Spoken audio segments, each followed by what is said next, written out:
Okay, can everybody hear me? Yes. You on? Yes. Yes, I hear you. Okay. I, Vice Mayor? I Yes. don't- Kennedy? I can hear you. Okay, Oh, there he is, right, okay. all right. Mayor Hopping is 6:33. We can start the meeting. Okay, good evening, everybody. From Evening. Biscayne Park, this is the May 5th meeting. And Roseanne, do you want to call the roll, please? Yes. Mayor Hopping, Present? Vice Mayor Tudor, Here. Commissioner Kennedy. He was here before. He was here a minute ago. Yeah. Let me see if he is muted. But I don't see his, I don't see his video at all. no. Okay, let's go. Commissioner Ross, Here. Commissioner Samaria, Yeah. Kennedy is lost.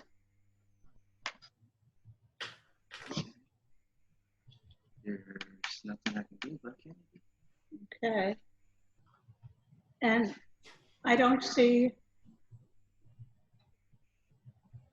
our attorney on at all. and our attorney is not on in. I'm sorry? I don't see him either. No. And we can't start without him. Right, Commissioner Samara, do you want to lead us sitting down in the Pledge of Allegiance, please? Yes. I pledge allegiance to the flag, to the republic for which it stands, one nation, under God, indivisible, with liberty and justice for all. Thank you.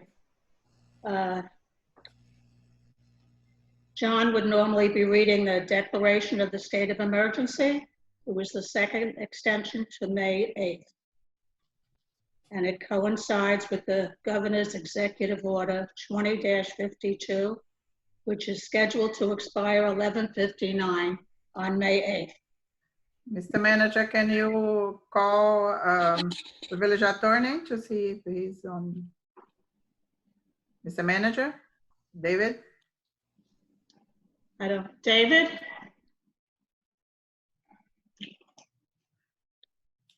I don't think David is. David?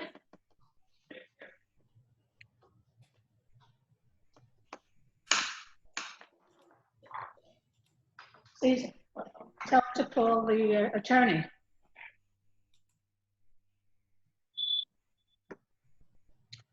Well, Commissioner Samari, I guess you might as well start with the proclamations.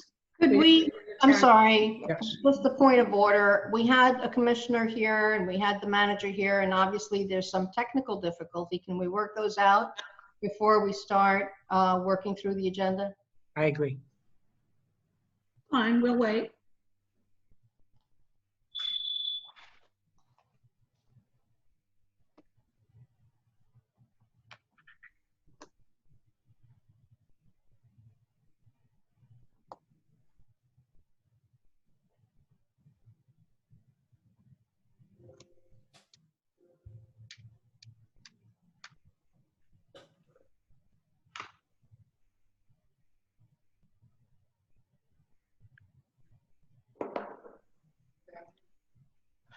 Can you call Commissioner Kennedy? And John Herron.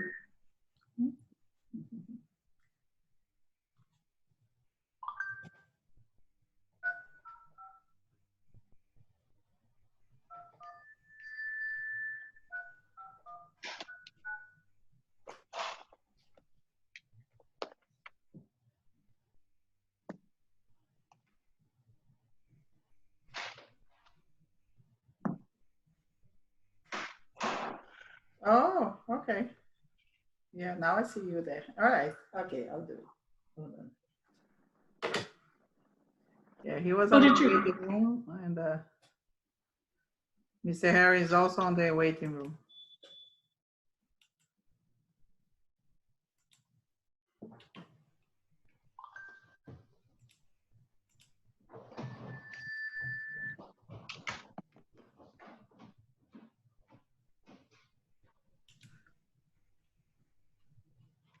Okay, I just have a message from Commissioner Kennedy. He says Zoom kicked me out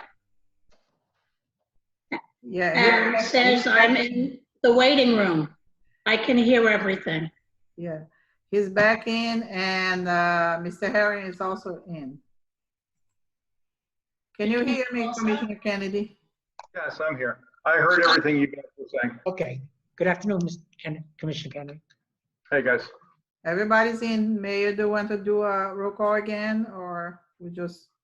No, we'll proceed with Commissioner Samari doing the proclamation. Well, first, The police week. excuse me, Madam Mayor, don't we have to have the roll call for Commissioner Kennedy to say he's present? Yes, I acknowledge his presence already. Okay. Okay, good. Okay, thank you.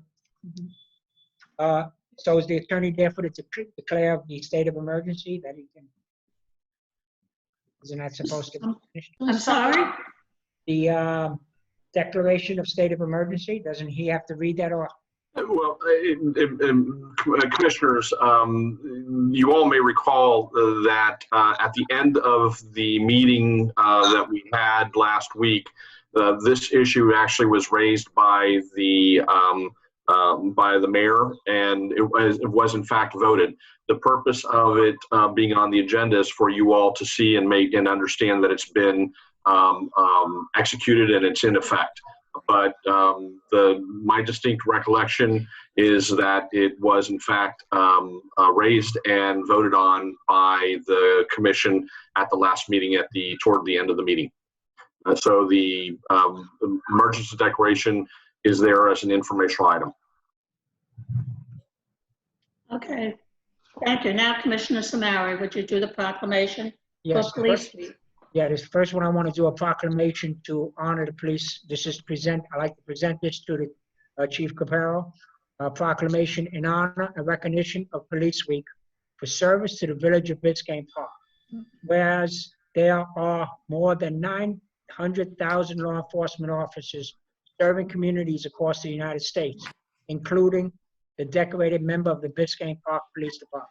And whereas in 2019, 146 officers have made unique sacrifice and have been killed in the line of duty. 5 officers were from the state of Florida. And whereas since 1791, more than 21,000 law enforcement officers in the United States have made ultimate sacrifice and have been killed in the line of duty. And whereas the names of 307 officers killed in the line of duty will be held at the National Law Enforcement Officers Memorial in Washington, D.C. These 307 officers, including 135 officers who were killed during 2019, plus 172 officers who died in previous years. 13 officers are from the state of Florida. Whereas the names of these dedicated public servants engraved in the walls of the National Law Enforcement Officers Memorial in Washington, D.C., and whereas the service and sacrifice of the local officers killed in the line of duty will be honored during Miami-Dade County Law Enforcement Officers Memorial Service vigilantly, and whereas the service and sacrifice of the Florida officers killed in the line of duty will be honored during Florida Law Enforcement Officers Memorial 7 ceremony at 11 a.m. on May 15, 2020. And whereas the service and sacrifice of all these officers killed in the line of duty will be honored during the National Law Enforcement Officers Memorial Fund 32nd Annual Candlelight Vigil in the evening of May 13, 2020. And whereas the Candlelight Vigil is part of the National Police Week, which takes place this year, May 11 to 16, 2020, and whereas May 15 is designated as Peace Officers Memorial Day in honor of all fallen officers and their families, and U.S. flag should be flown at half-staff. Now, therefore, be resolved that the Village of Biscayne Park formally designates May 11 to 16, 2020 as Police Week in the Village of Biscayne Park, Florida. Publicly salutes the service of law enforcement officers in our village and in communities across the nation. Dated this 30-day of April 2020. That's the date's wrong on it. It should be on this day, May 5th, 2020. Village of Biscayne Park, Mayor Harpin, Commissioner Dan Samaria, Commissioner Matt Kennedy, Commissioner William Tudor, and Commissioner Roxy Ross. Again, I'd like to present this to the chief. Thank you, Commissioner. Would you like to do the proclamation for Mother's Day, please, Commissioner Samari? Yes, ma'am. Thank you. Proclamation in honor of recognition of All Mothers Day 2020. For more than a century, Americans have set aside the second Sunday in May to honor, celebrate, and thank the inspiration mothers in our lives. Today, we recognize mothers everywhere who inspire us to dream big and never give up. Mothers have always played an integral role in shaping our great nation. Even before our country was founded, mothers inspired sons and daughters to patriotism, devotion to the idea of freedom for all. Inspirational mothers across America continue to pass on the same lesson, encouraging their children to become leaders in their own families and great citizens in their communities and nation. Even on our lowest moments, mothers set the best in their children. Through their guidance and unwavering love, they prepare us for challenges of adulthood and provide us with the confidence we need to reach our full potential. They are some of the best examples of everyday heroes, and the consistent devotion to family and grace under pressure too often go overlooked. On this Mother's Day, we pay tribute to our mothers, whether we are their children by birth, adoption, or foster care, for the devotion seeing us lead happy and successful lives. Today and every day, let us assure that our mothers know we feel our deep gratitude for the gift of life and for their unmatched sacrifices, strength, and families in our nation. Now, therefore, be resolved that we, the Commission of the Village of Biscayne Park, do hereby honor all mothers on this 2020 Mother's Day, Sunday, May 19th. Dated of this would be 5th May 2020, Village of Biscayne Park, Mayor Harper, Vice Mayor William Tudor, Commissioner Roxy Ross, Commissioner Matt Kennedy, and Commissioner Dan Samaria. Thank you, Madam. Thank you. Okay, any additions, deletions, or withdrawals to the agenda? Yes, I like to have, if we can have move 8C for discussion, please. I'll second that.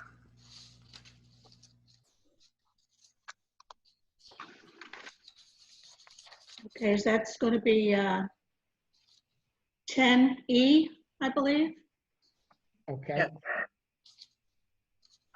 Are there any other additions or deletions? Yes, Yeah. Go ahead, Will. I would like to add an item 12F, health insurance for the employees. Okay, Item 12F in reference to health insurance all right. for all the employees. Who is making that? The manager. David Hernandez, the manager. Okay, where is that going? It's going to 12F. 12F, That's 12F? Yeah, that's the one we got late just today. that was late, and I needed to add that in reference to the health insurance for the employees. Are you saying we got something about this today? Yes. Did you I get it? didn't get anything about this. No, it didn't. I did not either. Did that. Mr. Herring, did you have the opportunity to To look, review that? He's You were- muted, Roseanne. He muted Okay. himself. John, I can't hear you. His mic is muted. The clerk needs to mute his mic. I unmuted myself, I'm sorry. I am working on that item, making some tweaks to the resolution that was sent to me, and I will distribute it within the next 5 minutes to all of you. Okay, thank you. Okay, are there any other? There was someone else, I think, maybe Mac had something to say, but I wanted to Yeah, add. go ahead, Rox, I'm sorry. Okay, so In my email exchanges with the clerk and the manager, after reviewing the agenda, or even before, May is usually the day, the month that we review health insurance for all of our employees, because it terminates at the end of the month. Yes. So that's usually on the May agenda. And also on the May agenda is usually the setting the amount of the assessment for solid waste collection, because I believe that number needs to be transmitted to the tax collector in June. So that's another item that's missing. I'm hoping maybe we could get that heard at the second meeting of May, so that we're not late putting that in. But for today, I had been asking for a time frame to ramp up building and code services, and how best to utilize the outsourcing already in place with Calvin Giordano to support the staffing limitations that we have. I've heard from numerous people who are in need of those services, so I'd like to add that item to the manager's report at the end, if he could expand on what are we doing and how can the commission help ramp up those services.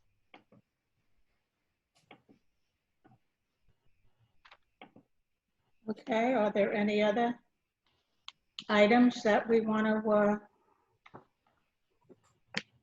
add or delete? Okay, the next is going to be public comments, but before we do public comments, I have a letter to read from Barbara Kuehl. On behalf of the Parks and Parkways Board, I would like to ask you to include the Miami-Dade County Matching Tree Grant in your list of priorities. Trees were selected for our medians. The grant was accepted and approved, and there's money in our budget to fund it. Our interim manager requested a deadline extension to September 17th, 2020, and it was granted. If we don't take advantage of it now, there might not be any money available next year from the county. We are ready to move forward with the next phase of getting bills for trees and their installation. This is an excellent opportunity to maximize our revenue and have a positive impact on our medians. And I'd like to put this on the May 19th agenda. I'd like to make that motion if that's necessary. Do we have a second? I'll make that. If it could wait until May, or we might be able to look at it today. I have no problem with that. Okay. I'll make a motion that we approve. I've worked on that program. It's a matching grant for 12,000, but I don't have the information in front of me. The Parks and Parkway Board, and we basically approved 12,000, but the information, I don't have it in front of me. Okay, so then let's make a motion to put this on the May 19th agenda. That'll be it. I'll make a motion to put it on the May 19th agenda. We move on at the end of the agenda when you go to Okay. items to the next agenda, please. Can I raise a point of order here? Yes. If Go ahead. we're done with that, there seem to be some people in the waiting room that haven't been able to make it into the meeting. I'm about to admit them. Including, I think, Matt Kennedy, who's been wanting to make a comment, but Sam can't seem to get his mic on. He's not on their waiting room. He was just on. We lost Commissioner Kennedy again? Here he comes again. Yes. He lost, and I just admitted him. I don't know. He keeps being okay. Oh, he's back. He's back. Can you hear me? Yes. Okay, I've been bounced out of the room 3 times now, and was trying to make an addition to the agenda, but I was able to hear everything you said. Okay, do you have any I'm additions? hearing you and you're not hearing me, but. I can hear you, Mr. Commissioner. I'm sorry, I didn't understand what you said. I said I'd like to make an addition to the meeting, please. Go ahead. Well, at the last meeting, when David asked us to list the things we'd like to discuss, several of my items were left off the agenda, including the one that I thought was most critical, which was developing a 5-month plan to get things done through the end of the fiscal year. So I would like to get that on the agenda, please. And given that you have moved Rox's item from the consent agenda to 10E, if it's okay with Rox, we could have both those conversations at one time. Madam Mayor, Agreed. question that I have, if there's, what about the, I mean, I don't have a backup, so I don't know what the item, Commissioner Kennedy, what your items are in reference to that plan. I don't have a backup on. I said at the last meeting that I wanted to discuss, David had asked us to list all the things we want to get done. Right. And I sent him a list and we all listed it at the last meeting. And I asked that we put together a 5-month plan to organize all of those things so we can start checking them off and getting things done. Right, I understand, but don't we, Putting some structure to this gigantic list that we have, including some other things that were not added to tonight's agenda. Like I had requested a CITT update from David. That's something that's very actively going on behind the scenes. And I'd like to hear an update about that. I'm going to discuss it. I'm sorry? I have an update that I will discuss later on today. Wonderful. I had asked for that on the agenda as well, and I didn't see it. It's on. It's under village manager report. I'll tag my item onto yours. It's Commissioner Kennedy. It's under the village manager's report for CITT. Okay. Okay, public comments. Do we have anybody for public comments? yes, I see one. There, Hello. I don't know, can you hear me? yeah, I can hear you. Okay, I just have a couple of things to say about our agenda items. One of the items, I guess, is 10C, Commission Rules and Procedures. This was something that was put forward by our previous commission, 60% of who resigned. One of the items in there says that you must have the attorney available. Attorney must attend all meetings and workshops. This will be a tremendous expense, especially since code enforcement had an attorney present maybe twice in the past 5 years. I can't see the point of him being there at all these meetings. It just doesn't make any sense to me. Maybe you know better. One of the other items is the Gray Robinson invoices. I spoke to somebody who works for an extremely large law firm. As she said, clients would never stand for this. If there was something that the attorneys did, that the first thing the judge said in court was, this never should have been filed, they would never pay for it. And this was something the judge actually said. Now, since this was worked on, not by one attorney, but I think 4 from Gray Robinson, it's totally ridiculous.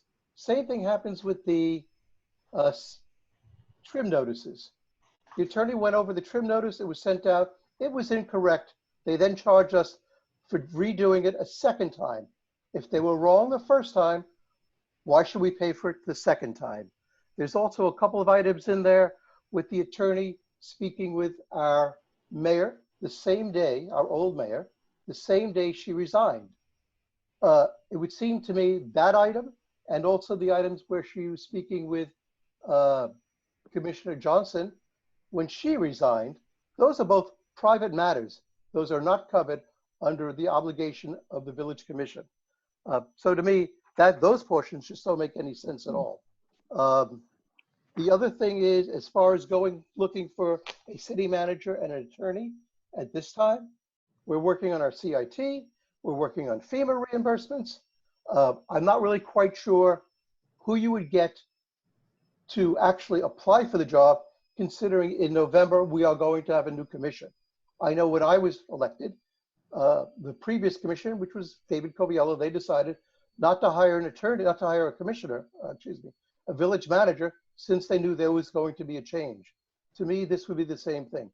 Somebody that would start the job now when there's a CIT thing going on, when they're still part of Waste Pro, when there's still the FEMA reimbursements, when there's still the business with the ongoing lawsuit with Gray Robinson. I would wait until the new commission is elected, and that's only a couple of months from now. I don't see what the rush is. Thank you very much. Thank you. I think Fred Jonas, you wanted to speak? Next one is Gage Harton. Mr. Harton? Oh, I'm sorry. Gage? Excuse me. I'm following the order here that I saw there.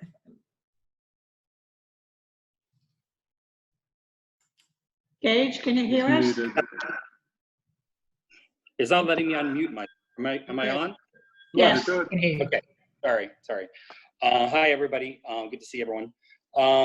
Gage Hartung, 1029 Northeast 114th. I want to speak to the restarting of the Planning and Zoning Board.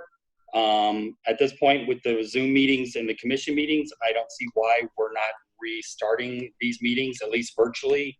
If not, doing it with social distancing or something. I've reached out many times to the manager and the clerk about it and have not received any response.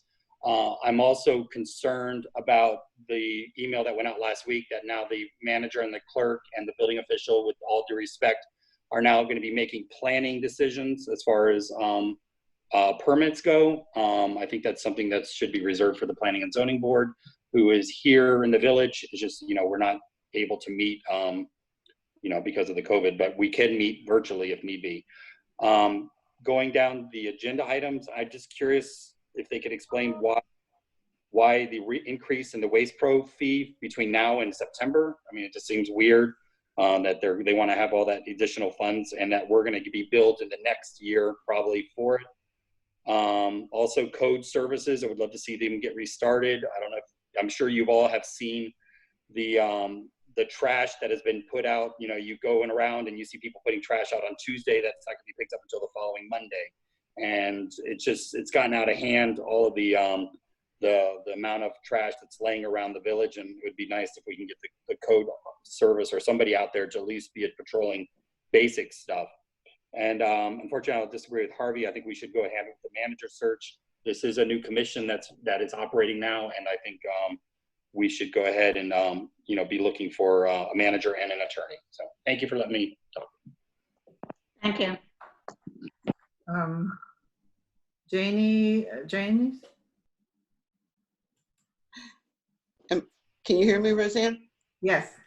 Okay, cool.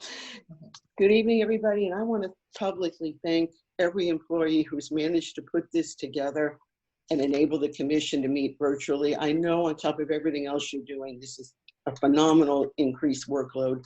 Thank you all. You've done a great job. Okay, starting with the meeting every 2 weeks resolution, I think that is a phenomenal idea. I mean, you guys are coming off 3 years of stagnation, the January situation, and now this pandemic. You've got to catch up. So if you catch up and you don't need to continue meeting every 2 weeks, fine, you suspend it. But get it in place for now so there's a plan and a goal. As far as the commission rules and procedures, all right, this resolution's not as onerous as the ordinance was, but it still has things in there like the manager being able to cancel a meeting. People can be chastised for making irrelevant comments. What's an irrelevant comment? You have to sign in for public comments. You have to address commission by title. It's overkill for a small community. Please get it gone. Let's see, sorry. The manager recruitment, I am 100% in favor. And I certainly hope David will be applying. He's done some great things while he's been here, but in fairness to him and in fairness to the community, it's gotta be a competitive process.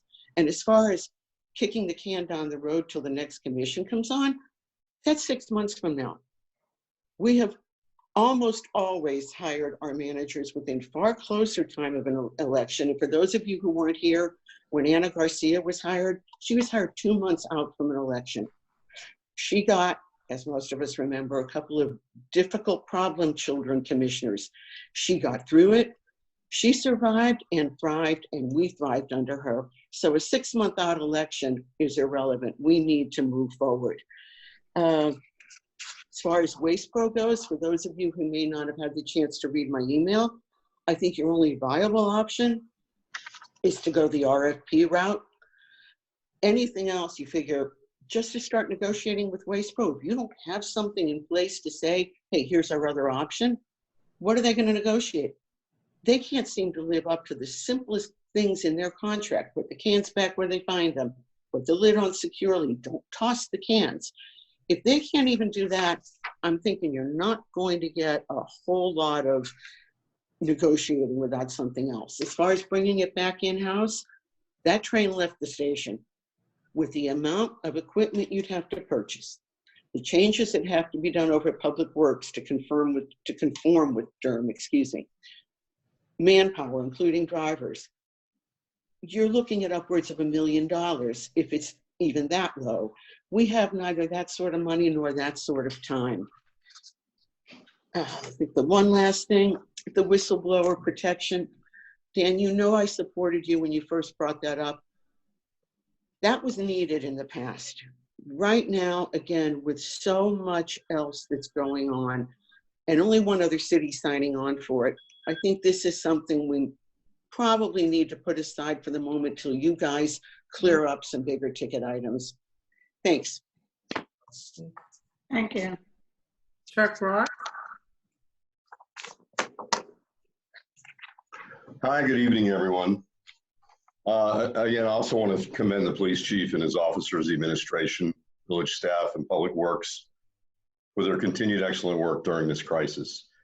I think perhaps at the next meeting, maybe we could put on the Comprehensive Emergency Management Plan, Resolution 2012-43.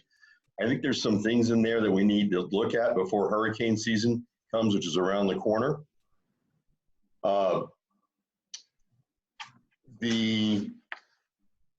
I would like to hear from the interim manager the status in detail about the FEMA reimbursement claim. And I realize, by the way, I should preface this. The interim manager, as we all know, bears no responsibility in connection with the FEMA reimbursement situation. He inherited that and the SIT audit. Having said that, we need to get answers and move forward to resolve these issues. So I'm hoping to hear from the manager tonight where we stand with it. I've been told that there might be some other issues that in the past, or as it was represented to us, that basically we submitted all the documentation was required, and now I'm being told that that may not necessarily be true, and we may need to hold some people's feet to the fire who made these representations to us. And as far as the SIT audit is concerned, I'd ask the manager to please let us know where we stand on that. As you may know, some of that, the SIT audit is the Citizens Independent Transportation Trust. It was audited for the 10 years ended September 30th, 2017. The county, as I understand it, has now suspended funding. Once again, this has nothing to do with our current manager. This is all on our prior manager's shoulders. But the county has currently suspended the funding to the village for the last few months. Please correct me if I'm wrong. I see Paul is online. And is in the process of clawing back approximately $866,000. We have a deadline as that by May 31st, we have to come up with additional documentation. The fund does not have sufficient funds based on what I saw, and we will need to transfer some of the money from the general fund if we do not solve this issue. Over a year ago, I actually did a analysis for the commission, and I think I emailed it to everybody, and I asked Christian to please look at it, and I never heard back about it. So once again, I hope that the manager will tell us where we're at and where we're going. Thank you. Thank you. Okay, we have Bobby Anderson. Yes, thank you. Things that people have said in front of me. In the building department, I just want to remind everybody, hurricane season's coming up. And there's a lot of people that are looking to get their roofs done, shutters for their homes. And to me, this is not something we need to keep closed. We should be able to open up enough of our building department so people can at least go ahead and get things done in preparation for a hurricane. Also, too, you have a number of construction sites that are halfway done or partially done, and are put on hold because they can't do anything more. I happen to have a neighbor next door that they're getting new steps put in front of their house. Everything was torn out. They can't get in their house through their front door any longer. They have to go around behind their house to go in and out of their house. And to me, there's no excuse why the building department can't be open enough to go ahead and let that go through. And I completely agree of having the planning and zoning board, if it's legal, to at least be able to operate with virtual meetings, because that's all part of the building department. The people that are applying for, let's say, hurricane shutters, they're going to have to go through that department unless they're having a pure white shutter. And to be holding up everything, I think is completely wrong. Waste Pro, I want to remind everybody, which has already been said, we definitely have a deadline. It's a very short deadline. I'm not even sure whether we can even go out for bids in that short deadline. For negotiating, how are you going to negotiate when you don't even know if it's good deal or not a good deal if you don't even know what other people are offering? So to me, that's completely off the table. And just like it was brought up, to go ahead and have it in-house, that maybe a year, 2 years from now, start spending some time now to do the investigation and find out what the real cost is and the time frame for it. Personally, I was involved in that department as a commissioner for many years. It is not a doable thing now in this day and age to have it in-house. We are too small. Thank you. Thank you. We don't have anybody else raising hand. Oh, sorry. We have. Fred Jonas want to talk, Roseanne? Say again, I'm sorry? Fred Jonas has raised his hand earlier, no? Well, doesn't show here, but can you, let me go there. What is that? Is an iPhone? Are there any other comments? Public comments? Jesus.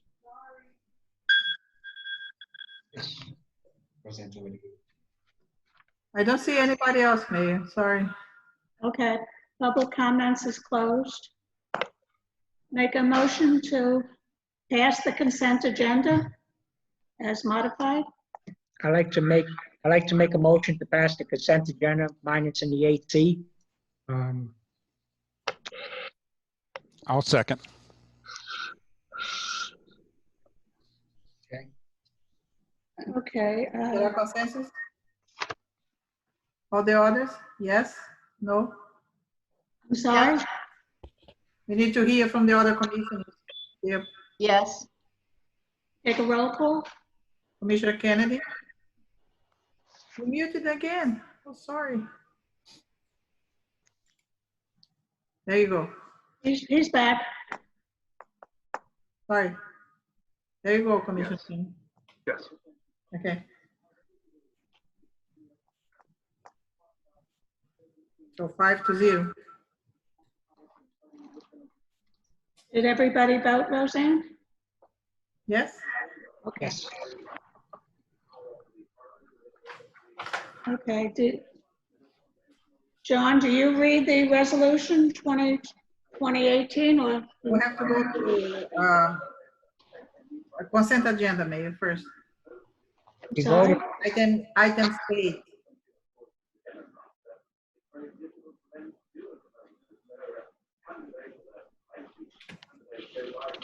I don't understand. Okay. We have to go through the consent agenda first. I thought we just made a motion for the consent agenda. You said for a motion for the additions and deletions. No, Am I right? No. no, we made a Okay. motion already for it. I made a motion to accept the consent agenda minus in 8C. And we got a second by Commissioner Tudor. Okay. And then everybody else voted. If we have to vote for the additions, deletions, and withdrawals, I don't believe we did that.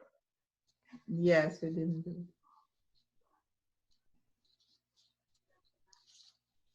I make a motion that we approve all the additions, deletions that were mentioned by all the commissioners. Okay. I'll second it. Seconded. Okay, all in favor? Aye. Aye. Aye. David, do you read the code compliance resolution? I mean, John, I'm sorry.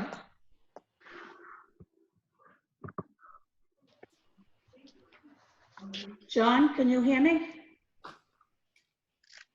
I don't think he can hear me. Resolution 2020-18, the Code Compliance Board, the reinstallation of board members. I make a motion. I didn't mute you. You probably did yourself. I'm sorry? Mr. Harry? I'm sorry. There you go. The clerk had muted me and now she's unmuted me. I think that for purposes of the meeting, it's probably going to be easier for the clerk to read the agenda, the resolution titles into the record rather than going to me because of the Zoom issue of muting, unmuting. It's as the moderator, it's probably going to be easier for her to read them than me. Okay. Go ahead, Roseanne.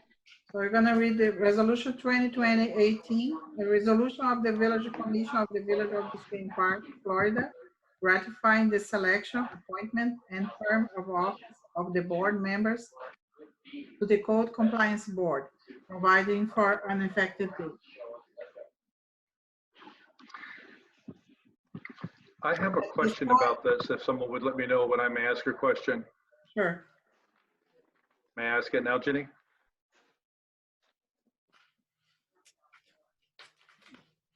Ginny, may I ask a question now? Yes.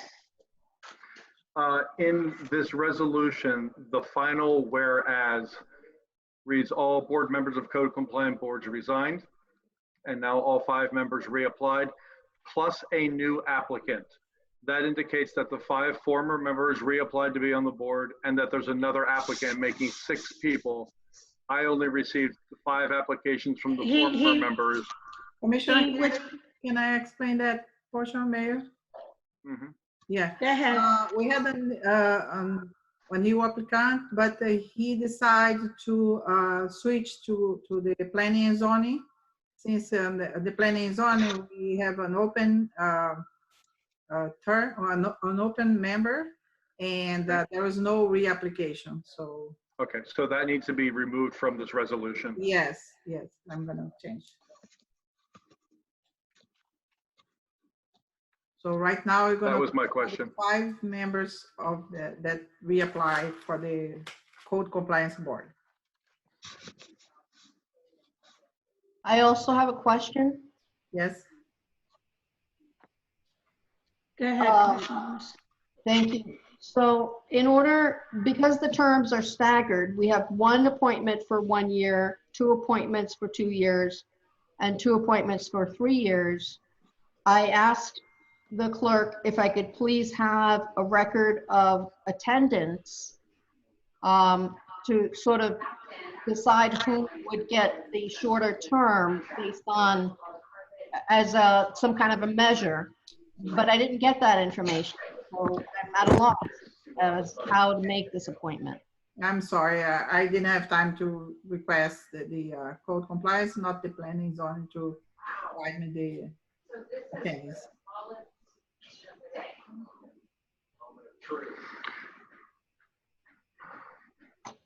Are we going to vote on the members of the term, Roseanne?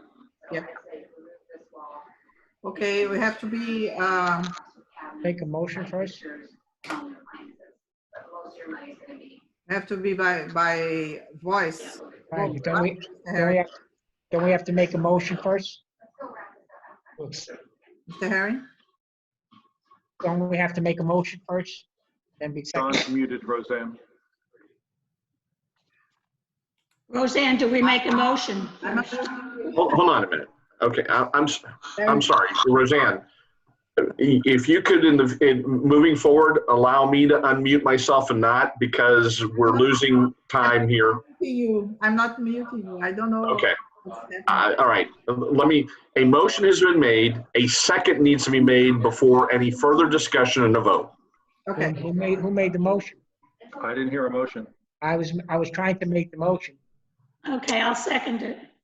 Okay, I'm make a motion to accept resolution 2020-18 Code Compliance Board, reinstallation of the board members. I'll second it. Okay. At this point in time, it would be appropriate for discussion and assignment of who fits into what slot. Is there any discussion on the motion? Yeah, I'd like to make some comments. First of all, I've sent several emails since this agenda was released to us asking for clarification on how the voting would take place, because last time we did this, it was a really sloppy process that took too long. So I'm hoping the next person to talk is going to tell me exactly how we're going to do this in a very concise, organized way, because this should be bing, bam, boom, and we move on to the next topic. So might it be easy as saying someone amend their motion to accept all 5 members to the board, so the board's populated, and then have a vote and you can tally the votes to determine the years? Because if we just start voting and, for example, Janie Anderson gets no votes, then she officially wouldn't be on the board at all, and we want all 5 members on it. So perhaps we should start with a motion to appoint all 5 people to the board and then determine their terms. It's up to the commission. I would respectfully suggest that make the motions and slot them in as you want, and then have that discussion if that's what you want, and then vote. But it's the commission's will. Well, there's a motion on the table, so I guess we have to finish that before we would entertain another. Again, to that point, the motion was to approve the resolution, and I was trying to say you need to slot in the names before you approve the resolution. Okay, do you want to do a roll call on that, Roseanne? Yes. Roll call for what? Hold on, Mayor. There are 5 people who have applied for the position. Right. There are 5 slots that have to be slotted in because the positions are staggered. So who gets 2-year terms, who gets 1-year term, who gets 3-year terms? You all need to slot in the names into those positions and then vote on the resolution as the names are slotted in. If I may suggest an amendment to the motion, and that amendment would be to slide in for the 3-year term, Janie Anderson and Linda Dillon, given that I couldn't get any more information from the clerk about attendance records. And as I look at my screen, those are the 2 board members that are present right now with us following this meeting. I'm picking them for the 3-year terms. Okay. Second to make that amendment. I can second that. Well, don't we all go through, Roseanne, to give our... Yeah, I was thinking going a roll call, and each one of you indicate what members and the term. Is that okay?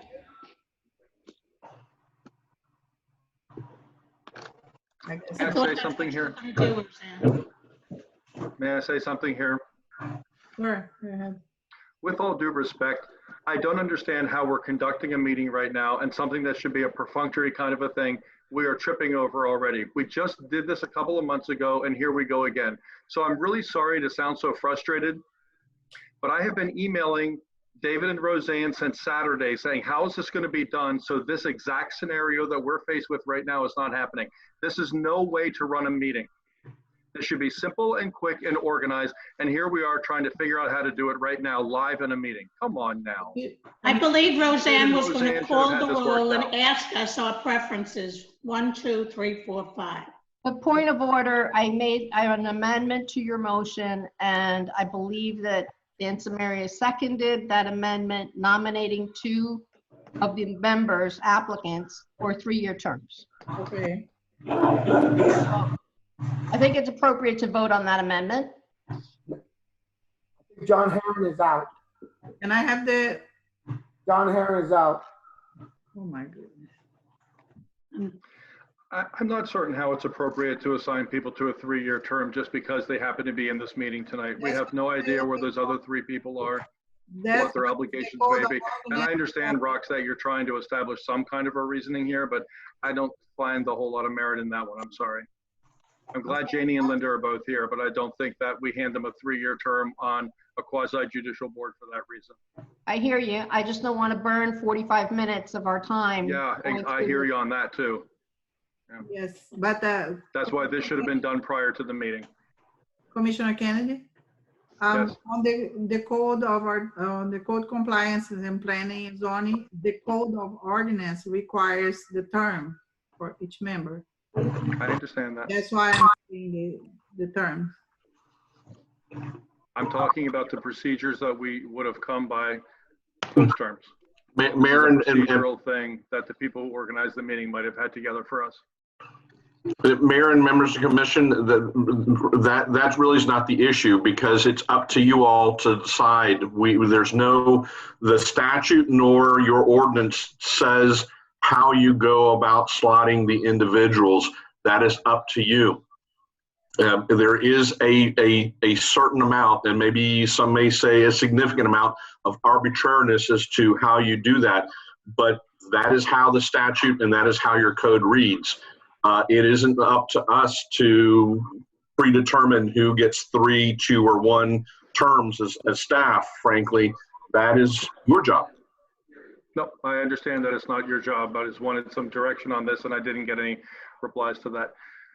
Perhaps we each go down, Jenny, if you go down to each commissioner and we rank them 1 through 5 from our top preference to our 5th preference. And then you add up those numbers and the people with the smallest total get the longer terms. That's a way to weight it. It's just a simple mathematical formula. Well, that's what I thought we were going to do. Roseanne was going to call the roll for each of us, and we were going to say who we thought would be the 1-year, the 2-year, and the 3-year term. Then she will add it That's up. the exact opposite of what Max suggested. Yeah, exactly. So let me give you an example. It would be as simple as my number 1 choice is Janie Anderson. My number 2 is Dale Blanton. I go down through the 5, and you simply keep a list, and you add up everybody's tally, and the smallest numbers are the most popular candidates, and they get the longer terms. That's what I'm doing. And if there's a tie, we vote on it. Can I start the roll call, Mayor? That's what she was going to do. Okay. Mayor Halpy. Okay. Janie Anderson, 1, Dale Blayton, 2, Linda Dillon, 3, Gary Kuhl, 3, and Brian McNulty, 2. That's not what we said. That's 2 number 2s I counted. Okay, that's not at all what we just said. No, that's just what was the plan before. 2 with 2 years. 2 with 3 years and 1 with 1 year. To me, the easiest way to do it is just have whoever your the 3-year term, give you 2 names. Whoever your 2-year terms, give you 2 names, and then your 1-year term is 1 year. That's so simple to do. I don't know why to make it so difficult. Yeah. Vice Mayor Tudor? Are you Okay, have we figured out how we're going to do this first? There doesn't seem to be a complete consensus among the commissioners about how we're going to do the vote. Just say the name and the number of years term, please. But I'm not sure how that's going to then determine anything, because you're going to have people that get vote for 3 years, 2 years, 1 years. People are going to get voted for every term. Well, I think you probably understand what I'm saying here. Did it make sense to you? Yeah, it's similar to when we're in person and we have our paper list and we mark the ones that we are rated our first choice or second choice or third choice. Exactly. And then once those are turned in, basically we're doing a paper ballot, but just we're doing it verbally. You rank them 1 through 5. So each of us has the names in the order that we prefer them. So it will be a random order that we each determine. And Roseanne, you keep You write down the number. If Janie gets a number 1, she gets a number 3, she gets a number 5. You add all of them up. That's The what I'm people with doing. the smallest total are the most popular, That's what and they I'm, get the longer terms. It's not. that's what I'm doing. Right, but that's not what Ginny did. Ginny determined who she thinks should get a 1-year term, a 2-year term, and a 3-year term. And I just put who is the first, the second, third, fourth, and fifth. That's it. Ish, But she didn't tell you that.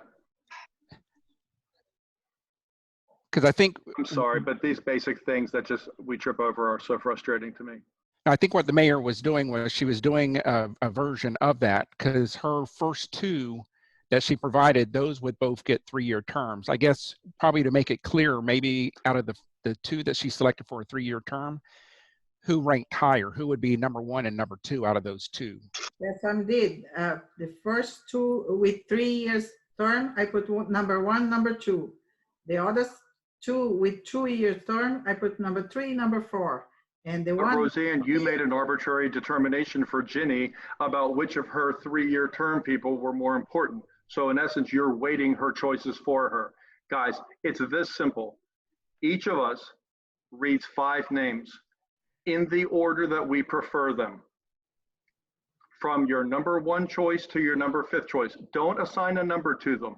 Just say 5 names. Roseanne, you put a number down to each one of them and add them up. I'll do it if you want me to. This would have been done 15 minutes ago. I'll give you, for example, I'll go first. My number 1 choice is Gary Kuehl. My number 2 is Brian McNulty. Number 3 is Linda Dillon. 4 is Janie Anderson. And 5 is Dale Blanton. Now let everyone do that. Can And you, add up the numbers next to their names. I'm sorry, Commissioner Kennedy, can Smallest you totals. repeat, please? Number 1, Gary Kuehl. Yes. Number 2, Brian McNulty. Okay. Number 3, Linda Dillon. Okay. Number 4, Janie Anderson. Number 5, Dale Blanton. Thank Now you. let the next commissioner go. Add up those numbers, and the candidate with the smallest total will get the longer term. Vice Mayor Tudor, please. Number 1, Dale Blanton. Number 2, Linda Dillon. Number 3, Brian McNulty. Number 4, Gary Kuehl. Number 5, Janie Anderson. Great. Commissioner Samara, please. Number 1 is Gary Kuehl. Number 2 is Linda Dallin. Number 3 is Janie Anderson. Number 4 is Brian McNally. And number 5, Dale. Okay. And Commissioner Ross? 1 is Dale Blanton, Janie Anderson, number 2, Gary Kuehl, number 3, Brian McNulty, number 4, Linda Dillon, number 5. Okay. Now you please give me a second so I can tally those. You didn't do Ginny. Number 1, Linda Dillon. Number 2, Gary Kuehl. Number 3, Brian McNulty. Number 4, Janie Anderson. And number 5, Dale Blanton. Okay.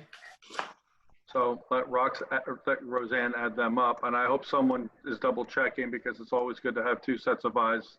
That was not a personal statement. Wow. I'm still confused by this voting, but okay. All right. While she's doing that, I want to say something just on the record about this, that although I ranked my 5 candidates, I want to say that I completely value all 5 of them equally. They have done an admirable job on that board. And really the way I weighted them was almost arbitrary, really. So I think they've all done a bang up job, and we're lucky to have them back. So I don't want any of them to think that I weighted them like that in my mind. I actually interviewed all these people about this position, even though they were coming back to it from a previous term. And I think they all did a great job. I just want to make sure I make that very clear. Yeah. I also want to make clear, in case this voting doesn't, I'm still confused by this voting, but I'm just going to let know the individuals in their terms. For Janie Anderson, 3 years, Linda Dillon, 3 years, Q, 2 years, Brian 2 years, and Dale 1 year, because I'm still confused on how you guys did this. But anyway, that's my voting, and I want it on the record on what I'm After voting. this initial term, because it's like they start over, everybody is going to be reappointed or selected for 3 years.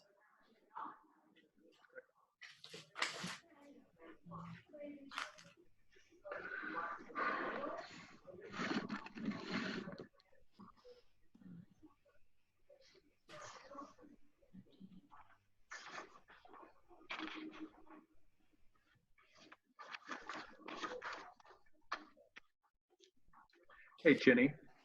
Yes. I'm not sure if you noticed, but on the online agenda on the calendar, the Zoom link for tonight's meeting was labeled April 22nd. So No, on the needs agenda. to be it aware had- of that. It said April 22nd on the link. I mean, it got us to tonight's meeting, but it's one of those little details that confuses people.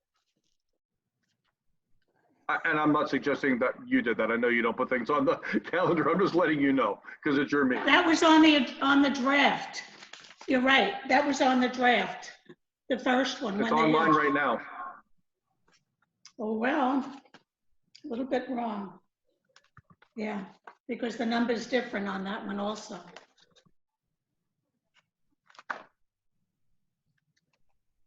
Okay, I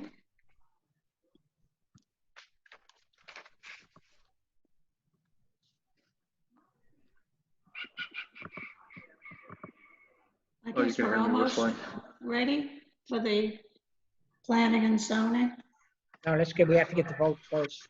Just to explain to you, Commissioner Kennedy, Art Gonzalez was the 6th one on the code compliance, and he Right. agreed to go on the planning and zoning, which we were Right. short I was on. just pointing out that the resolution had a mistake on it. I don't want us to approve a resolution or have someone sign off on it that has an error, because it does make it clear there were 6 applicants and only 5 were in the package, and I don't want anyone to, trip Right, us over that later. That was an error, right? There was only 5. But originally there were 6. Yep. But he switched. Okay. I have Jenny Anderson with, Just read what year, how many years they got. That, No, Read their totals. please read their totals. the Total total first. twice on the 4th place, 1 on the 5th, 1 on the 2nd, 1 on the 3rd. So she got What's the her total? fourth place twice, right? Dale Blanton, he got I'm sorry, what was Janie's total? I didn't hear a total. 4th place, 5th place, 2 place, 2nd place, 3rd place. So she got twice in the 4th place. She got But what, Roseanne, what's her total? Add up those numbers. Make it so complicated. It's not complicated, Dan. It's really quite It simple, actually. was so simple to do it, just as Commissioner Roxy had. Who gets the third 3-year term? Just give you the 2 people. Who gets the 2nd year? 2 people, and then the first place. That's how it should have been right from the Okay, beginning. we went through a process, and let's just try to get to the result. This is where The we are. results are not going to come right. The numbers are not going to add up. Okay, we have 6, 8, 12, 16. We have Jenny Anderson with 18 points. There you go. Dave Blanton, 17 points. There you go. Linda Dillon has 13 points. Yes. Garrett Q, 11 points. Brian McNulty, 16 points. So, Perfect. The Right. smallest number is Gary. He's number 1. He's our number 1 choice. The second is Linda Dillon. She's our number 2 choice. The third is Brian. He's number 3. Dale is number 4. Janie's number 5. That's how they rank. So number 1 and number 2 get 3-year terms. That's Gary and Linda. Brian and Dale get 2-year 2-year terms. terms. And Linda Jamie gets a 1-year one-year term. That simple. Can we remember that for our next time? Because that is so We're going to do that simple. again in It's 2 minutes. Perfect math. That's perfect math. Seamless. Okay, we're going to vote on the, you want to read the planning and zoning resolution, Yes. Roseanne? Resolution of the Commission of the Village of Biscayne Park, Florida, ratifying the selection, appointment, and term of office of the board members to the Planning and Zoning Board, providing for an effective date. In this case, we have 3 members that the terms expire in 2020, and 2 of them is going to have a 3-year terms, and 1 is going to have a 2-year term. Okay, call the roll. We do the same procedure, Roseanne. All right, Hoppy? Okay, Art Gonzalez, 1, Kareem, 2, and Sander, 3. Vice Mayor Tudor? Kareem 1, Sandor 2, Art Gonzalez 3. Commissioner Kennedy? Number 1, Kareem. Number 2, Art. Number 3, Sandor. Commissioner Ross? Sandor 1, Art Gonzalez 2, Kareem 3. Commissioner Samaria? Art Gonzalez 1, Kareem 2, and Sander 3.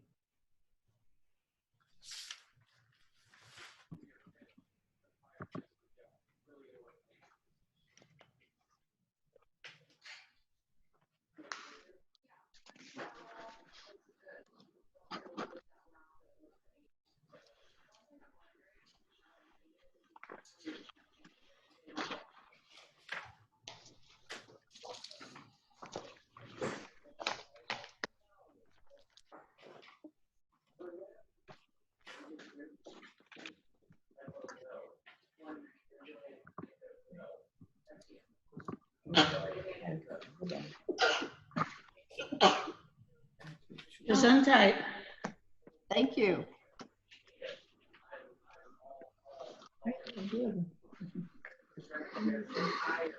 Mr. Harry, are you there? John, can you hear us? He's muted Mike again. is muted. There he is. Yeah, I'm sorry. If I may, going back to the code board resolution, you all slotted in the names. You made a second. You made a motion. You made a second. You slotted in the names, but you didn't actually vote on it. Gotcha. So can you? At least that's my recollection. Yes. You're right. So Call the roll on that one, Roseanne? so we're voting on the code board resolution. Right. Okay. Yes. Mayor Hoppy? Yes. Vice Mayor Tudor? Yes. Commissioner Kennedy? Yes. Commissioner Samaria? Yes. And Commissioner Ross? Yes. Thank you. So the results for the planning and zoning is Kareem got 9 points, Art Gonzalez 9 points, 10. and Sanders share 12 points. So we need 2 with the 3 years and 1 with 2. So we see. So I make a motion that Kareem and Art get the 3-year term and Sandor gets the 3-year term based on the vote we just had. Okay. Make a motion that we, I'll second it. okay. Call the roll again on that one, please, Roseanne. Mayor Hoppy? Yes. Vice Mayor Tudor? Yes. Commissioner Kennedy? Yes. Commissioner Ross? Yes. Commissioner Samaria? Yes. Motion passed 5-0.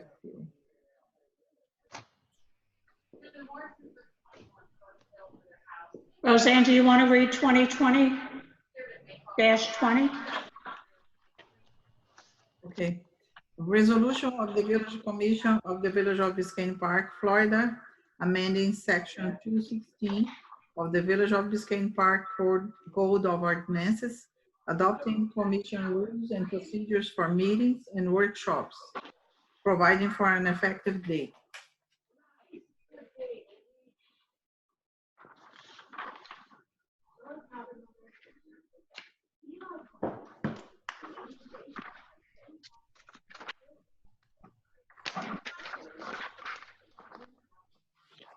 I'll make a motion that I'd we like to make approve a it. motion that, if I may, through the chair, I'd like to make a motion to move forward with resolution 2020-20 so that we can have a discussion.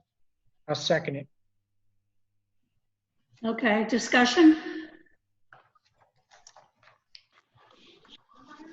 If I could suggest a way to approach this is to go through, make a general statement and then go through section by section, any changes that the commission might want to discuss and vote on, and then vote on the entire thing.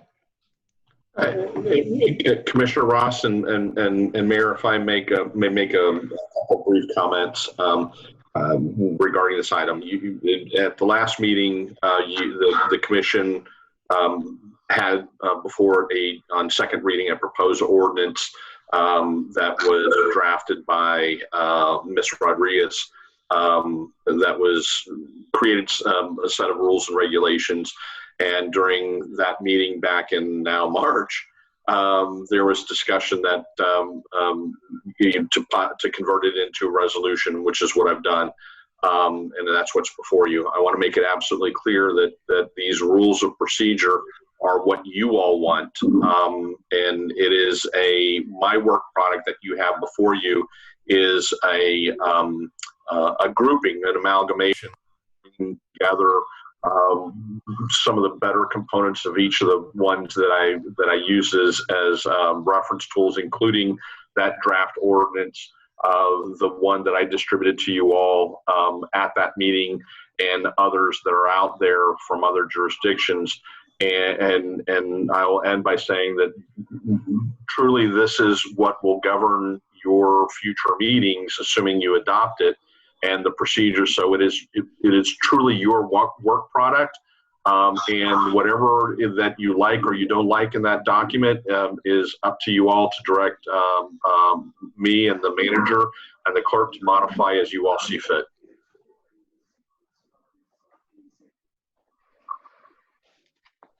Commissioner Ross, do you want to start the discussion on this?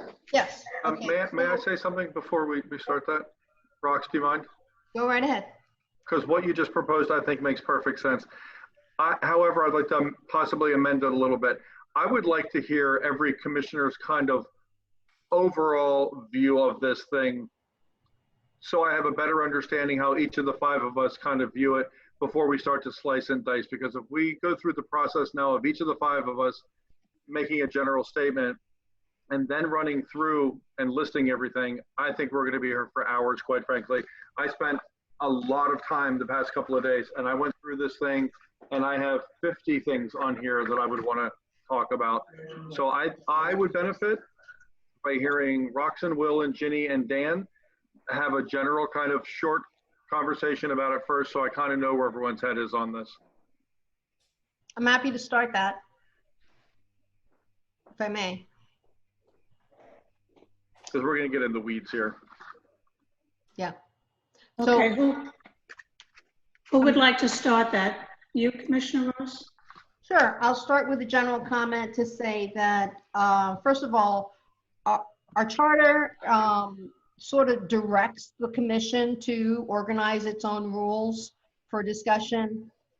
In the now close to 10 years that I've been on commission, I've worked with some really collegial and productive commissions, and I've also worked with some very combative and difficult people, and they are all members of our community. They had, were voted into office and had every right to be there and to contribute to local government, and they did. but it did sometimes make it difficult to reach consensus and to move forward on items. So a lot of what is in this resolution, I was happy to see, are things that I had once prepared several years ago for commission consideration. And when I brought it up, I was in a commission that was not so collegial, and I couldn't get a second to even discuss it. So I'm happy that we're going to have some discussion about it today. And I agree with some of the opening comments. There are some things that seem heavy-handed for our community. And so as we go through, I hope we can modify those. There are a couple of things that I incorporate in my comment, will incorporate in my comments that bring in resolutions that this commission already passed, and they're part of the way that we operate.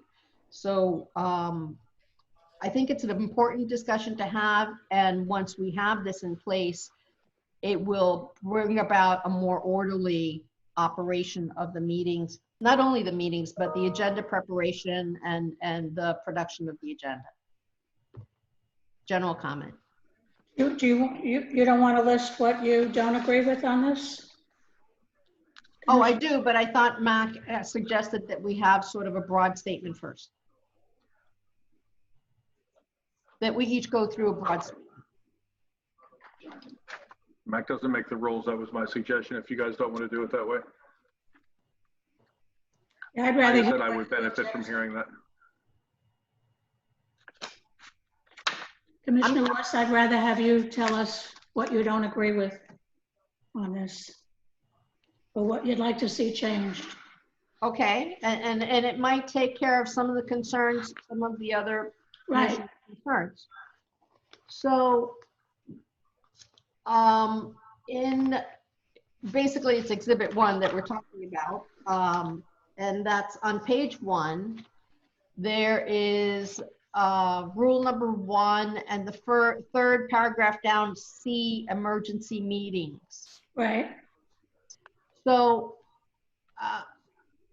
aside from what we need to talk about in the CMP, EMP, and adjusting the CEMP, this paragraph in particular at, let's see, line number 34 says, at least 24 hours must elapse between the village clerk receiving notice of an emergency meeting from the mayor, the placement of the notice on an emergency meeting at Village Hall and the village website, and the time the meeting takes place.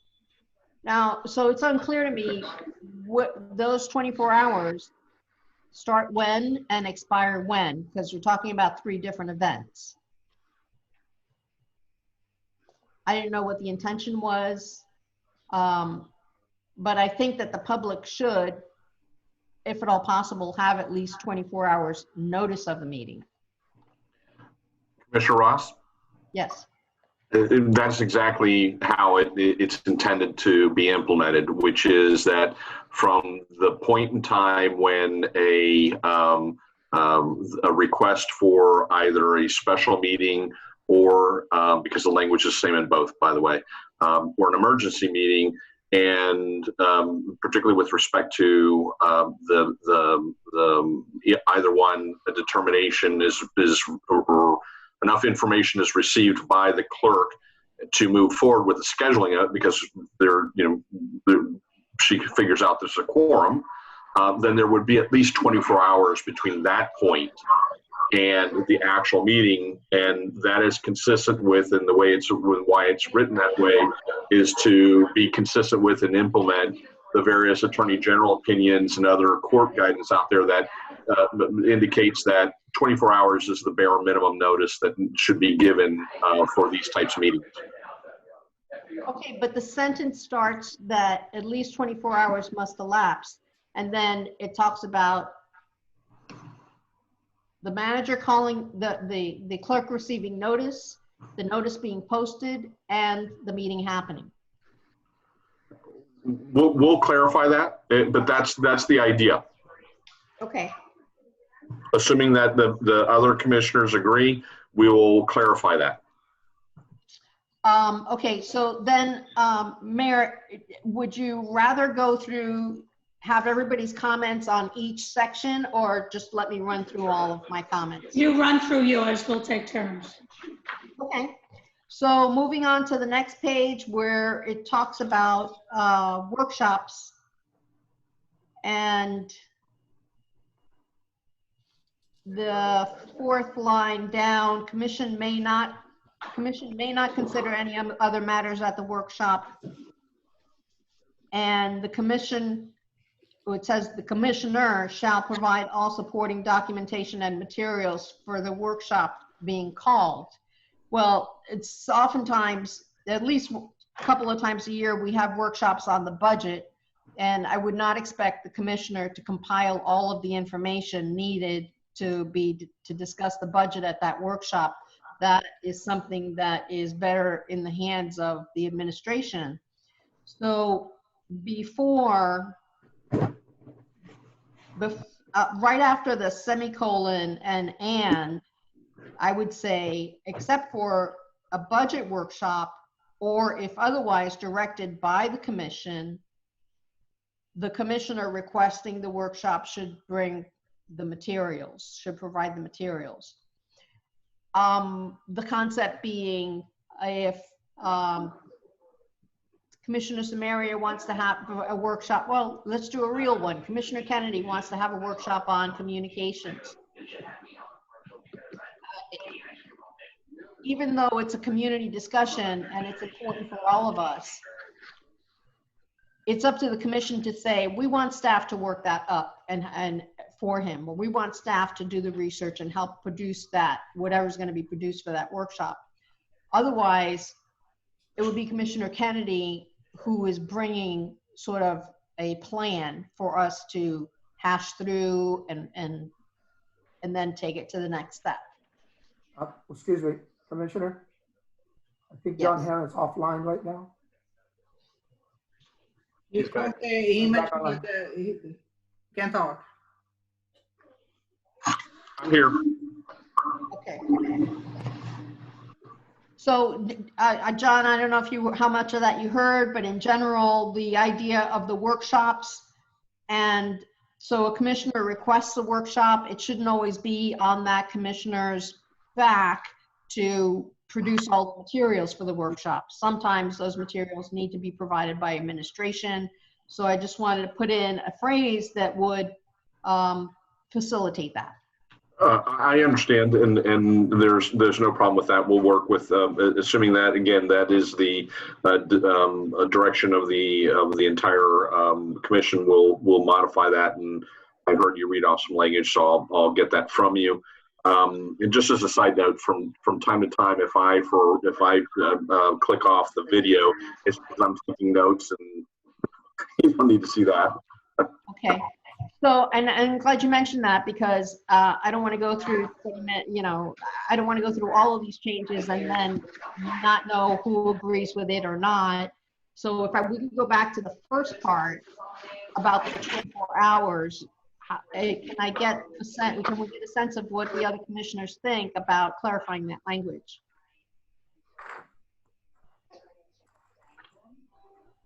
Are we going backwards now?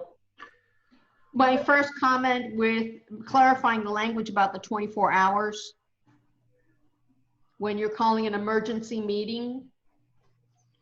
Yes. So are we now, did we just change the rules again and we're going to discuss everything as is brought up? I think so. I believe that Commissioner Ross's suggestion, it may save us time. Okay. Because if all of you agree, then I'll make that notation and know that it's a change that all of you want. You were going to clarify the 24 hours, right? So are we chiming in on that topic specifically? Does anybody have anything to add on that 24 hours?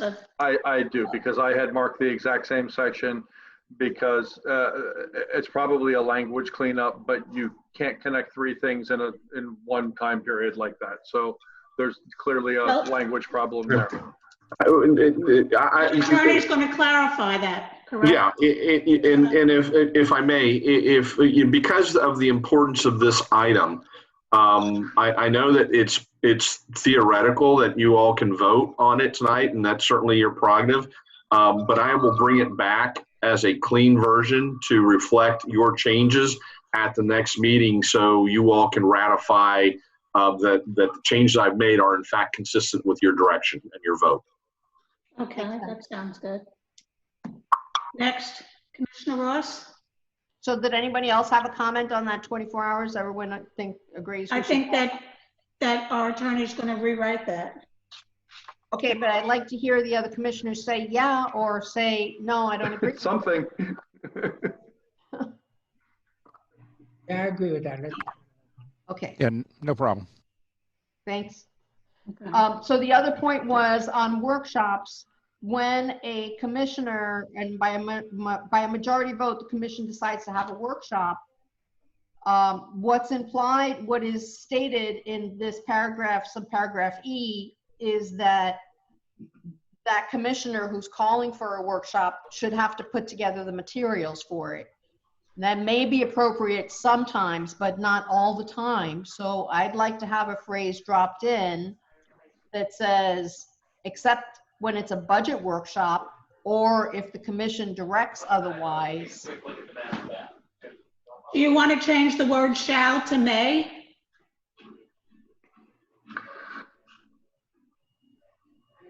Would that clarify it better?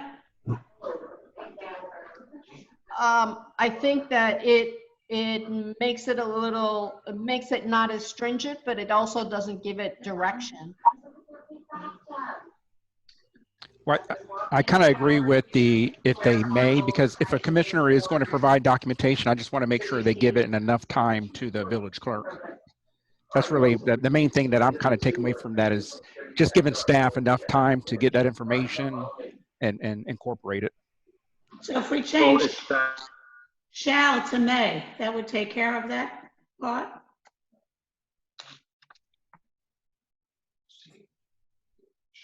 Well, so what if a commissioner calls for a workshop and then decides it's too much work, he doesn't want to put it together? Are we going to have a workshop without any materials, or staff won't know that they should be preparing something? I think if a commissioner calls for a workshop, it is their responsibility to come up with the material. If they can't come up with the material, then they shouldn't call for it.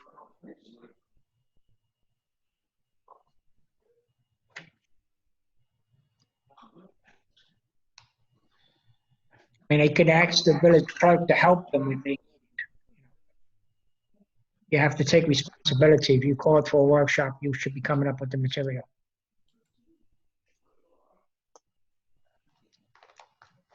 Okay, so what it says now is the commissioner requesting a workshop must state the purpose and provide the materials.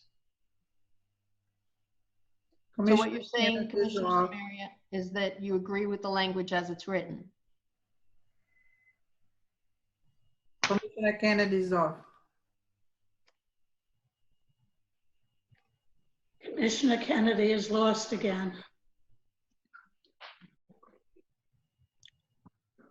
No, I think I like your language better. So I just think that it's the responsibility of the commissioner to get the material, and he can get help from he can request help from the administration to help him. But I just think that it's an item that is responsibility of the person that called for the workshop. Members of the commission, Mayor, may I suggest that the section read, the commissioner requesting the workshop must state the purpose of the workshop, and the commission may not consider any other matters of the workshop, and the commissioner shall provide all supporting documentation and materials for the workshop by the village clerk at least 1 week in advance of the workshop date, unless the workshop is requested by staff or related to the annual budget. I like that better. Yeah, I'm fine with that. I like that better. That sounds good. May I make a comment? Okay. What's the next one, Commissioner Ross? In reference to page 1, emergency meeting. The way it's read here, it says the mayor may call an emergency meeting of the commission whenever an emergency exists requiring immediate action by the commission. Upon the call of the mayor for an emergency meeting, the minutes workshop, okay, 24 hours. Okay. There are things that could happen that it's impossible. I want to just throw something out there. We could have a major gas leak, and it's impossible. We could have a complete turnaround of something that transformers blow, fire, this, it's impossible. When you say may call an emergency meeting, you know, when there's so many emergency out there, and who creates that emergency? So I would caution the language here, because 24 hours, we can't react. I cannot post anything in 24 hours and call a meeting or anybody 24 hours when it's life, safety, and health. Madam Mayor, Mr. Hearn, is there anything that you could address that? Good point. I think it's pretty clear. I don't know the problem. If I could suggest that the gas leak or a urgent health issue, you can't call a commission meeting for that. Right. If there's a gas leak, then, you know, we need people to come in and contain that, hazmat or whoever responds to those things. That's not an item for commission action. That's actually the responsibility of the city manager. So I do agree with you, Marcy. It is the responsibility of the city manager. So he should be able to take care of the problem without have to call a special meeting, emergency meeting. And I would say that I think that these rules, as well as the existing regulations, the charter, and existing code regulations, allow for that to happen. Again, this is the type of situation that I think is envisioned by this language, is where a specific example, we've gone past the point of a hurricane watch, and we're now in a hurricane warning. And, you know, which is, you know, that tropical storm conditions will be experienced in the community within the next, you know, within 24 hours. The mayor then says, hey, let's have an emergency meeting to take care of any things that we need to and get a report from the manager. That would be triggered. The other situation that I think that the commission is talking about, which still would fit within what's written, is if in fact emergency action is required by staff, that the mayor then asks for a meeting to ratify the actions already taken, and that still would require the 24-hour notice. Again, the idea behind this rule is to be consistent with as much as possible, and you know, there's no bright line, there's no black letter that we can't that doesn't account for exigent circumstances. But the idea is, whenever possible, providing a minimum 24 hours notice, because that is what is being suggested by a series of Attorney General opinions that are already out there addressing this issue. You know, we can put in, if you want, if it's the commission's desire. I would use the word if possible. Let's say in line 34, if possible, at least 24 hours.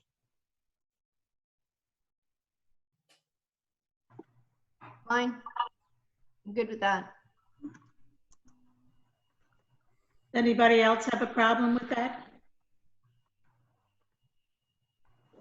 No.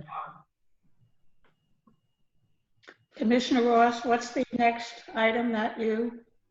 The next paragraph I have, Chief Cabrera is raising his hand. I'm sorry? If you want. Really quick, I don't want to take much of time. You saw what happened with this pandemic. We had to respond immediately. we had to take drastic measures immediately. So I do agree with the commissioner, but at the same time, as an emergency manager, it's incumbent that we have to, do the 5 C's, which I say: contain, control, communicate, coordinate, and command. And that may take more than the 24-hour period. So I'm glad that the commission is taking into consideration during these upcoming emergencies that as an emergency manager, first we have to do those 5 C's: contain, control, command, communicate, and coordinate. And once the situation is now stable, then we can go over whatever plans or discussions we need, especially during health, safety, and emergency situations. Louis, I think that only applies to the commissioners, not your emergency. Grab my computer. Well, I think they correlate with the plan. John, correct? Yes. Yes. So okay. they do correlate. And listen, transparency, and we've had that discussion today, is the best policy. I just wanted to share from an emergency perspective my school of thought. I don't think that's worth anything, but those are my thoughts. Yeah, I don't think these meeting procedures preclude staff, and particularly command staff, taking emergency measures when they need to be taken. That. So the next paragraph I'm looking at is paragraph F. There was one. Let me check. Commissioner Kennedy is here. I'm here. Okay. Can you hear me? For a while. Yeah. All right. I have never had so much trouble Zooming in my life. I Zoom 3-4 times a day, and I never have these issues. All right, sir. I'm here. I was hearing everything you said. Every time you lose me, I have the audio, but no video. You can't see me. Good to know. Hey, just for clarification, John Hume is out. Excuse me, Commissioner Ross, you're talking about item F, authority to cancel? Paragraph F, authority to cancel. The village manager has never had authority to cancel, and I don't believe that he should have the authority to cancel a commission meeting. I mean, I could think of how that could go wrong in so many ways. So I think we should strike paragraph F. I happen to agree I'll with agree. you on that. Commissioner, I'll agree with that as well. Madam Mayor, I agree with that 100%. We already gone through that with the last city manager, and our charter says what has to happen as far as canceling meetings. So I agree that should not be there at all.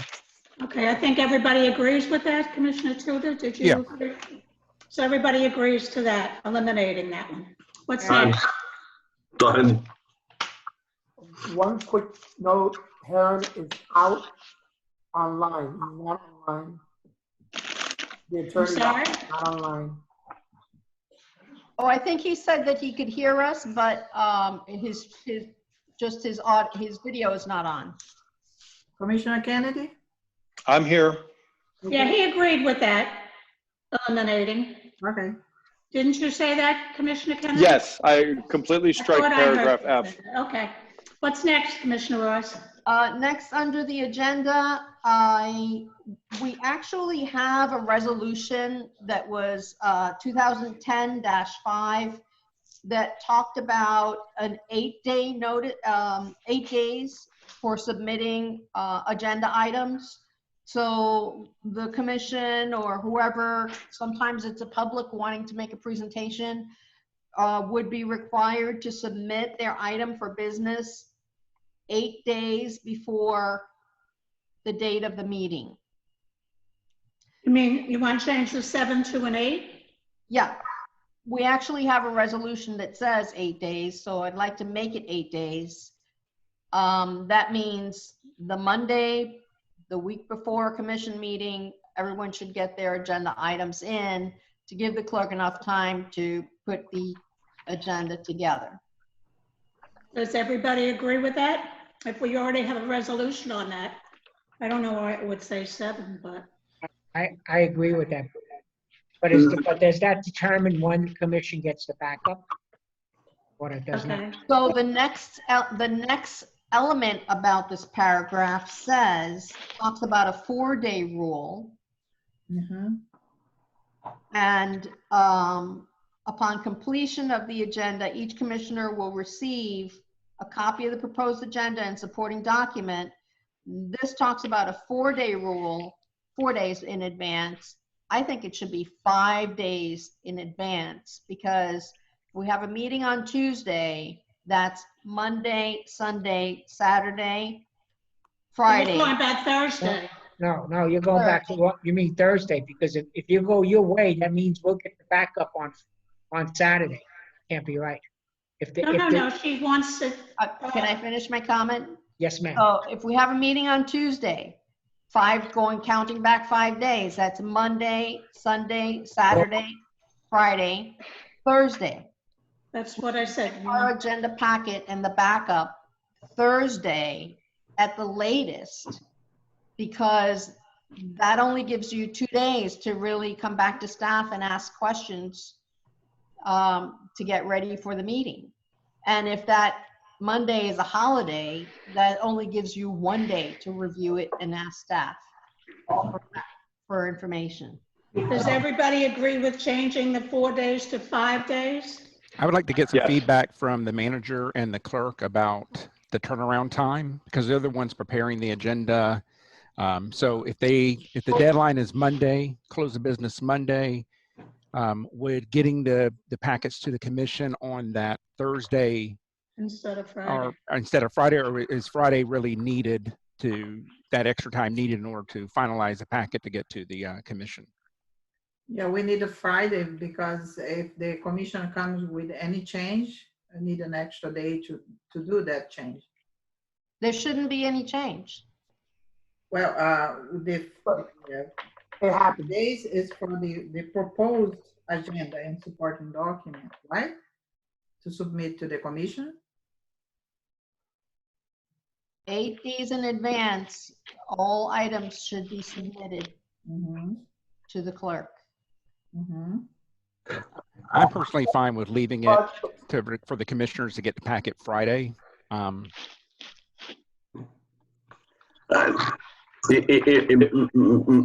Mayor and commissioners, if I may make an observation and as to what the clerk is saying is, and Commissioner Ross, I think that your point is, and I apologize for having gone off video, I was typing.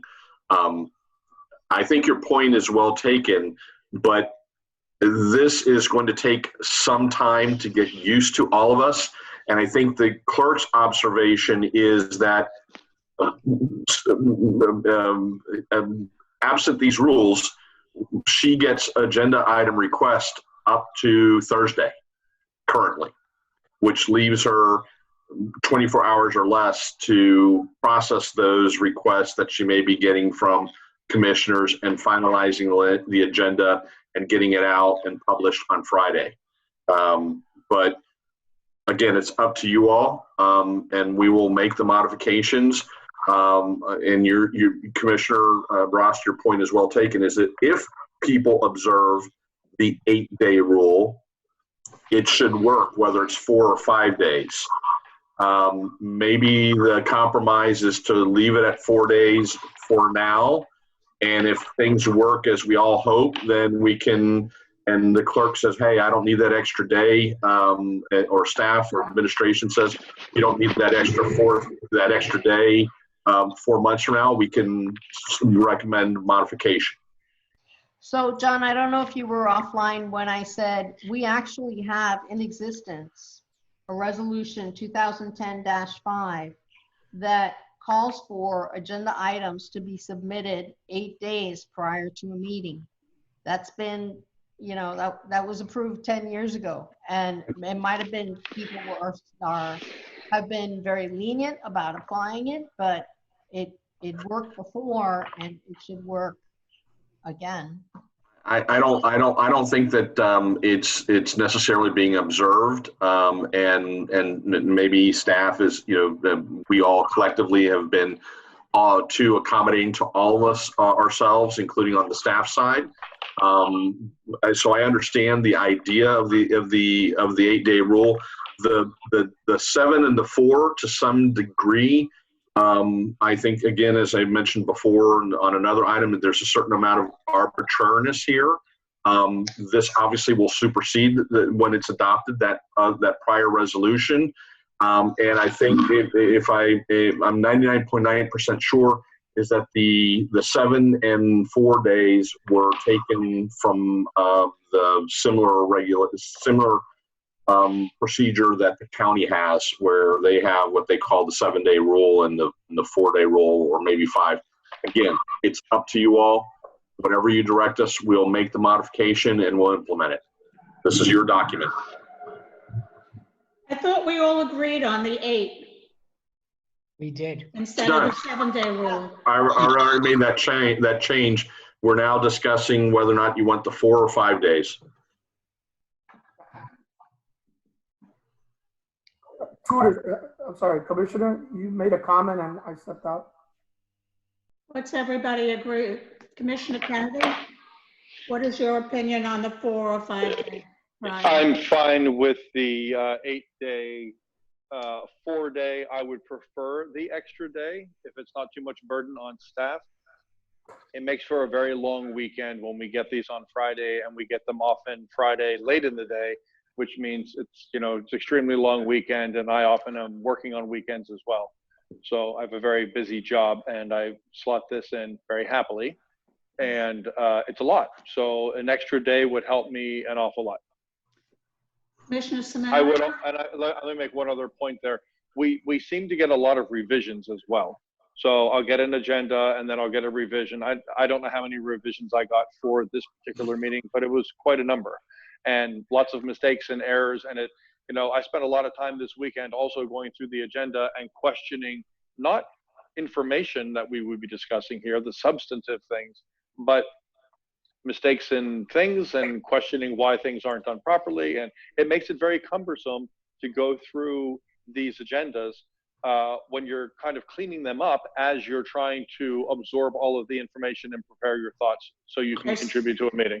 So you prefer the 5 days. How about you, Commissioner Samaria? Question, Attorney, when do you get this to have the final say? Because this last one you got on Friday, right? For the final draft that goes to the commission, because I didn't get my thing to Friday, and it was because you had to look at it. To some degree, this is sometimes I get items very late in the day, whether it's Thursday or Friday. The comment that I have is that as we move forward with this set of rules, on my end, on the commissioner's individuals end, and on the staff's end, we're obviously going to be working to meet these deadlines and making sure that we do. And as Commissioner Ross had mentioned earlier, if we do adhere, all of us, to the 8-day prior rule, then we will try and make sure that we meet on our end review and approval and in publishing of the agenda with 5 days prior. It's your call. We will either way, we'll work together to make sure we implement it. And if it needs modification down the road, we can bring that to you as staff. Commissioner Tudor, what is your opinion on the 4 or 5 days? I think we should leave it at the 4 days. That's why I was asking the clerk from a time management point of view, which time period works best for her. And also, I don't think the manager, I kind of wanted to hear from the manager as well, since he's part of that whole process. I agree, Commissioner Tudor. But I do want to say that, again, to all commissioners here, we're not staffed up, okay? So, and we're all doing a lot of things that are moving parts. So I agree with Commissioner Tudor, 4 days. Let me ask you, would the 5-day rule be easier for staff to manage if we actually had a specific cutoff and stuck to that cutoff date for commissioners. I think that's really the issue, because I know in the past there have been, you know, I always, when I hear like a Monday deadline, that's it for me. Close of business Monday is the end of it. But I know I've seen where items come in from commissioners because, you know, they may make a ruckus about wanting to add an item, you know, late into the process. The 5-day rule would work, but it's really going to, you know, that the staff's going to have that authority to basically tell a commissioner no if you're coming in there Tuesday or even Wednesday with an agenda item. Which is I think that's fair. Which I is think happening. if we do the 8 days, the 4-day is fine because I'm just And if bringing that- it to place earlier. In the event of something that seems really imperative to be heard, that commissioner, that late submittal, and that commissioner can bring it to additions, deletions at the beginning of the meeting, and the rest of the commissioner could decide, yes, okay, we agree, it's important, let's hear it, or sorry, put it on the next agenda. That's true. That's true. And let me say something about that. That is provided in these rules, and there certainly are going to be instances where I think the commission will provide for and make those changes. But there is going to be there will be a need to have some self-discipline in all of these rules across the board. And as Commissioner Tudor said, yeah, sometimes the staff may have to say no, and it may then default to the emergency matter. But again, the inherent issue with emergency items is it still leaves all of us collectively having to address an issue at the last minute that staff may not have the time to put the backup materials or to research the issue to answer. And there's no blanket rule here. I'm just saying that there's a need to self-regulate all of ourselves as we move forward with these new rules. I mean, including staff. If I'm understanding this 4-day rule, if you turn a product in on Monday, that means you get the product on Friday. That's the 4-day rule. If we go to 5-day, that means we don't get it into Saturday. Am I not understanding this? No, get it on Thursday. Get it on Thursday. Oh, so you count the Monday that you turn it as 1 day. Right.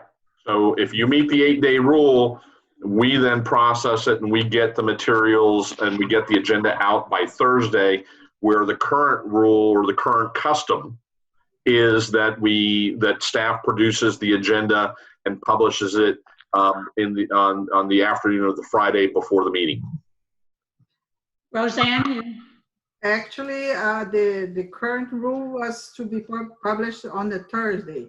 Lately, we are having some problems, and then it's happening to go on Friday, even Saturday.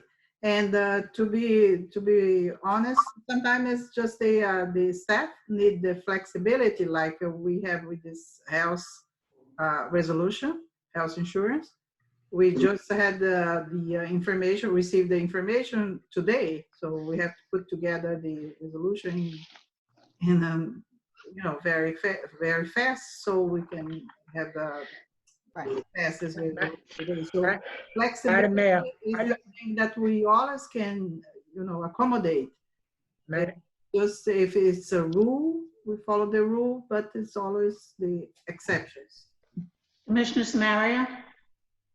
If we stick to the rule where people have to turn their stuff in by Monday, 5 o'clock or whatever the time that we decide, there's no reason why we can't get this agenda out to the commissioners by 5 o'clock Thursday. That way we have off by Friday morning. You're in favor of having the 5 days, changing the 4 to 5? If it gets to Friday morning, not to Friday afternoon, because sometimes we get the agenda item at 5 o'clock, 6 o'clock at night. Right. So you're in favor of changing it to 5 days, Thursday? Thinking 5 days. Monday's 1, Tuesday 2. No. That you would receive it, instead of receiving the agenda Friday, you'll get it Thursday. if everybody turns their stuff in like they're supposed to, and the city manager and the village clerk doesn't let anybody add any other stuff in, yeah, you should be able to do it. That's gonna be the responsibility of the city manager and the clerk to say, no, Commissioner, you can't add any more stuff. I count 3 for 5 days. Huh? Do you want to take a vote on that? 5 days. I'd like to say something, please. Go ahead, Commissioner Kennedy. Just By the way, for you're Hesta- on boxes. I'm You're sorry? on twice now. Let me turn this one off because. Is that better? No, it's okay. Go ahead. One, you're blank. Once you're moving. Okay. So the risk of mucking this up further, maybe to help village staff get this done, because look, I understand they have a lot going on, a lot of moving parts, and things come in late and all of that good stuff. Maybe we, as a commission, commit to getting things in earlier than the 8 days. Getting something in Monday at 5 o'clock is kind of a strange time for me to try to get something done. Monday's a work day for me. So for me to get something done by Monday, the end of the day on Monday, well, I worked all day, so I didn't work on it on Monday anyway. I probably got it done the week before, so it wouldn't impact my weekend as much, quite frankly. So I could commit to Friday, the prior Friday, and get it to them even earlier and give Roseanne and David more time to get these things done so they can get us more. I'm more interested in having more time to absorb all of this information that I get in the agenda. So you're It's in a lot favor of because 5 days then, getting it by I'm in Thursday? favor of the 5 days, but I'm also willing Right. to commit to getting to a longer time to get my materials into them, because I'm more concerned about having time to absorb the information, especially everybody else's, because mine I know. My agenda items I turned them in, but I get 4 other people's stuff, plus lots of stuff from the village. It's a lot. That's what I need time to go through. So, and I don't want to be rushing through it. I really want to absorb it and have time to call people and have conversations and all that good stuff. I would like 5 days. And in order to get those 5 days, I'd be willing to get my stuff to Roseanne earlier, is what I'm saying. Right, well, we've already agreed on the 8th. So does everybody agree with changing it to 5 days? Commissioner Turner? Mayor, I've already made the change, and that's the way we'll produce it. We'll see how it goes. And so for purpose of being able to move on, I've made the change, and that's the way we'll process it for approval at the end of all the discussion and comments, and we'll see how it goes. Right now, according to 5 days. It doesn't stop. It doesn't stop commissions from turning their work in early if they want to turn it in. This has nothing to do with turning it in. This is us getting the correct. agenda. So it'll be 8 up front to get the items in, Right. and 5 for us to do it. Does everybody agree? Yes. Yes. Okay. Yes. What is your next item, Commissioner Ross? Okay, I don't have anything on page 3, and if anybody does, I don't want to leave that behind. But my next comment is just in the order of the agenda on page 4. We usually have announcements before the adjournment. I intended on having put that in. I apologize. I can put that in very easily. Okay, that's how we do it. You're putting in, okay. Next, Commissioner Ross. My next comment is not until page 5. And it has to do with Rule 6, presentations, public participation, and public decorum.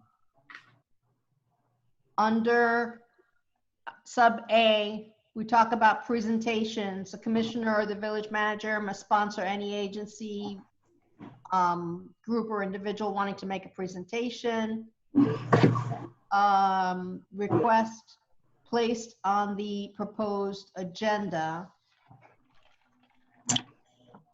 And since we're making the requirement for the 8 days to submit materials, I think that we should also provide in there that supporting materials are to be provided within the 8-day rule for inclusion in the agenda.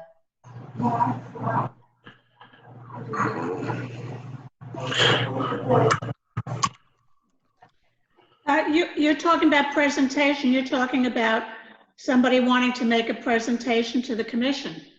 Correct. Correct.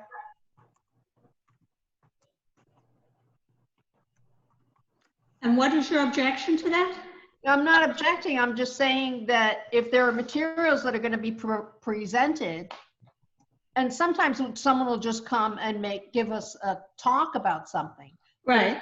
Materials that are going to be presented, that they should be also presented 8 days before if they're going to be included in the backup.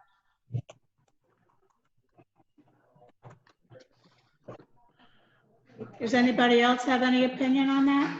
I agree with that. Commissioner Ross and members of the commission, may I suggest that section A read, a commissioner or the village manager must sponsor any agency, business, group, or individual wanting to make a presentation to the commission or to have their request placed on a proposed agenda, period. Submission of presentation material shall comply with the agenda preparation deadlines, period. Unless approved by a simple majority of the commission present, such presentations are limited to 5 minutes. That sounds fine. Sounds good to me. Does anybody object to that? No, that's fine. Okay, next item, Ms. Ross. Next paragraph B about public participation, and it was a comment during public comment also. The first sentence is fine, but when you go to line 23, it says that you have to sign up. I would strike out from 23 down to 27 that talks about signing up.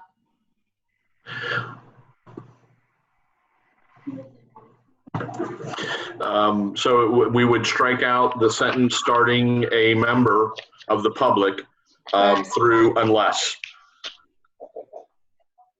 Strike out a member of the public who wishes to address the commission or on any such item will do so by signing up at the public comment on public comment agenda items, good and welfare of the village. A member of the public who wishes to address the commission on a particular item on the agenda requiring public comment will do so by signing up.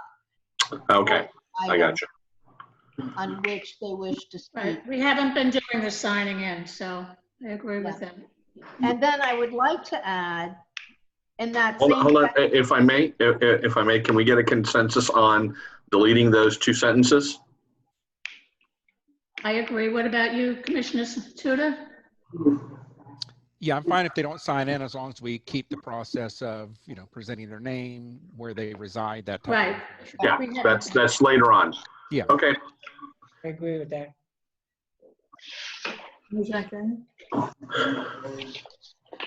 And okay, so the next comment is in place. It could fit in that place, or it could fit somewhere else, John, wherever you think appropriate. We have a resolution 2010-6 that permits public comment at the first reading of an ordinance. And of course, Florida statute requires public comment at the second reading. But years ago, the commission decided we want to hear from the public even at first. So somewhere in there, I would put that the members of the shall be afforded the opportunity to comment on proposed ordinances at first reading, in addition to the public hearing, which is held at second reading. Commissioner, your point is taken, and I hate to go back, but if you go on the go back and read the entirety of the regulations, including on page 3, which is the order of business, we do recognize under public hearings that public comment can give but the public can provide comment on first reading of ordinances. It's a bullet point under public hearings under old and new business. Okay, since it was like an official policy resolution, thought it should be there, but it's fine if that's covered And it's further covered during the process about debate as well, by the way.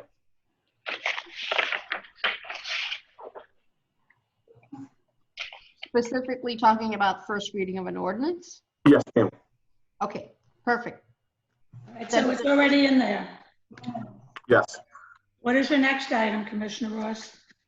Great. Then in the next paragraph about the quorum, on line 45,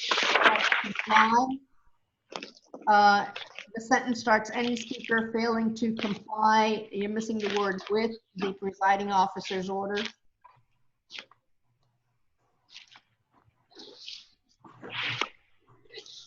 I'm sorry, what page? Page 5 still. Okay. Line 45, number 45, it starts with comply and needs the word with in there. On page 5. 45. Quorum. No, it's number 5 on the bottom. With is missing, John. With is missing. You keep it in there. Right. So, someone's moving pages in the background. Can they either mute themselves or stop because it's I can't hear well? So I'm sorry. What can we go back? What page? It's numbered page 5, subparagraph D towards the bottom, public decorum. Yes.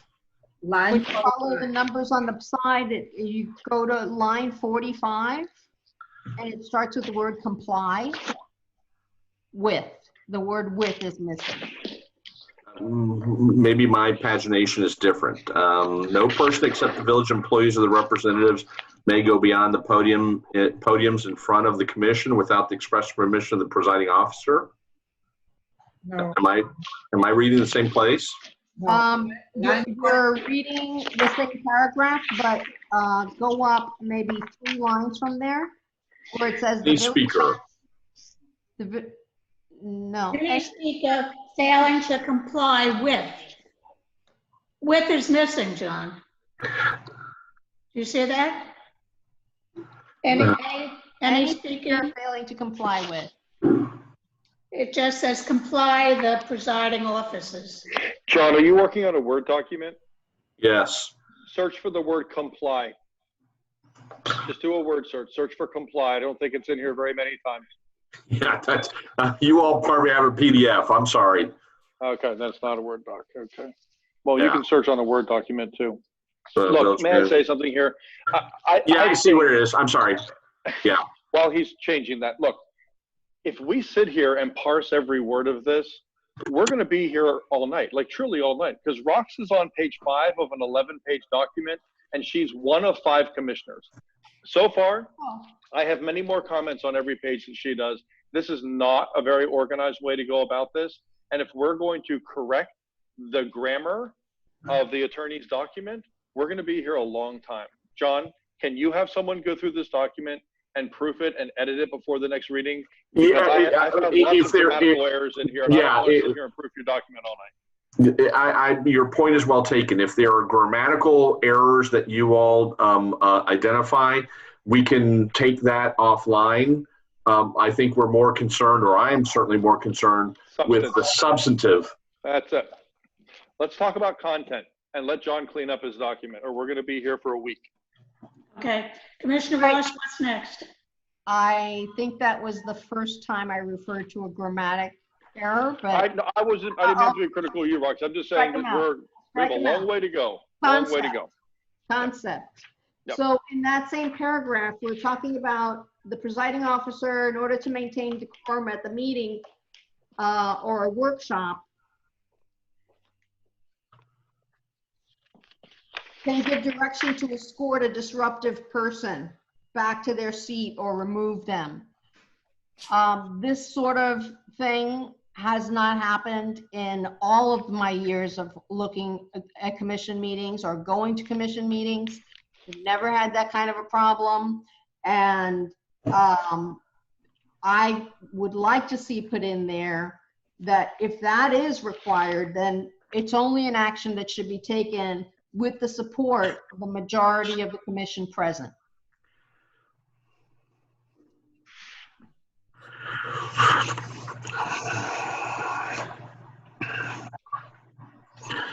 Anybody have an opinion on that?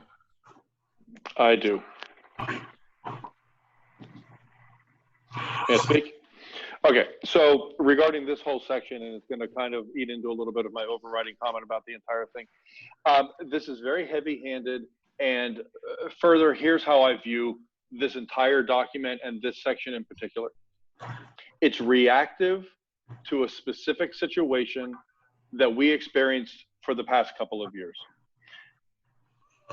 When I moved here, the commission meetings could be combative, and there was a little tussle in there and people arguing, and people were still pretty cool by the end of the meeting. Then it got weird, and it started getting really ugly in the room. And as a result, you know, you can say it came from the dais towards the audience or vice versa. But at the end of the day, it was all happening. I know where I've placed the blame, but it's my own opinion. But the bottom line is that this section, my feeling as a resident at the time this all started happening, that this whole document was really about this section and the mayor being able to have someone thrown out of the meeting. Really, if we just kind of boil it down, it's all very reactive. I think it's overblown. It's not necessary. It's very anti what I consider to be Biscayne Park. And I go back to Rox's earlier comments about a collegial group, and we kind of want that. Look, we all want that, and we want it to all be nice. I find this to be very heavy, and to put in writing how people will be removed from a room and who's allowed to do it. I don't think that we should be going here. I really don't. I just think it sets a really bad tone. And I am all about, I'm a procedure guy myself at work, and I like to have everything kind of all spelled out. But people have to also have some personal responsibility to how to act right. And this, I feel this entire page, I feel this entire document overall is really quite sort of not necessary. A lot of it, most of it. But this section in particular, I'd be very happy if the whole thing were just stricken out of there. Because if you put this in here, then you've got to put the exact same thing in about how commissioners and everybody on the dais acts to residents. Because I've seen more of that take place over the past couple of years than the opposite. Now, I was in the cheap seats for the past couple of years and got to feel it coming at me from the dais. So I just think that this is so heavy, it should just be removed, in my opinion. It's very anti-resident and just sets a really bad tone, especially where you talk about having people removed from meetings. I happen to agree with you. Madam Mayor? Madam Mayor? Yes. Since this was passed, and as former Commissioner Hari mentioned, and I happen to have talked to him about it, this was passed by a commission that had 60% of its members that have resigned. This has worked in the past. I don't really see why we need to make all these changes. We have survived all these years with all of this. This was done by 60% of a commission that is no longer on a commission. And to me, I just think that we need to, go back to the old ways of what we had before. I don't think there's much stuff that we need to change. That's not Does everybody agree with getting rid of that whole paragraph, public decorum? No, not at all. Let me say something to Dan's comment. I'm sorry, Will, go ahead. No, go ahead. No, you first. I think at this point, with a new commission and a general better atmosphere in the village that I can kind of smell when I take a walk, I think it's worthwhile for us to take a shot at living without this. We can always come back and do this later if we think it's necessary. This document was a reaction from a commission that riled up the residents of this village to the point that they came in with, torches into the log cabin, ready to burn the place down, basically. Like well, that's what I'm asking now, Commissioner Kennedy. Commissioner Tudor, do you agree? Wait, Commissioner Kennedy, are you saying that I'm for this document? I'm basically saying I'm agreeing with you. We need to just give it. No, I know you're agreeing with me. What I'm saying is we could come back and address this again if we wanted to. I would like there to be a spirit of, I think we can do this in a nice way and give it a shot with this new commission. Why not try? We can always come back and do this, but to undo this later when we realized this was really heavy and out of control. To undo this is a whole lot more work. I think we have other things to be working on, and my preference is this whole thing just be set aside and just kind of coast through and see how things go, especially That's what in we're regards talking to about. decorum. Yeah. Can we ask Commissioner Tudor? Yes. I think this language needs to stay in here. The reason why I was a big supporter of having these policies and procedures for meetings is that the behavior by some residents and especially some commissioners we never had anything on the books to deal with that. So we should have had this language a long time ago. We failed in doing that for years. The language about the decorum is standard language you'll find with most other municipalities with their meeting procedures. I think it's good to have it in there. We have something we can fall back on. That's why I also pushed, and we have to have the language in there about censoring commissioners. You have to have these meeting policy procedures in place. That's the foundation for a strong, efficient meeting. And so far, and I understand, I would love for all commissioners to be civil, all residents to be civil, but unfortunately, we haven't shown that over the years. I got muted again. Can you unmute me, Roseanne? Oh, I'm sorry. I am unmuted. I'm sorry. Will, can I ask you a question? Will, can you hear me? Will, would you be willing to give it a shot and see how this new commission does with the residents and just see how it goes? Because as I said, we can always come back and do this if we need to. You could put it on the agenda for next month and say, you know what, people come in here and acted like jerks. I told you I was right. Let's get it back on the agenda and do it. We can always do it. But undoing it is a whole lot worse, and I think it sends a really bad tone from this new commission, especially right at this minute. Will, would you be willing to give it a shot and just see how we do? No, I think the language should be in there. I think we should have strong language. We should have very precise procedures for the meetings about how everybody should conduct themselves. I think it's very important. I even go as far as, I think this being a resolution is too weak. I think it actually should be an ordinance, because otherwise you run the risk of commissioners coming in and deciding to just, willy-nilly change things because, they're uncomfortable with something. No, there should be precise rules in place. And if commissioners want to change that, there should be an open dialogue and discussion over 2 meetings where commissioners can make their points about why they want to change language that are in an ordinance, and residents can respond. However, it seems like the general consensus with the commission is they want to go with the weaker resolution, which that's fine, but I think if, we should still have the language that's in there. I may comment back. I think everybody's had a bite at the apple here. And I agree that it seems like it's reactive to that the past commission was imposing a very oppressive ordinance that seemed reactive and was designed to quash public participation, or at least chill it. I think that meeting rules are important. We've needed them for a long time. So there's a lot in this resolution that says, Commission, this is how we're going to govern ourselves. This is how we're going to promise, this is how we promise the public that we're going to conduct the business of the village. With regard to public decorum, every municipality has some form of it. Perhaps of this is heavy-handed, and I'm trying to pick and choose. For example, the next paragraph that talks about no personal comments, I think that has to go entirely. That should be stricken completely. We don't have to tell people how to address us, whether to use our title or not. You earn your respect.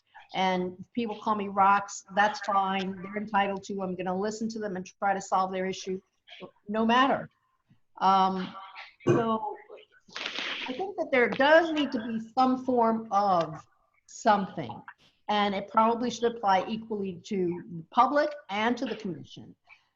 And the reason I say that is because there are cities, there's something called Lozman, this gentleman, Lozman cases, who has at least twice sued the municipality he lived in because they somehow infringed on his public comment. And at least one of those municipalities did not have any rules in place. They just arbitrarily shut down that person because the person with the gavel didn't like what they were saying. For that reason, I think we need to have some rule in place, and we could decide how friendly and inviting it should be. But we've had situations where people in the audience have heckled each other, and that's not a good place to be.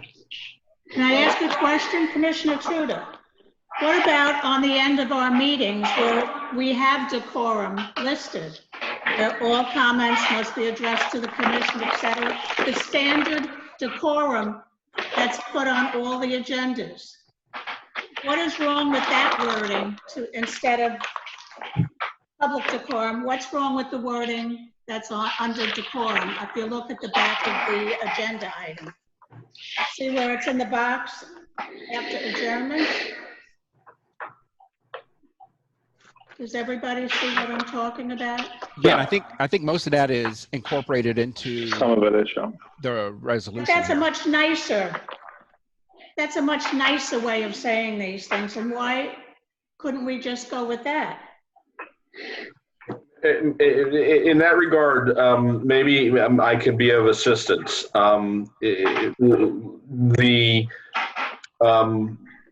What was previously before you in the form of that ordinance, I knew well enough to remove all of the language regarding the sergeant at arms and the powers and authority of the sergeant at arms. May I suggest, respectfully to all of you all, because one of the comments that Commissioner Tudor is as well as Commissioner Ross did say is in fact correct, which is a lot of these regulations that are out there do have similar language. So with that said, may I suggest that public decorum, and we can shorten it just to decorum, simply say federal and state courts in construing the First Amendment rights of speakers at public meetings have ruled that such rights are not absolute, and the presiding officer may stop or remove any speaker if their speech disrupts, disturbs, or otherwise the orderly conduct of the public meeting, period. The reason why I think that should stay in as your attorney is that paragraph is in fact a reflection of the current state of the law. I would then potentially suggest that we go one step further and say, accordingly, anger, rudeness, ridicule, obscene, or profane language, impatience, and lack of respect for others are not acceptable behavior by any member of the audience or commission. Period. And that's what we do. I like it. That would then eliminate the commission decorum. Am I correct? Yes, ma'am. It's a start. Yeah, I have no problem with that. I don't know whether or not you all want to keep in the booing, hissing, or cheering or No, clapping. I think that's silly. That's like children. Okay. I put that forth as a suggestion based upon, I think, what we're trying to accomplish here. With obviously, as has been mentioned before, the ability to come back and insert some of this language into the resolution if necessary.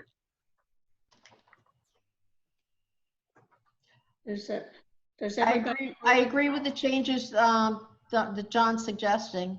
Yeah, I agree with you, John. But does that mean we get rid of the commission decorum? Yeah, so what I'm suggesting is we delete everything that starts with the sentence demonstrations in support through the sentence that starts no person, because I still think that there should be a limitation on encroachment onto the commission for your own safety. Yeah, I would be fine with that. I didn't like that non-encroachment onto the dais.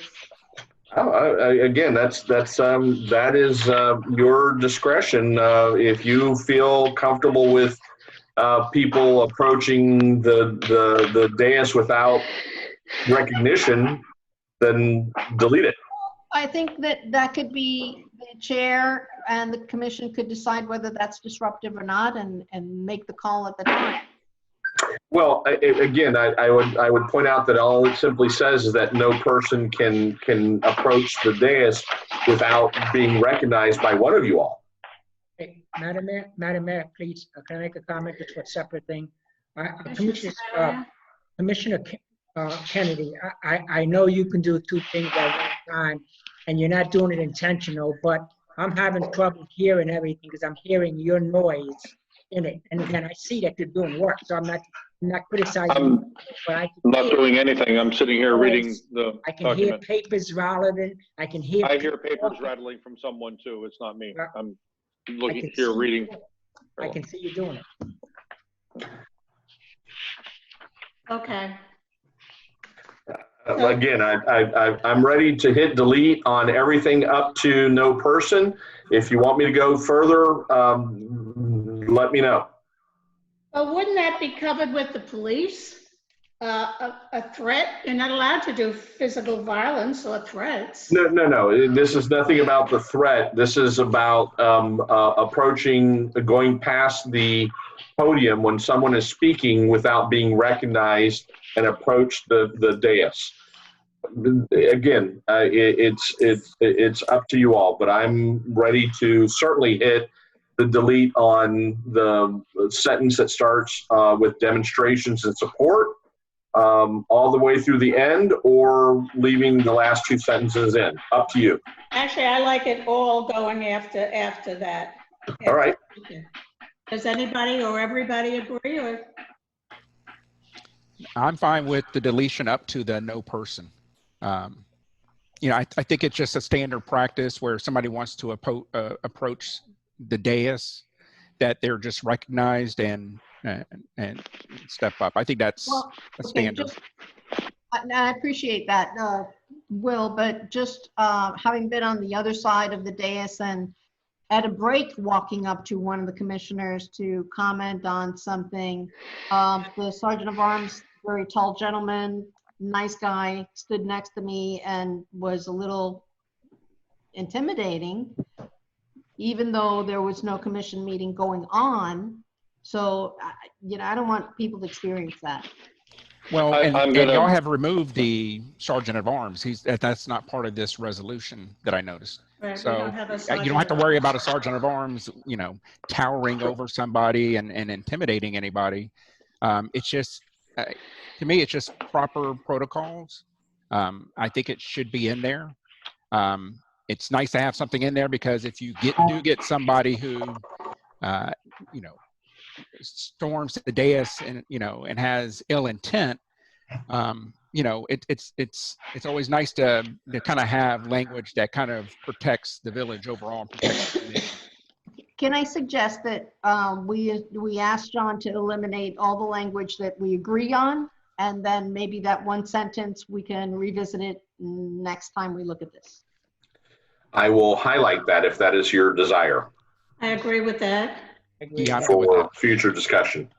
Yes. Does everybody agree with that? Yep. Sure. Yep. Okay, now on this commission decorum, are we going Well, hold on. So we're I'm sorry. Let me. I'm sorry to interrupt, Mayor. So I'm deleting all of D and E as well, Yeah. and going through commission decorum. Right.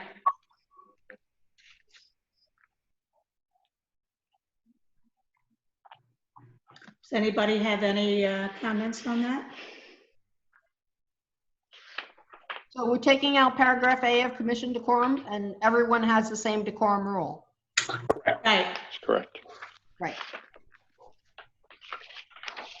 And I will adjust the rule numbering as we go along as well.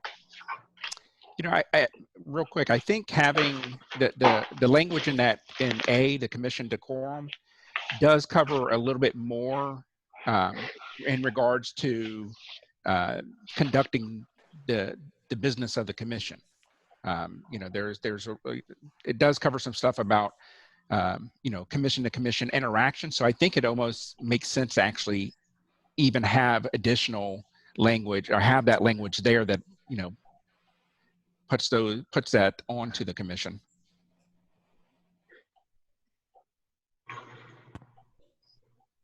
Doesn't Robert's Rules of Order cover most of that, Will? Well, I think it's good to have it kind of, I think it's good to have it spelled out. I will agree with Will, although I think it should all come out that those kind of things that are in there are separate from the topic at hand. We're talking about removing decorum related things, how people are acting. And that paragraph, he's right, isn't about that. It is about that, but it's also about some procedural stuff about in what order we speak and all of that. So he's right that some of those things are unrelated to the reason why we're striking out huge paragraphs of stuff. So how about if we put those procedural type things under the rules of debate? That might make more sense because it's not a decorum thing, it's a, if I may, the rules of debate, to the extent that there are some of that in this section, in this Rule 7, Commission Decorum, they are in the rules of debate already. This section somewhat expanded upon some of those issues and kind of tied them together, and that was the intent. So to that point, again, just talking out loud, we can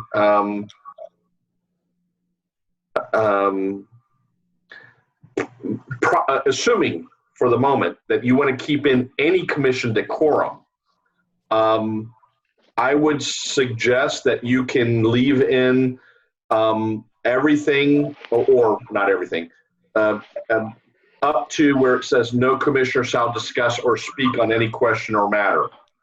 So you would leave in the commission recognizes that promoting and preserving decorum and civility amongst its members enables the commission to conduct the business of the village in an expeditious, fair, and transparent manner. While the commission is in a meeting, the presiding officer shall preserve decorum, order and decorum, and no commissioner shall delay, disturb, or interrupt the proceedings or the peace of the commission, nor delay, disturb, or interrupt any commissioner that is speaking or refuse to obey the orders of the presiding officer. Period. That's all we would leave in. Everything else would come out because it's covered by the rules of debate. Okay, I agree with that. Yeah, that's fine, because a lot of that seemed to be procedural language that would be found in the rules of debate. So yeah, I'm fine with that. Everybody else agree? sure. Yep. Good. Okay. Commissioner Samaria, do you agree? I didn't hear you. Yes, yes. Okay. All right, what's next on your list, Rox? Commissioner. Okay, recording the meetings is fine. Then on rules of debate, sub A, introduction of items requiring commission action.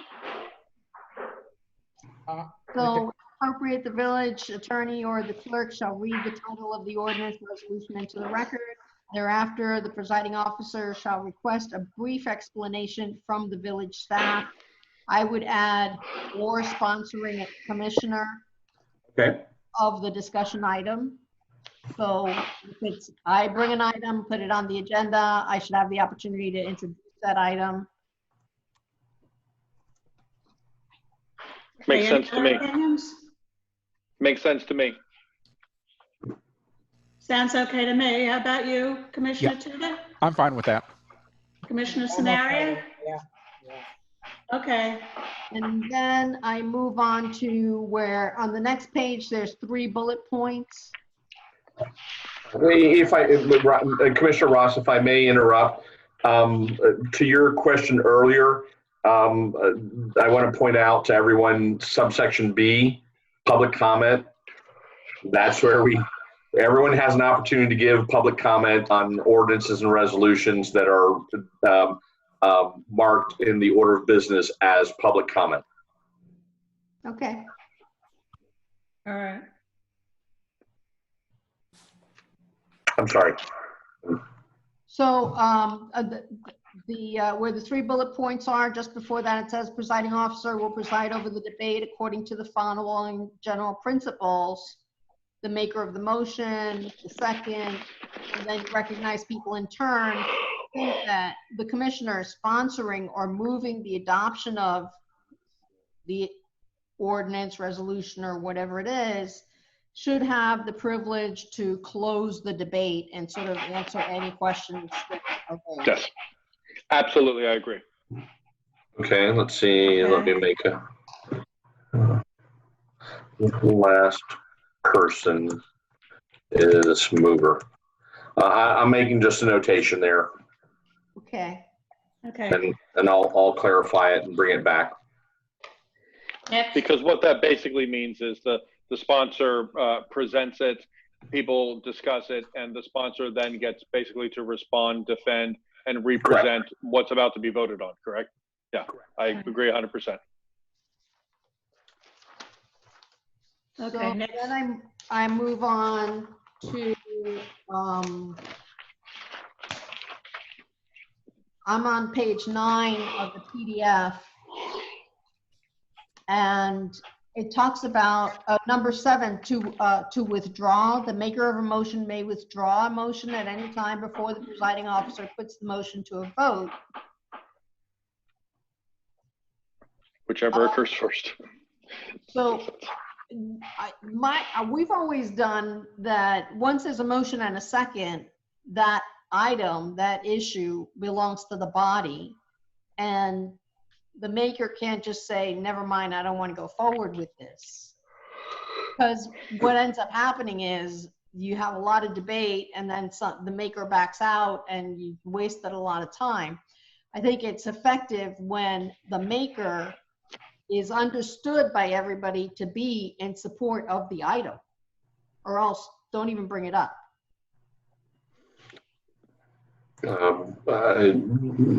That is, I understand that. I think, if I may, that the number 7 is intended to work to some degree in regard with respect to where is it? Rule of item.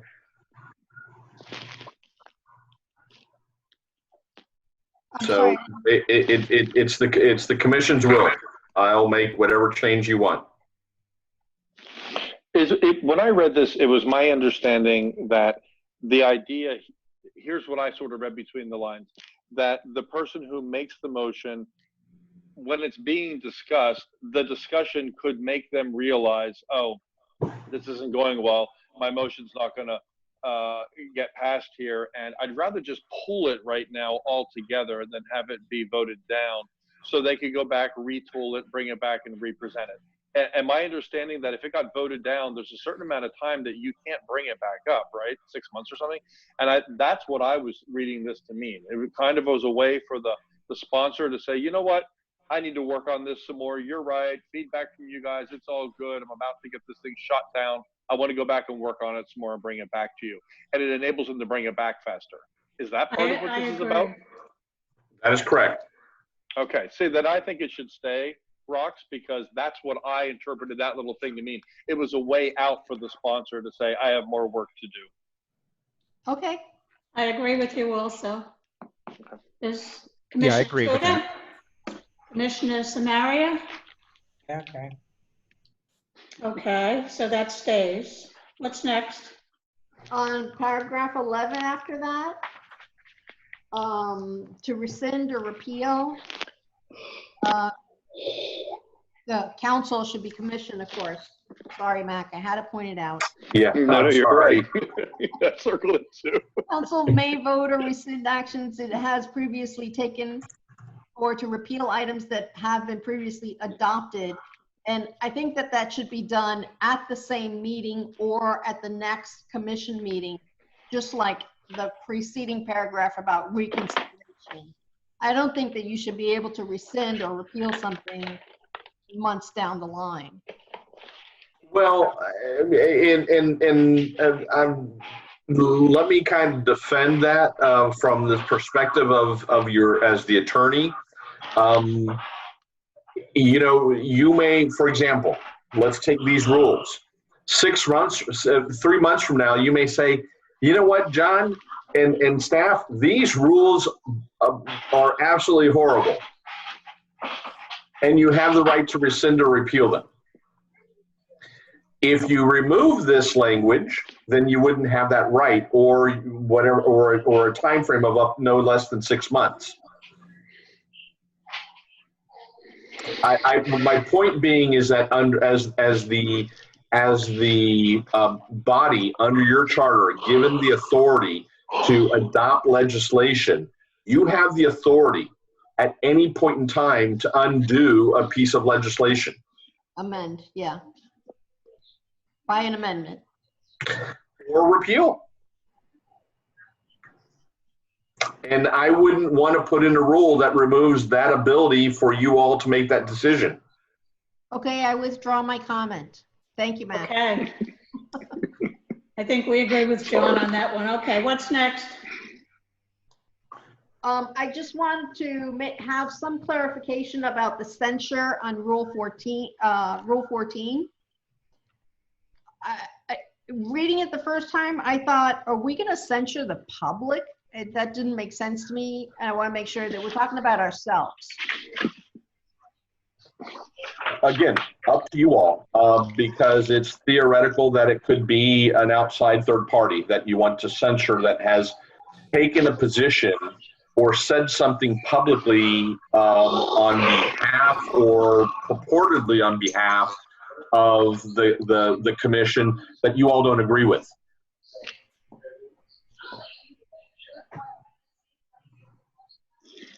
Yeah, people are going to come up and say things we don't agree with. I mean, hopefully not all the time, but some of the time. Much of the time. No, let me be more specific. That there is a group of residents who have organized themselves for whatever purpose, and they go out into the public and represent to an adjacent municipality or the county. You know, our municipality favors X, and that in fact is not consistent with the commission's point of view. Then you would have the ability to censure that individual or that entity or that group. That sounds like a free speech as equally as issue to yourselves, me. by the way. Mm-hmm. That sounds like a free speech thing. I mean, are we really in the business of saying that someone who went over to an El Portal commission or council meeting, whatever they have over there, and said something that represented us, that you know, the listener is responsible for taking that information and vetting it as well? I don't think we need to be in the business of stepping into what people say. The only part of this whole thing that I think we have any business playing in at all, if at all, is censuring ourselves. I think if this is going to be here, it should be an opportunity for us to censure each other. I have been at commission meetings where I thought, man, I wish someone up there would speak out more strongly to the person who's doing that right now, and they should come back and say something in a more official capacity. That's what I see censuring being. The fact that this would be done to the public or some group, I don't know. That sounds really messy to me. People want to say things that are stupid. Let the stupid fly. You know, the listeners got to filter out some of the stupid. I'm sorry, but everyone has a responsibility there. I think Rule 14 should be taken out totally.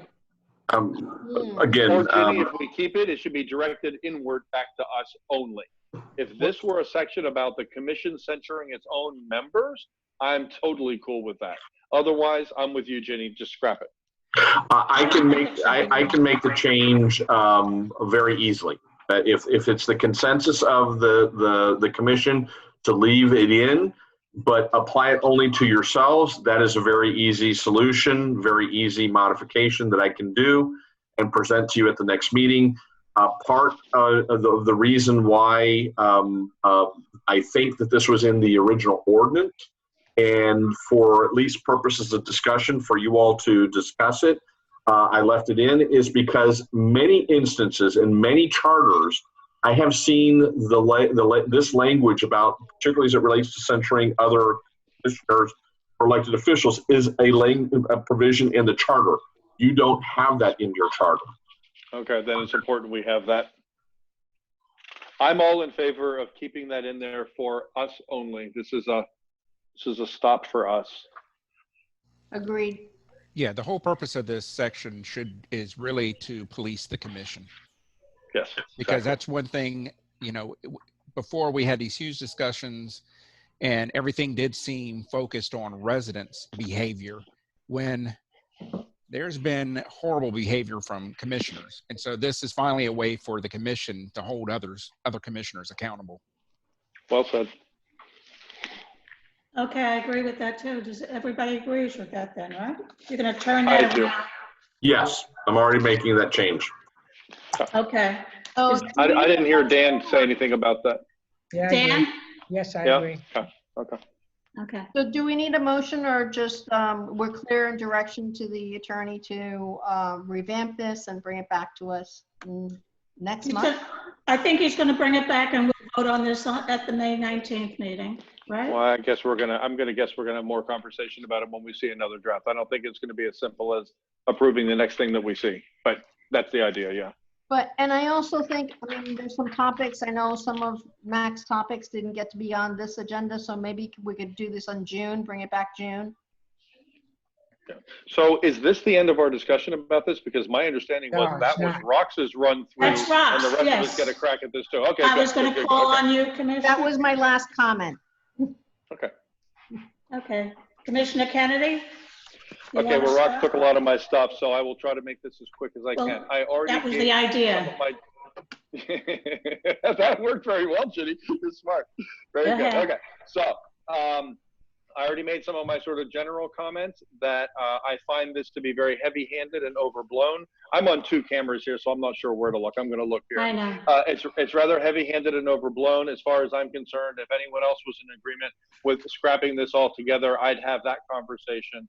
I don't think this is necessary now. I still just want to lob out there the idea that we would make a run at this with at this commission and skate through without anything like this at all and see what happens. Because this is, in addition to, I think, being heavy-handed and overblown, I think it has already taken an enormous time out of this meeting tonight. One of the 5 of us got her points across. Now, granted, a lot of us got our points in there at the same time. Yeah. I'm number 2. There's 3 more to go after me. Then we're going to pay John to go back and retool this whole thing, and John gets paid, you know, to get this all done. God bless, it's how he gets paid.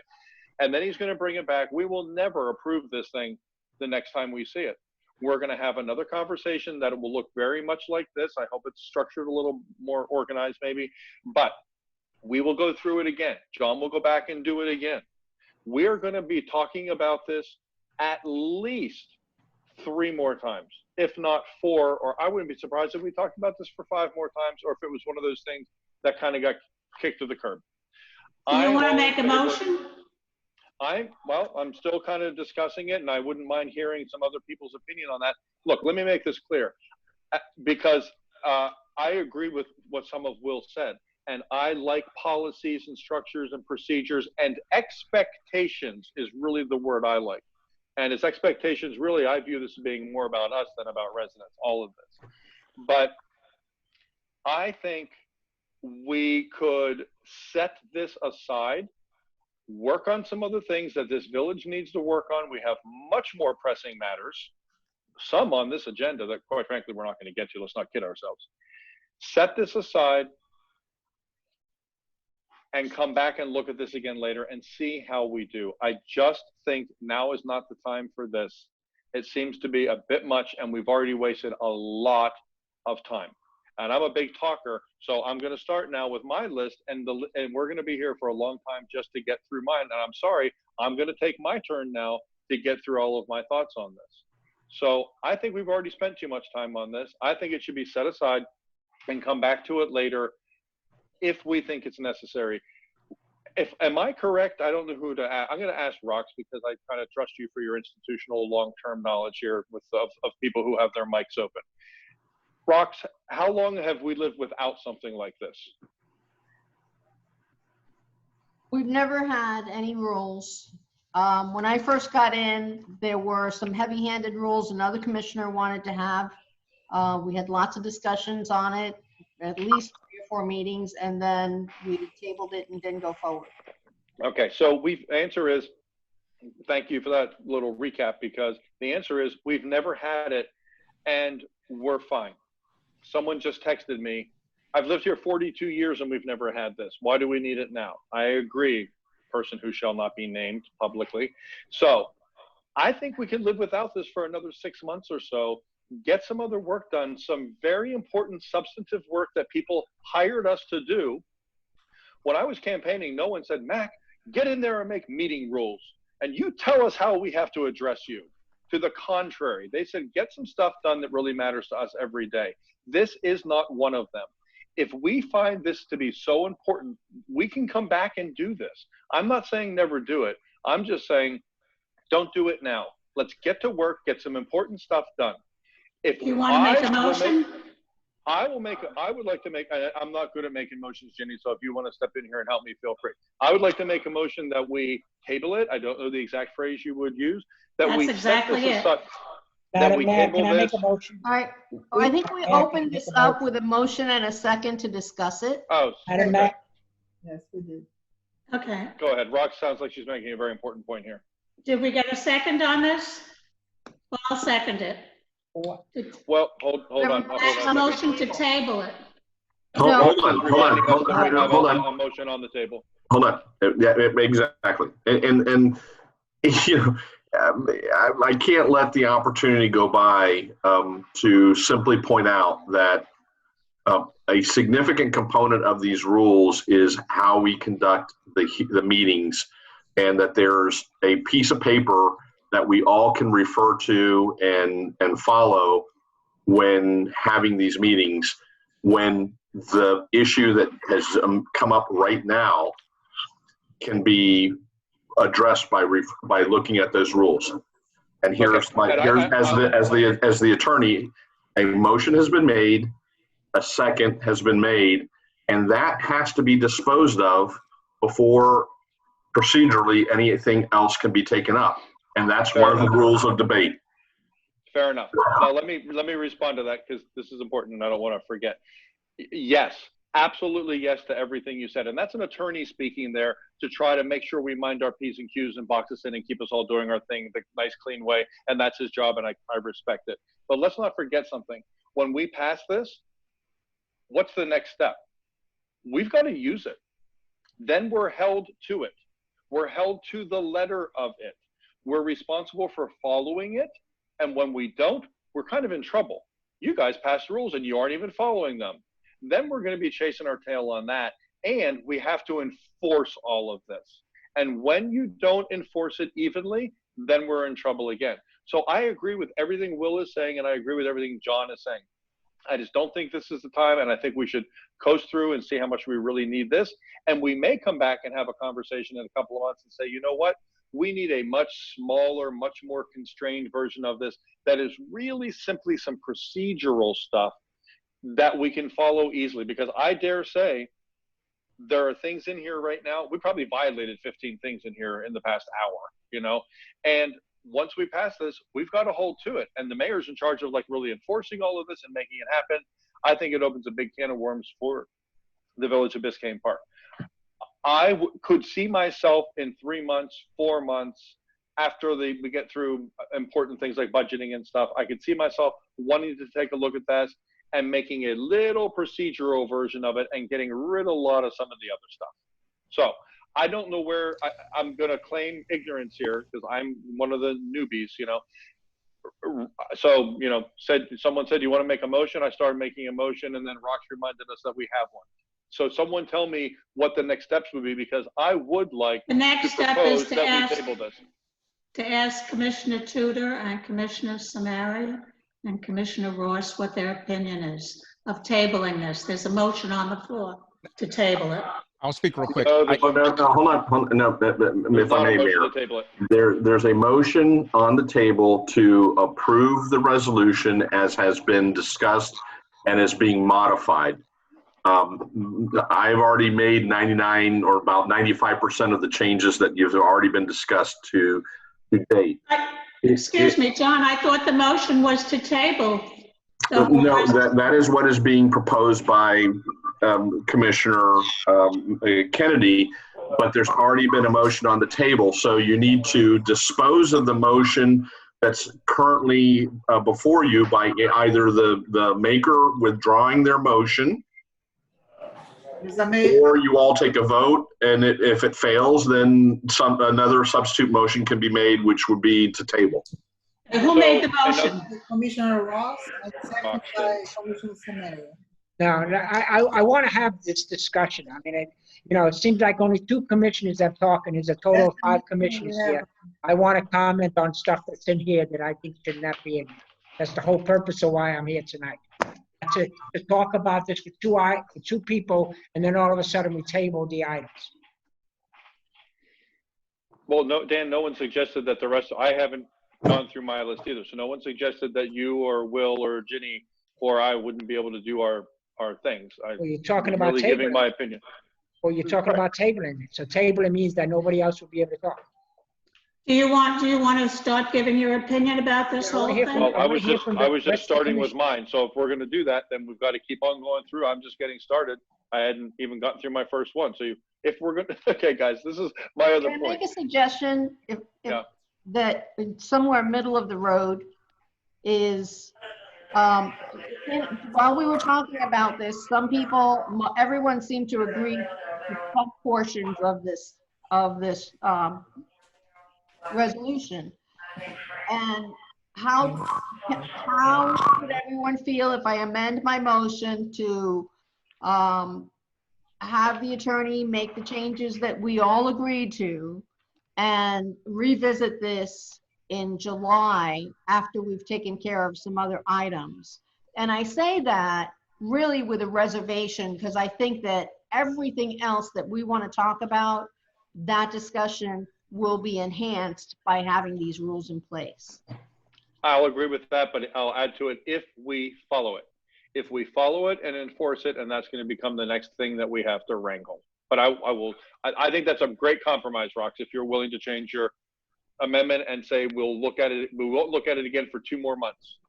I would, okay, so I amend my motion to revisit this resolution in July. In the meantime, John can, rework the document according to everyone's agreed comments.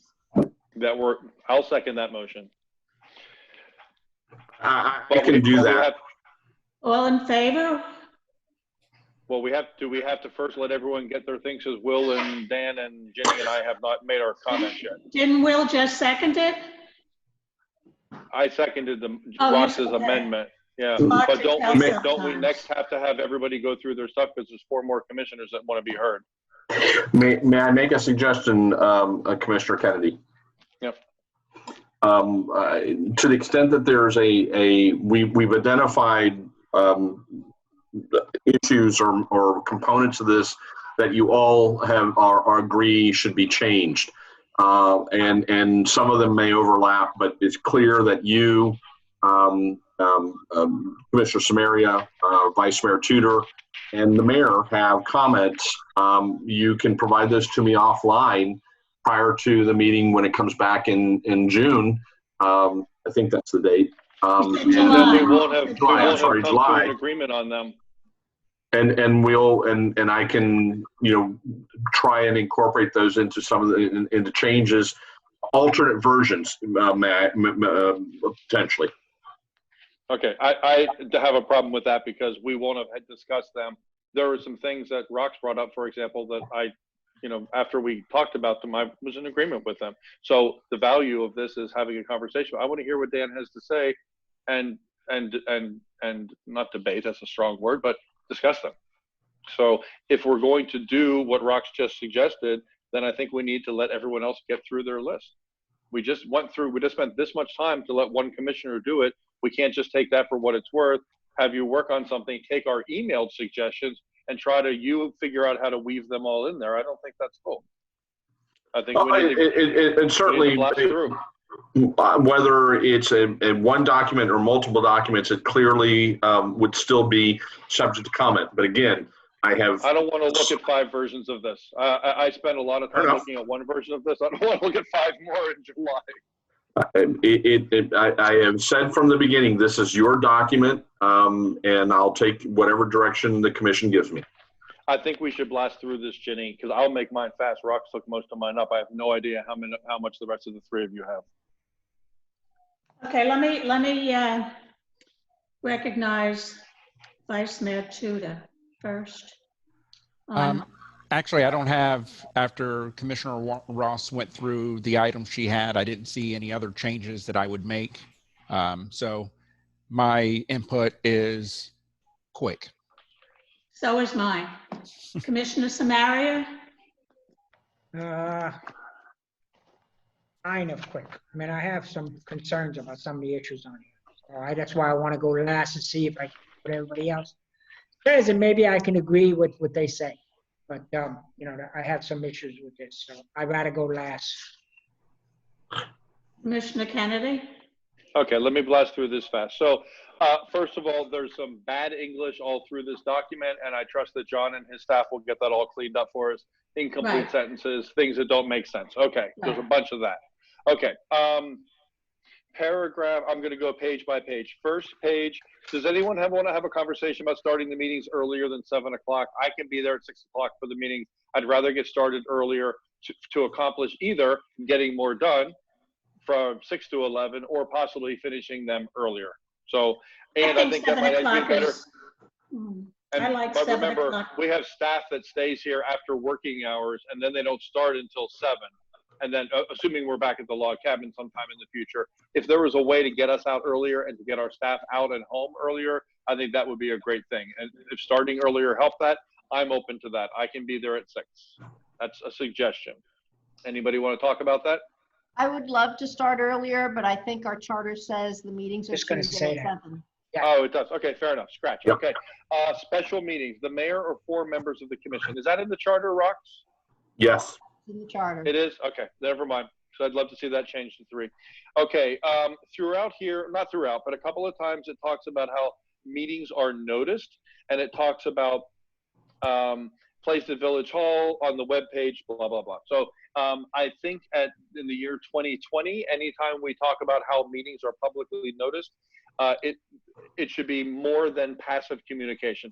Look, hanging something on those little things, whatever we call those sign things, hanging it at Village Hall in the rec center and putting it on the website, that is very passive communication to residents. If they bump into it or search it out, they're aware of it. We need to much more proactively engage people, grab them and say, there's a meeting, please come.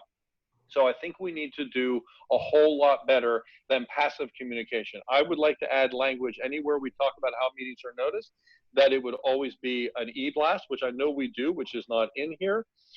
And that it would be posted on all social media platforms on which Biscayne Park has an account. So we have a Nextdoor account now, and things are being posted on there. But I'd like to see it in here in writing that we posted on whatever social media platforms we have, and that would be all meetings and including cancellation. So anytime we notice something, I would like it to be noticed as widely as we possibly can, as a matter of course.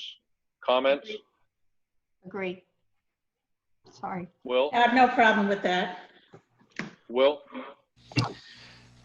Since this is going to be a resolution, things are going to change with the way that we communicate with residents. I don't know if, and I guess I'd like to hear from the attorney and his input on that.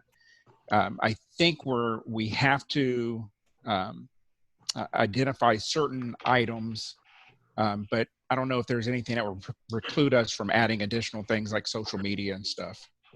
Yeah, not. If I may, in response to the question of the vice mayor, these are minimum, which obviously we have to meet the minimum by law. I can add in language that essentially says all social media platforms of which the town has an account with, and in use of the village's email notification system. Yep, that's what I'm asking exactly. Anybody else have an opinion on that? I'll do that. Okay.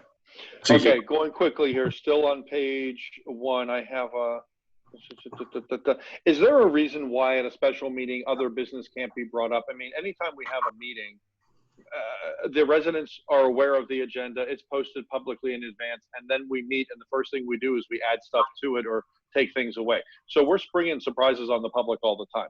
So why at a special meeting, if there was something important that somebody wanted to add, why couldn't we have the possibility of adding that if we agreed to add it? Why preclude ourselves from something important that needed to be addressed and say, no, gotta wait till next month. Sorry, special meeting rules, you know. Why not? Is there a law that says we can't do that, John? There isn't a law. There are some, again, Attorney General opinions that are advisory but not binding, that the intent of not only the agenda process but the notification time frame is intended to be as permissive as possible. And since special meetings and emergency meetings generally tend to be items that come up suddenly, then there should be a corresponding restraint on behalf of the government to maintain the discussion to those items for which the special meeting or emergency meeting have been called for. To go outside that is kind of springing or bringing up surprise. Your point is taken, that the law does say that on regular meetings, the idea is that at regular meetings, the business in general of the government is out there to be dealt with, and there may be items that come up that aren't on the agenda.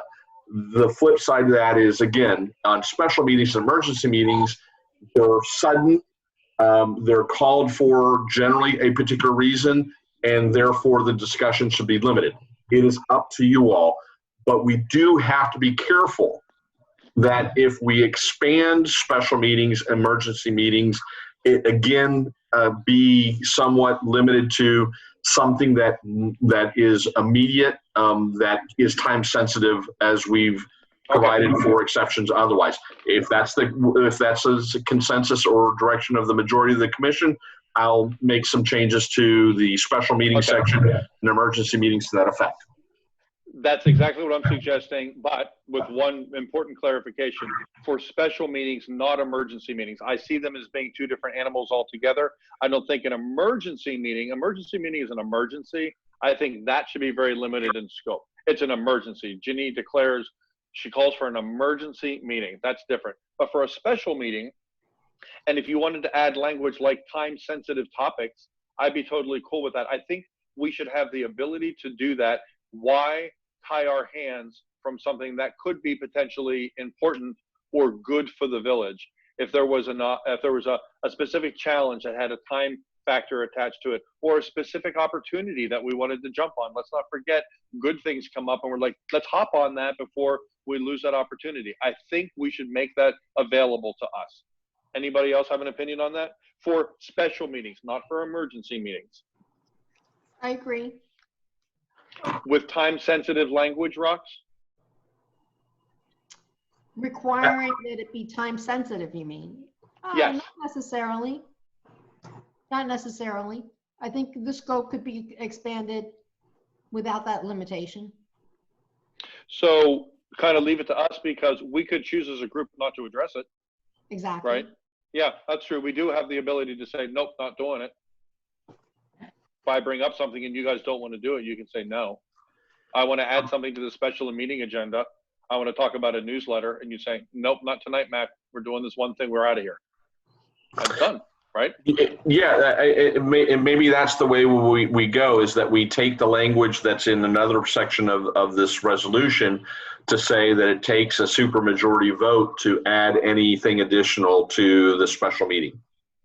I think that's a little restrictive. Or simple majority. A simple majority, I think, would be fine. I'd be fine with a simple majority. This is not an opportunity for any one of us to come into a meeting and try to shoehorn something in and shove it down someone's throat. If they can't get 2 other people to say it's important enough to discuss tonight, then it can wait. I'm totally cool with that. If that's the consensus, I can make that change. It's a special meeting. Will, what do you think? I'm just a little worried about the notification that goes out to residents when a special meeting's called. Is that enough time? Because what I don't want to do is call a special meeting and then load it with very serious matters that the public may not be getting enough notice of. Well, and I guess that's where we get to 3 of us have to say it's important enough to put on there. And if 3 of us do, you have to kind of assume that, we were put there to get something done. And if 3 of us agree, then it must be okay. Must be important enough. But I understand your concern, because this is not a way to kind of shove stuff in to an extra meeting. And certainly if it's a legislative issue, it's required by statute to have notice. So we can't move forward on that. Yeah, that's true. We're kind of limited in what we could do anyway. Dan, what do you think? I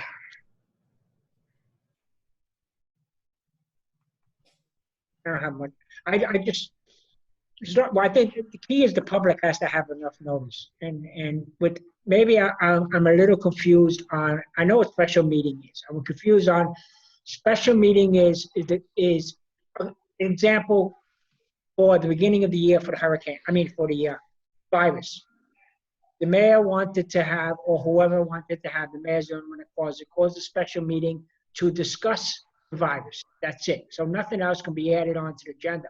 We had a big discussion on people wanting to put stuff on an agenda that should not have been put onto the agenda. So when is stuff that items for special commission meeting is put on? Is that discussed before the commission meeting of the last one to discuss items that you want to put on, or if a commission can just call up and say what they want to put on? Like in the last one, we could have had, so if 3 or 4 commissioners, we took a poll and said they wanted to add stuff on, have a special commission meeting to add this on, who decides? You can't take a poll of whether or not you can have that item on here, can you? You can't. No, it would be an addition at the beginning of the meeting, Dan. The idea is that we could do additions at the beginning of the meeting. Not that we would poll people for a special meeting. But then you didn't give enough notice to the public that you were going to be discussing that. That's what we're saying. Yeah, that's right. But the point is we do that at meetings all the time. We did it tonight. Yeah. We added something onto the agenda tonight that wasn't on the agenda. So already tonight we added something. Almost every meeting, I think we had something that the public was not noticed about. But that's not a special commission meeting. This is a regular commission meeting, so you can. That's what I'm saying. So in that regard, treat them the same way. Just to help us move forward. And again, it would be a majority of us would have to agree to do it. It's not one of us could not come in here and shove something in. That's not the point. Is that we say, hey guys, there's an opportunity here. There's an issue. I think it's important. I think we should add it to this agenda tonight. What do you guys think? If 3 of us agree, we add it on and we deal with it. Okay. Is it a point when we have stuff on the agenda that has to be a backup for the public to see? So if somebody brings an item, like tonight, this item was brought. The last item, if an item's bought, the public's not seeing it. It's not in a backup. Or like you say, in your example, an item that you had at the last commission wasn't put on this commission. Wasn't put on this agenda. I didn't get to see your backup. There is no backup. That happens all the time too. People want to add things on and there isn't any backup. It's an addition at the last minute. Okay, so not to belabor the point, I think this very simple change could be a very important thing for us, that for special commission meetings only, not emergency meetings, we would be allowed to add things onto the agenda with a simple majority vote of the commission. I'm in favor of that. Does everybody Anybody else want to? Yes. May I make a suggestion that I just put it in and you all can discuss it at the meeting in July? In July, you're right. Well, if we don't have an agreement on it, I think it shouldn't be, and that's not fair. Just to start. But I do hear a consensus. Well, we didn't vote on this to put this off in July, have we? We didn't make that motion. Yeah, we did. It was proposed. I didn't hear. I don't know. We didn't vote it was on not. it. Yeah, there's no vote. Okay. No. Okay, so can we move on past that one? Did that one go by? Okay, I'm going to skip on to page 2. The workshops, E at the top of page 2, workshops. There, I would have been confused by these in the past because who, and I think maybe Rox touched on this, but not exactly what I'm going to say. Who runs a workshop? Is it the person? And I'll ask you why. I'll tell you why. So let's go straight to it. There was a workshop that we had last year, maybe it might have been 2 years ago. I'm not even certain. And I attended the workshop, and the mayor wasn't even there. I don't think she was there. The person who sponsored it got up and ran a whole workshop, and I was like, oh, I didn't realize that other people could come in and do that. I thought everything was run by the mayor unless he or she turned it over to somebody else. So who runs a workshop? I think that language should be in there. Is it run like a normal meeting, or does the sponsor of the workshop, if there is one, does that person do it? May I answer that? Not going to be Yeah. anyway. It is always the presiding officer unless the presiding officer is not present. If the and so by system that's in this resolution, it's the mayor, the vice mayor, or if neither of them are present, we elect somebody. Whoever you elect. Okay. With that said, that presiding officer can then defer to the person who called the workshop, but it always defaults back to the presiding officer. Okay, I think that hasn't happened in the past, so I'm going to file that under, if we have rules, we need to follow them. And I think that wasn't done in the past. I think like I showed up and there was some commissioner there running this thing, and I don't think other commissioners were even there. So I just want to make sure that's clear. So that is taken care of. It sounds like if that did happen, the way I'm remembering it, it was by error. Okay, John, down on Rule 2, Agenda A, towards the end of the paragraph, there is a section there about how things are posted, and that would include the blast and social media there as well. Page 3. Skip to page 3. Oh God, I'm just going to scratch it. If I say this, I'm going to open up a can of worms that I don't feel like trying to put back in the can tonight. Okay, I'm going to skip that one thing. But down under new business, unless I'm not understanding something, under new business, a couple of bullet points down, public hearings, ordinances on second reading, public comment.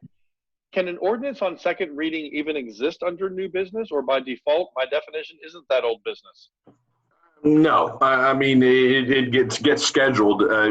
Once it moves beyond first reading, then it's now a new business item in the next agenda.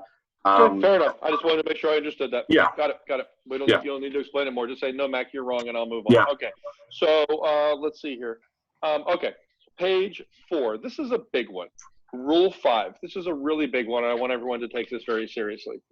Call to order, roll call, and quorum. So this is how we call a meeting. You do the roll call. Everybody's here. They're not here, whatever.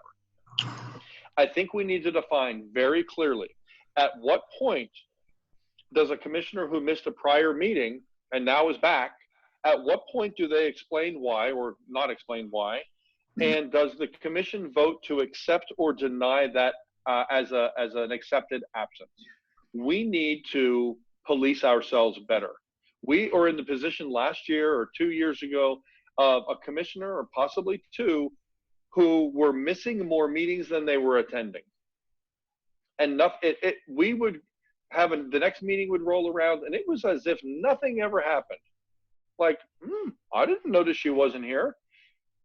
We have to have a way to measure that, and I believe it's in the charter. And Rox, you're the charter queen here, so you can chime in. But at a certain point, I think it needs to be standard procedure at every meeting. When we do the roll call, I think the next thing we should do is address the fact that Commissioner Kennedy, and I'll say, please call me Mac, and you'll say, you missed the last meeting. We need to determine if that's an excused absence or not. So what happened, Mac? And I'll say, I had a work commitment and I couldn't be here. Or it's none of your business, I'm not going to tell you. However, we all agree that the response should be handled, but then the commission should vote to accept or deny that excuse and mark them down as an excused absence or an unexcused absence.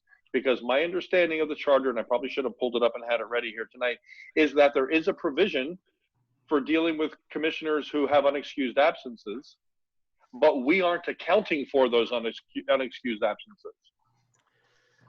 If I may, Commissioner, if I may. Yep. Yes and no. A typical attorney answer. There is a charter provision, and generally what has happened historically, not only in the village, but in other jurisdictions, is that the determination of whether or not there's an excused or unexcused absence takes place at the meeting where the individual is absent, not the next meeting or the following How do meeting. you have that determination? Does it say that in our charter? How it has historically been done, not only in this village, but again, other places, consistent with your charter, is that a commissioner sends a letter, an email, or some other type of communication to the clerk or to the manager saying, for the following reasons, I can't make this meeting. And the clerk, when it comes time to call the roll, will state Commissioner X, Y, or Z is absent. They sent a notice to us in advance of the meeting stating the reasons why they aren't.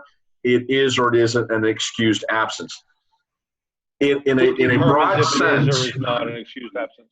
Well, in a broad sense, if they send an email or some statement or letter saying I'm going to be absent, then that is considered to be an absent a permitted absence. Okay. If they don't, then it is. Or are you saying this is kind of generally how it's done? Can I read to you what the charter says? Yeah, go ahead, please. It says forfeiture by absence. A commissioner shall be subject to forfeiture of his or her office in the discretion of the remaining commissioners if she or he is absent without good cause for any 3 regular meetings of the commission during any 12-month period. Not a calendar year, but a 12-month period. Okay. Right. So there's no criteria for what good cause is. But I have seen it happen that they will send a note in advance to the clerk and say, whatever the problem is, conflict, whatever it is, and the commission, actually our P&Z board does it fabulously. They do it. Fabulously. Yep. And, then sometimes things do come up that are unexpected. So I would expect at the next meeting or as soon as possible, the missing commissioner to send that excuse to the clerk, and it could be sent out or at least bring it to discuss it at the next meeting. But thank you, Rox, for that explanation. And you're right that P&Z does it because my Dan was on P&Z, and I remember I've been at meetings and they would actually vote. Is that is an excuse or not? So if we're going to hold board members to a standard, then certainly we need to be held to that standard, right? But I think we need to have some rules in place. Had something slipped. And elsewhere in the charter, it does say that the commission, I'm paraphrasing here, the commission shall judge the qualifications of the commission. And that's the whole thing that got, Dan Samaria, the whole Dan Samaria case was that we said, you can't do that, village manager and attorney, because the commission polices its own self. So I think in my opinion, this falls under that. I think we need to have in this section hard and fast rules about that, and that we need to determine, is it an excused absence or is it not? Because quite frankly, 2 years ago, there were 1 or 2 commissioners that should have been removed from office. I am not criticizing them as human beings. I don't know the reasons why they weren't there. In one case, I might actually, and it was for good cause, but it was never explained. These people just stopped showing up at meetings, and damn it, but we were hired to do stuff, and not showing up is not part of the job. So bare minimum standard, lowest bar, show up. And if someone can't do that, then they need to go. But we can't tell them they need to go if we aren't measuring it. I feel extremely strongly that we need to hold ourselves to that at bare minimum. I think that's covered in the charter, especially underneath the section 2.05, 3 procedures A. It addresses that specific matter. What's it say? It says the commissioner in question shall have the burden. First of all, the other commissioners have to raise the issue. And then the commissioner in question shall have the burden of establishing good cause for any such absence. Any commissioner may at any time during any duly held meeting move to establish good cause for the absence of himself or herself or any other commissioner from any past, present, or future meetings. If the commission finds that good cause has been established, the matter shall be considered concluded. Well, then how do we make that happen every time? Because that didn't happen. That has not been happening. And this seems like the opportunity to make it happen right here. Yeah, it's in the charter. The problem, if I could, the problem with what is in the charter is that it requires a commissioner to call someone else out. Right. And I think that what Mac is suggesting is that we include it as part of our process. Yep. When we go through the agenda. And roll call seems to be the time to do it. In that regard, if I may, we can take the language in the charter because I did that already in other sections of these rules where I took the charter language and to the extent necessary modified them, but incorporated them into the rules of procedure. So if it is the consensus of this commission, I will take that section of the charter that the vice mayor mentioned and put it into the roll call provision. Could it then be, to Rox's point, a mandatory thing? That, I mean, it's in there. If it's in the agenda every time, can it then be tweaked so it becomes a more mandatory thing? Like it has to be addressed. Yes. Again, going back to one of the first comments I made, which is this is an issue of all these rules are a matter of this commission and future commissions policing themselves and enforcing these rules as we move forward. Okay, then I would like that to be included right at the call to order, roll call, and quorum. That seems to be the opportune time to discuss it. The topic is who's here. The topic needs to include who's not, and what does that mean to us as a group? Anyone else agree with me? Yes. I agree. Yeah, that's fine. Okay. Ginny? Good. Okay, so if you could add that, that'd be great. Okay. I have a couple more Commissioner things Kennedy, can I just, it is 10 o'clock already. We've got a lot of business to do in the next hour. So if we're gonna, table this item till July, can we kind of go quicker? We're not tabling it till July. That's not what we decided to do. We decided just 20 minutes ago, half an hour ago, to finish it, give it to John, and have John bring the next version back to us in July. We did not decide to table it in July. We just obligated ourselves to finish it. That's why I kind of brought it up. Okay. We're really going to do this. All ears. Okay, I will. All ears. Okay. Roll call. Rule 5B roll call. I think there needs to be something here also about when someone arrives late or leaves early. How does that count as an absence as well? Because people arriving we had that problem too. We had a commissioner who would stroll in and sort of middle of the meeting, get up and say, gotta go, and she'd be gone. So look, I understand you have work obligations and stuff and don't have this job too, but we have to be held to standards. You can't just be waltzing in late and leaving early and say, I was there and it counts as showing up. It doesn't work that way. You got to show up for a meeting, you got to stay for the whole thing, you need to finish, and you need to contribute. So I think the same kind of language needs to be included here somehow. I don't know if you quantify it by how much time they missed based on how long the meeting was. I don't know what the solution was, but I think we need to be held to a standard here.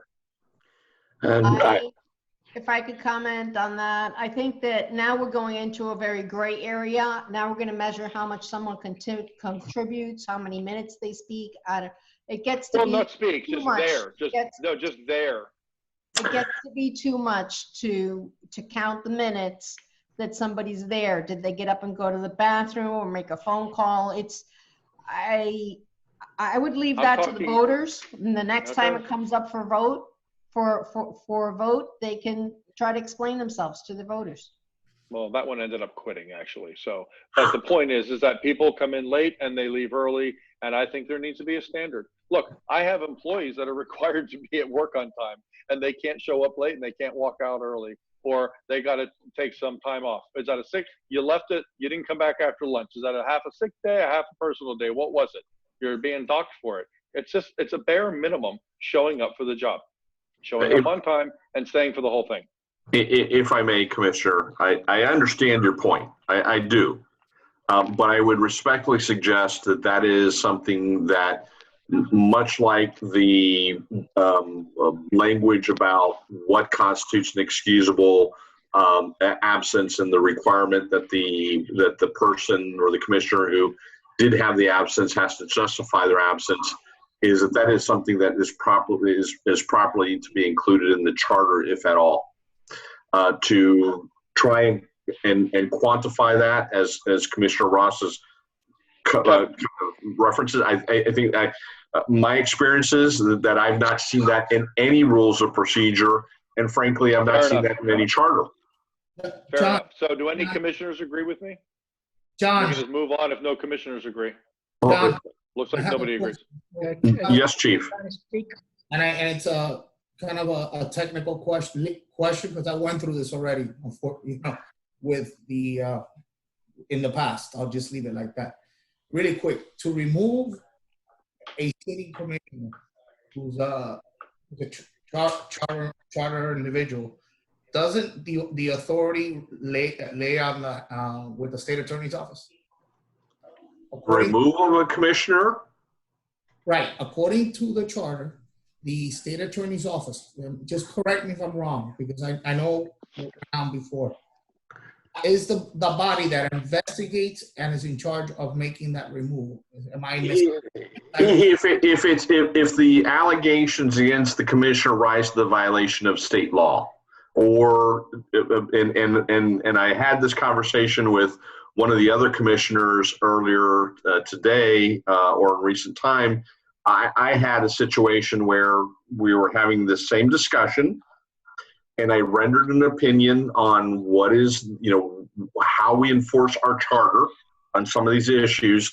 And after having generated the opinion to that particular government council, I received a call from the state attorney's office about 2 weeks later saying, we don't give a bleep what you said and what you think.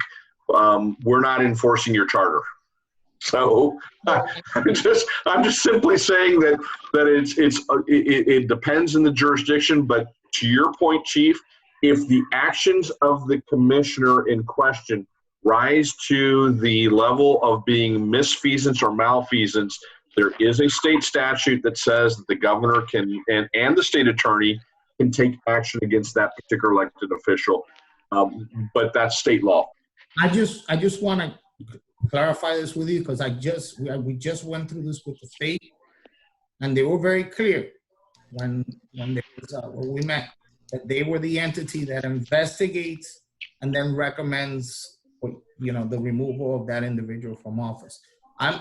Correct. And yes, to the extent that the actions of that particular individual rise to a violation of the charter that is then deemed to be, I believe, a second-degree misdemeanor under state law, but that's a state law enforcement issue.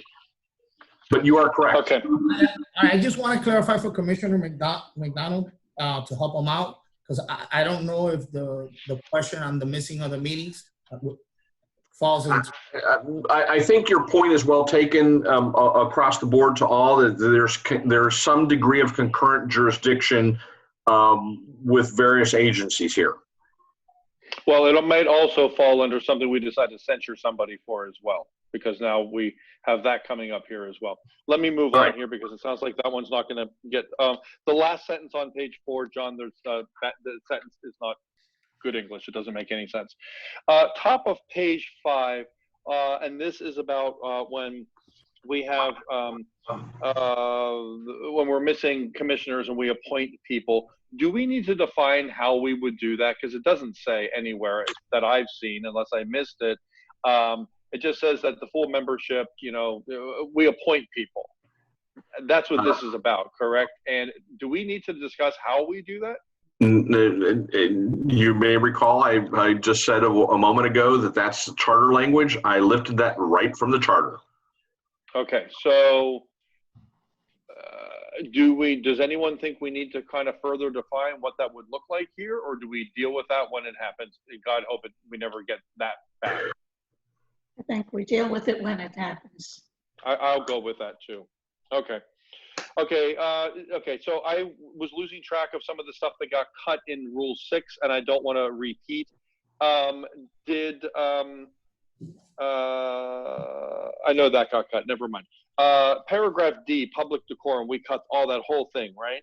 Right. Yes. Yes. We did. Okay. And except for the first two sentences. Right. Oh, yes, yes, yes. Okay. And then on page 6, we scrapped D and E altogether, correct? And then we sort of combined this into a one decorum statement for the public and the commission. Okay, that's fine. That's correct. That's fine. I can skip all of that. Okay. And that means we also scrapped the top of page 7, those 3 bullet points. That's good. Okay, Rule 9, rules of debate.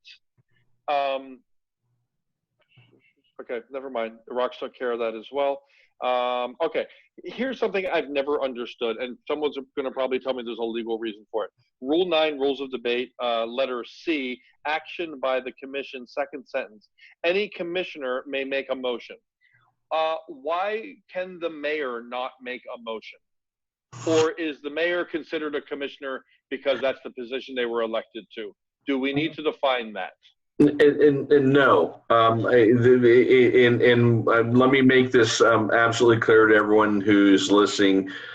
There are certain aspects of Robert's Rules of Order that talk about the presiding officer can't do certain things. You all don't have that distinction in your charter. The mayor there's language about the charter, in the charter about what functions the mayor has. Nowhere in there does it say that the mayor can't make a motion. Okay, so this is not something for, I don't want Ginny, for example, as our mayor No, to not she be able can to make a motion. She can Fair make enough. a motion. That's all I needed to know. Okay. That being That's said, and you can ask Bob Anderson, who served longer than I did, the tradition here in Biscayne Park was that the chair didn't make a motion. They could do a second, but didn't make a motion. Now, I understand that there were also recent changes to Robert's rules that further set out that for small groups, that is a formality that should be dispensed with. And I agree. Correct. And that's how I've treated this. And there's no limitation on any commissioner, because all of you are commissioners under the charter, has the ability to make a motion. Right. Okay. Okay, I'm going to skip all the way here to page 10. I think maybe I can skip this. Hold on. Paper. Roll call. Why do we vote for some things on paper ballot? I've never understood that. Because then it goes on to say that when we do use paper ballots, they have to identify the commissioner and then announce and confirm by roll call afterwards. I don't understand why we bother with paper ballots, collect them, tally them up, and then it says very clearly here, and then we have to confirm them by roll call. It's like we're doing double work here. We're voting by paper, and then we're saying, okay, now Mac, say it out loud. Like, well, okay, why don't I say it out loud from the start? Because of the public records law. If you want to dispense with paper ballots, that is the commission's desire and direction as staff. Whenever a vote comes up that may be facilitated by a paper ballot, that's fine. But to the extent that you do a paper ballot vote, it does have to be announced publicly in order to comply with the public records law, because the audience, the members of the public who may be watching, don't have the benefit of looking at your ballot. Understood. And it says that right there. It says, but must be announced and confirmed thereafter by roll call. So we're voting by paper and then doing it by roll call so everyone hears it as well. Why don't we just skip with the paper thing and just do a roll call vote like we did tonight? And I said, here's in order, here's who I'm voting for. Bam, bam, bam, bam, bam. It's done. Why are we doing a paper ballot and then repeating the exact same thing? It just seems redundant and time wasting to me. That's the commission decision. Anybody else agree with me? I agree with you. I Anybody will else? tell you that it started, or at least what the way I saw it started, is where there were going to be, people didn't want to give their hand, I suppose, on who the vote they were going to vote for in advance, because you take your vote and it's usually called down the line, you know, Commissioner A, B, C, D, E, and they wanted to be able to have more of a blind vote, and they thought it was going to be a more fair process. You could say that about anything we vote on, whether it's a yes or a no. You could say the same thing. Yep. But let me make a comment. I think that the section in question only gets triggered if there is a paper ballot. If you elect as a commission not to engage in a paper ballot format, then it never gets it never comes into play. But if you do decide, it's there. But John, it says the commission shall use paper ballots for board appointments. It requires us to do it. So for board appointments, it requires us to do it. And then it says, then we do a roll call and say it out loud again. So I understand what Rox is saying, but that could also be the case for just about anything we vote on. Like I'm the first one to vote. I'm like, well, you know, wouldn't be loud. You know, I think that that's a yes and no vote. And if Yeah. you have 7 candidates and only 3 slots, you could be triggering people who are just nodding to follow the one person, as we saw it with the last commission. And just as importantly, if I may, it makes the clerk's job a little bit easier when you use paper ballots. Because I don't know. When we voted for people to be on P&P and whatever other board we did a couple of meetings ago, we had those paper ballots so screwed up, we had to do it again. Remember, it was just a mess with all the paper ballots and stuff. It just seems like we are introducing opportunity for sloppiness and time wasting. Like this conversation right now, a lot of listeners are saying. I just heard that. I heard them screaming from their house, shut up already. So that's my opinion. If anyone agrees with me, I just think we should dispense with this whole paper ballot thing and do it verbally, because it's being done both ways now. So it's Okay, a minor can I thing. add something right now? Mhm. The meeting was set up for 4 hours. I don't know if we can extend on Zoom. What does anybody suggest? We have Zoom set up for 4 hours. We usually go. Oh, you mean you set the meeting? It lets you go long. I have no idea. I don't know either. You can Roseanne? you can leave a meeting. I've left meetings on. I end the meeting and my staff talks for hours afterwards. Oh, I'm muted.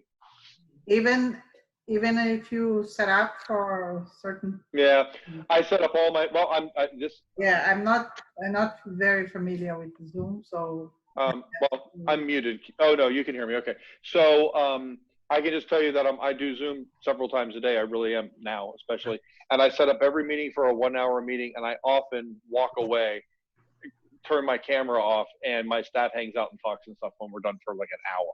So we do it all the time. I'm almost done, Ginny. If that'll help you. Does anyone agree with the paper ballot thing? I'll just move on if you don't. I couldn't care less which way we do it. It doesn't matter to me. Yeah, after tonight's vote, I think paper ballots would have been more helpful. So I can see it going both ways. I don't care. I'm kidding. Okay, I'll keep going. Okay, and then the last thing is kind of I have no idea even how to suggest this or what I'm suggesting, but all of these procedures are for meetings that take place in person. And here we are having a virtual meeting, and I wonder if there should be some language in here at some place about when we're required or if we're allowed. You know, right now we're doing it for a short period of time because we have to. Hopefully. Yeah, exactly. But should there be language in here so we're prepared in the future that, you know, God forbid, there's something happens again in the fall or the winter and we have to do this again? Should there be some provision in here that addresses, you know, how it impacts virtual meetings? Madam No. Mayor, according to Madam Mayor and Attorney, correct me if I'm wrong, virtual meetings cannot be done unless it has to be the quorum where you have to meet in person. Commissioner Samaria, you are correct. The You are- governor, Say that the again. governor, I missed the it. Say it governor, again. the governor extended this what I call it Zoom, the virtual meeting for emergency purpose. And if he doesn't extend this on May 5th, we have to go back to Sunshine, and Sunshine says we have to be in decorum, we have to meet in a certain area. We can't now. We can do the streaming, live streaming. That's, I think, where the attorney got me confused the last time. He didn't understand. We can use Zoom for streaming, but otherwise, unless the governor declares an emergency and continues this emergency for Okay, virtual meetings, Commissioner Kennedy, you finished? Yeah, I'm done. Thank you. Okay, Commissioner Samara, yeah. Can I finish my thought, please? You're on. Attorney, could you explain that more thoroughly? Yeah, your explanation is on point, Commissioner. Okay. Okay. Now, would you like? Mr. Tudor, Commissioner Tudor, you were next, so go ahead, please. No, he already finished. No, he didn't. Commissioner Tudor didn't finish. That was Matt Kennedy finished. No. Earlier I said I didn't have anything to add. Okay, Yeah. good. After looking at this, I don't have a lot, so it's good. On this part here, it says in the beginning of the paperwork that you submit, attorney, it says resource impact. It says none. Does that mean that the attorney will not be charging us for any meetings? Because according to this, it says resource impact is none for this action, for this resolution. Commissioner, I'll be honest, I don't understand the question, but the attendance of, are you saying that would I charge for the work to draft those rules? Okay. This resolution that we have in front of us right now, it says, maybe it was a typo ever. It says resource impact was none. So that means there was no charges that are going to be charged to us for this meeting. I'm sure that does not say that Mr. Herron is doing this for free. Well, no, that's why I'm asking. No, we're talking about moving forward the implementation of the rules. If you all adopt them, it won't necessarily have any budgetary impact because the things we will be doing are in the course of normal business. Okay, that's all I want clarification. Okay. And it says exhibit 1, doesn't it require a referendum to our charter? No, sir. Okay, that answered that question. Okay, let's see, get the chart too. Okay, on the page, that's Rule 3, it says order of business. This is just a suggestion that I would like to have the manager's report moved up before public comments. And the reason for that is that way the public can comment on whatever the manager say on his report. I think that's important. If I may, Commissioner Samari, it's kind of the chicken before the egg because under the proposed order of business, it allows the manager to respond to the comments made by the public. Could we do both? Can we do both? I mean, I would like to hear what the manager is going to say. That way, as a resident, I can comment on it. I like that. Up to you all. If you want manager report and then manager response after public comment. Yeah, that's what I think. Let me be clear. Again, I want to hear from the city manager what he thinks about it. But I think the manager's report is. Let me be clear. There might be a comment during the time they're making comments. I might not be ready for the answers so I got to get prepared if there's going to be questions. The residents might propose questions and I might not be ready for it. I might not be able to have an answer. I think he's talking about a different order that wouldn't make that happen for you, David. I think he's talking about putting you up top. It's an interesting idea, Dan, because it's kind of a standard way, like you run staff meetings. It's kind of department heads give you a report and then you kind of run onto an agenda of things you're going to discuss and then they all chime in as you go as well. I kind of like it. So if David gives a report to us and the village up top, then residents have they can make comment about it. And at the end of the meeting, if David feels a need to respond to any of those comments, he can do that as well. So Dan, I think it might be a both situation. May I make a suggestion? Yes. Yeah. So it would say final public comment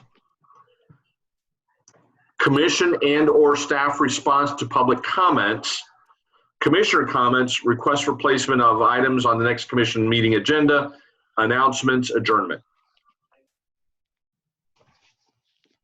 So we would add in after final public comment, a bullet point saying commission and/or staff response to public comments. I agree with that, Attorney. Yeah, I agree with that. Yeah, that's fine. Okay. Okay, move forward. I think I may have misunderstood what you said then, Dan, because I thought you were saying something different. I thought you were talking about his report to the village. No, I know. Not no. his response to residents. No, thank you, Commissioner Kennedy. It's a long evening. Yes, no, I think his report is very important. I don't want to have it later on. You're right. Thank you for correcting me on that. I don't want it to have, the whole purpose is I want his report to be up in the beginning. Up top. Yeah, he doesn't have to comment. He can wait until later on at the bottom when he makes his report. Comment at the end to comment on any of the resident comments. Meaning he doesn't. I think that's doesn't a have neat to idea. comment to the resident. If I may, whatever you all want, but I will say that what is in this draft is substantially consistent with your existing agenda setup. So where reports are currently reflected in these in the order of business is where it is on your current agenda. If you want to change it, now's the time. That's what we're talking about. That's what I'm talking about doing is changing. I think So in other words, it would look like call to order, roll call, pledge of allegiance, additions, deletions, withdrawals, and then the manager's report.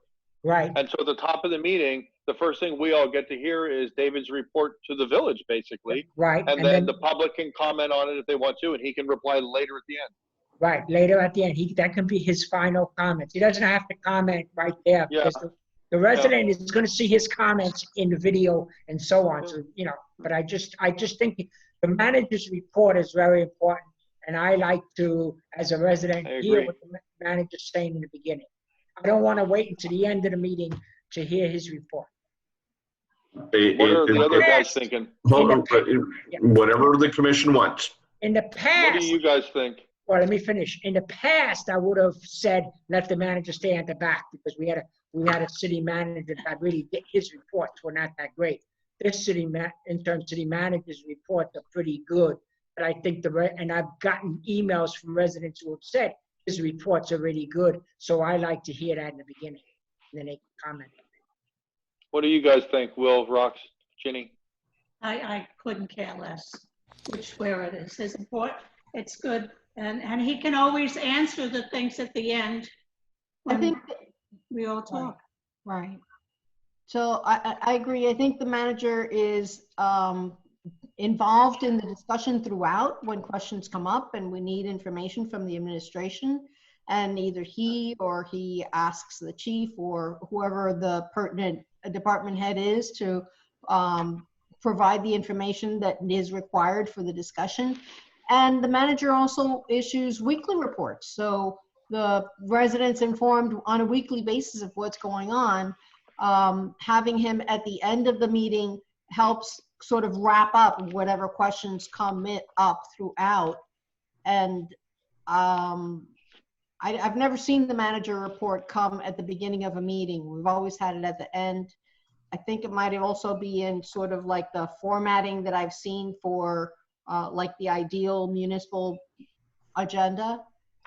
But whatever everybody wants, that's fine with me. One last comment from the attorney. I understand the desire. I'll take whatever direction you give me. Personally, I've never seen the manager's report at the beginning on other agendas of other jurisdictions I've either worked for or currently work for. Doesn't mean it can't be a good idea, Dan Samari. No, precisely my point, but it's for you all to tell me. I will say this, that as a resident, go ahead. I've had emails from residents who said that they would have liked to see.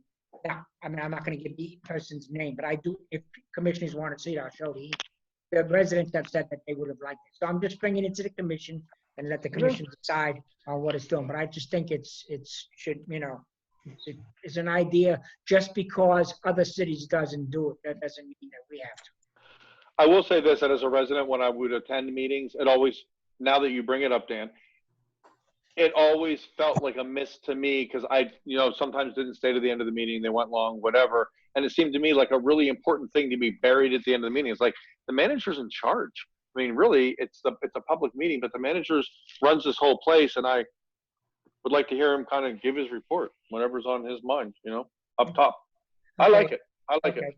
Rule 4, presiding officer B section. It says the village staff. Yeah. I'm sorry, Commissioner Samaria, if I may. What is the consensus of the commission on the issue of moving the village manager's report to the beginning of the agenda so I can make that change if... The consensus from what I've seen, and Mayor can correct me, consensus is always 3-2 against it. So that's the consensus that I got on it, unless I'm wrong. What was that? I said, I think that it was just me and you, Commissioner Kennedy, that was in favor of it. So I think the consensus was that it was against it. So leaving it the way it is. Will, did I miss your comments, Will? I'm sorry. Yeah, maybe I missed Commissioner. I'm sorry, Mr. Commissioner Tudor. I agree with some of the statements that Commissioner Ross made. We get a weekly report, our residents get a weekly report from the manager. He's using other platforms to get messages and information out to residents. I think it's fine leaving the village, the manager's report at the end of the meeting. I agree. Okay. The way it is. Rule 4, presiding officer, item B, village staff, the village attorney, village manager, and the village clerk shall be available to the commission at all meetings and public workshops. Does that mean that we need to have the attorney show up at all workshops? Maybe I'm reading that wrong. Well, not that I'm speaking for myself, not that I have to be there, but if you want me there, I can attend and will attend. If you excuse my absence from a workshop or a particular meeting, that is certainly your prerogative. And I have seen that language actually in some charters where the charter says that the attorney's presence is required unless excused. So if you excuse me, or for that matter, you excuse the manager or the clerk, then we wouldn't have to attend. I don't think that we need to have the attorney showing up at all the meetings. A perfect example, we had the Charter Review Board. Commission never authorized the attorney to show up. And when we get to the attorney bills, you're going to see how much he charged us to be at each of those meetings. Even the code board, if I'm correct, and I think Commissioner Watson know more about this than I, the attorney showed up to the code board meetings twice, I think, in a short period of time. So I don't think that we need to have commission meetings. I agree, we definitely need to have the attorney, yeah, but I don't think we need to have the attorney at all the other meetings, workshops, and so on, because they do bill us. I'm I sorry. agree with you. I didn't mean to interrupt, but Commissioner Samari, I think this only refers to commission meetings. Well, it says public workshops on there. Yeah, may I make a suggestion? It says shall be available. It doesn't say he is going to required to be there. He'll be available, meaning if we want him there, he has to come. May I make a suggestion? That language say the village attorney, village manager, and village clerk shall be available at the commission's request at all meetings and public workshops. Yes. So if the request is not, then one or more of us won't show up. Now, does one commissioner make the request, or does it have to be by a majority of? I don't want to have just one commissioner, because it did happen before with the Charter Review Board. It was the mayor who asked the attorney to come, and the attorney came to. No, in my view, it's always the majority. Okay, so we need to put that language in there? That's the way I would always interpret it. I understand how you interpret it. Yeah. I would agree with the attorney, because it says specifically commission, upon the direction of the commission, not commissioner. But it so wasn't. I think it's clear. Okay, but on this, if we go by this wasn't followed in the last commission, because we had a mayor. Because we never had. No, we had a mayor who had the attorney show up to all the Charter Review Boards. It was improper. was improper, is what I'm saying. I, I want language to be sure that that's. I'm not disagreeing. And I'm this saying that controls moving that from forward, happening. moving forward, I'm going to follow these rules as long as I'm your village attorney, and that's the way that the rule says. You all direct me, the manager, and the clerk to attend what meetings you want us to attend.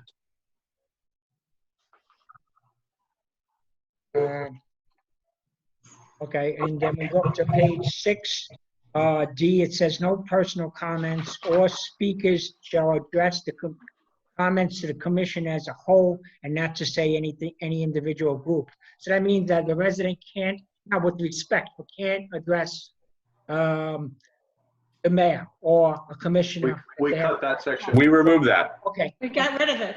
Okay, Yeah. good. We got rid of it. Okay, thank you. That's what I'm asking you.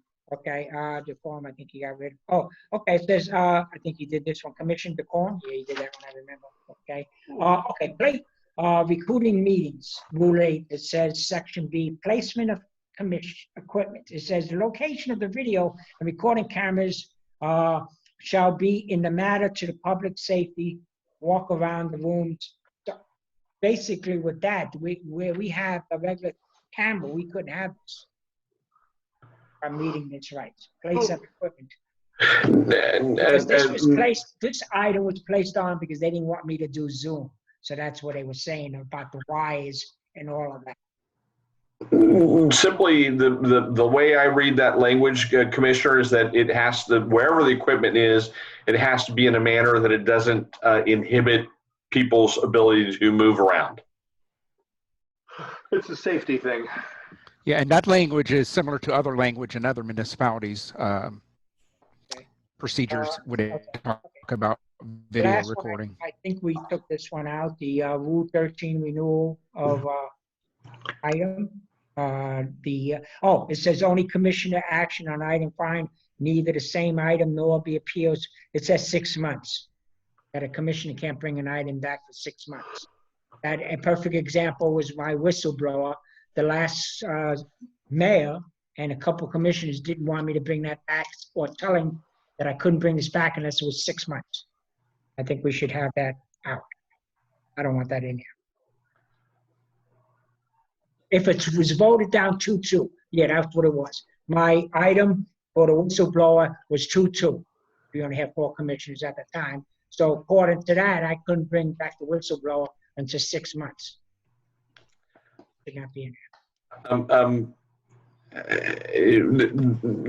The mayor, the way that the Rule 13 is written is if there is a vote and it is against the maker of the motion, then that item would be can't be brought up back to the commission as a whole for 6 months unless there is a supermajority vote to bring it back.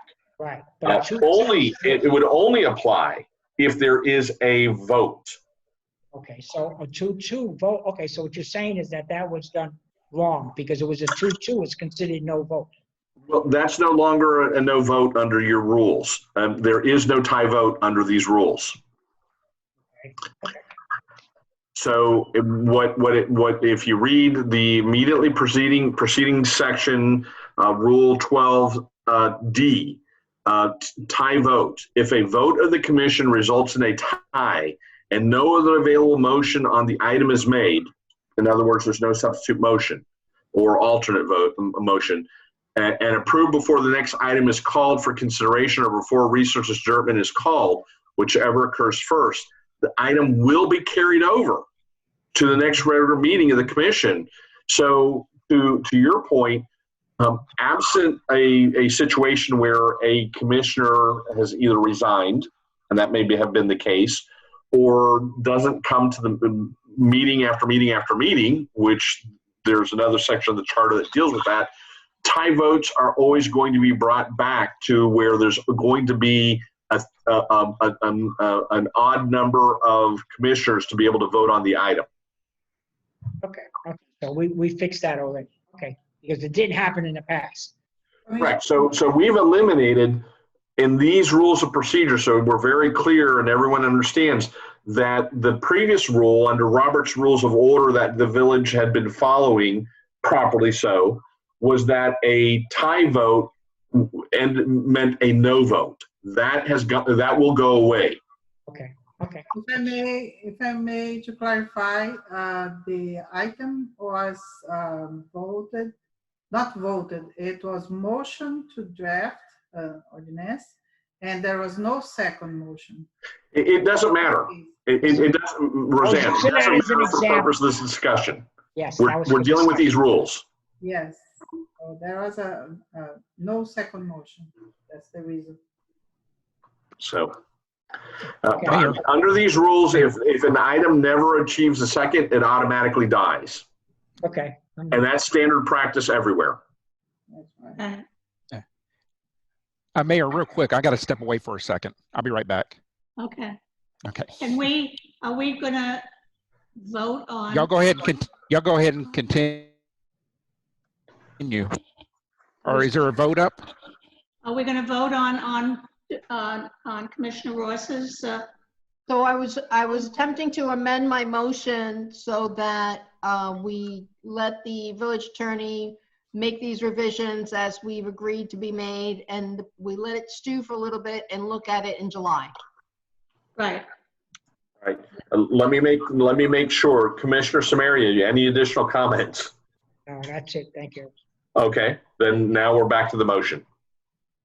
Okay, all in favor? Do we need a roll call? All right, Commissioner Samaria, you seconded my first motion. Yes, and I seconded to put off into July after the attorney fixes. You second the amendment? Yes. Okay. The motion that we have now is from Commissioner Ross to revisit the resolution in July. Right. And Commissioner Kennedy seconded the motion. No, I second. Yeah, but it doesn't matter. Doesn't matter. Do we do a roll call on that, or can we just do a voice vote? Voice vote, I think. Roseanne? You decide, man. A voice vote is fine. I will point out the rules do say that moving forward, there will be a roll call vote. Okay, Roseanne, call the roll, please. Okay, Mayor Hoppy, Yes. Vice Mayor Tudor, Yes. Commissioner Kennedy, Yes. Commissioner Ross, Yes. Commissioner Samaria, Yes. 5-0. I can say on my behalf, as the person who worked on this, thank you very much for the direction you've given me. I'll be right back, y'all. Okay, go ahead. We're just going to do the 2020-22 And that's, yes, that's 10D. interlocal agreement with Miami-Dade County Police Department to enforce civil citations. Yes.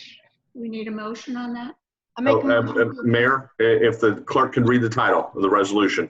Yes. I'm sorry? To read the title, Mayor. Okay, you can read it. A resolution of the Village Commission of the Village of Biscayne Park, Florida, authorizing the village manager to execute the interlocal agreement between the Village of Biscayne Park and Miami-Dade County, Florida, for the enforcement of civil citations of the Miami-Dade County Code, providing for an effective date. Make a motion to approve resolution 2020-22 for the interlocal agreement with Miami-Dade County to enforce civil citations. I'll second it. Discussion. Roll call? Discussion. Discussion? Discussion. Sally Heyman was, thank you, Commissioner Ross, for bringing this forward. Sally Heyman is for this. I didn't bring it. Oh, who brought it? Staff did. Oh, staff did. Okay. Well, okay. I was giving you credit for it. Okay. Anyway, so Sally Heyman's for it, so I'm completely for this. For the site, for this is a site. Well, one of the things, the concern I had is on the medians. I know we have signs up there that says no parking on the medians. One of the concerns that I do have in reference, maybe that's a related thing that we have to talk about, parking on the medians. We're only talking about this resolution first. Okay. We have to Well, I vote. thought that has to do with it. Okay. Okay. No. Okay. Never mind. No discussion. This is for civil citations. Right, okay. You want to do a roll call? please? You guys are killing me. I read every single one of those codes in case we had to have a conversation about every single one of them. It was my whole damn weekend. So someone quiz me quick. I'm kidding. We know you know everything. It's okay. No, I just read it all. I don't know it. Roseanne, you want to do a roll call? Mayor Halpin, Yes, Vice Mayor Tudor, he's back. Yes. he's here. Commissioner Kennedy, Yes. Commissioner Ross, Yes. Commissioner Samari, Yes. 5-0, pass.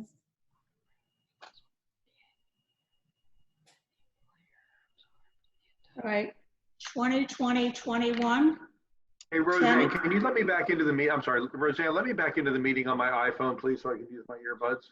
Okay. I got kicked out. Is at the end of 864? Yep. Okay. You're in.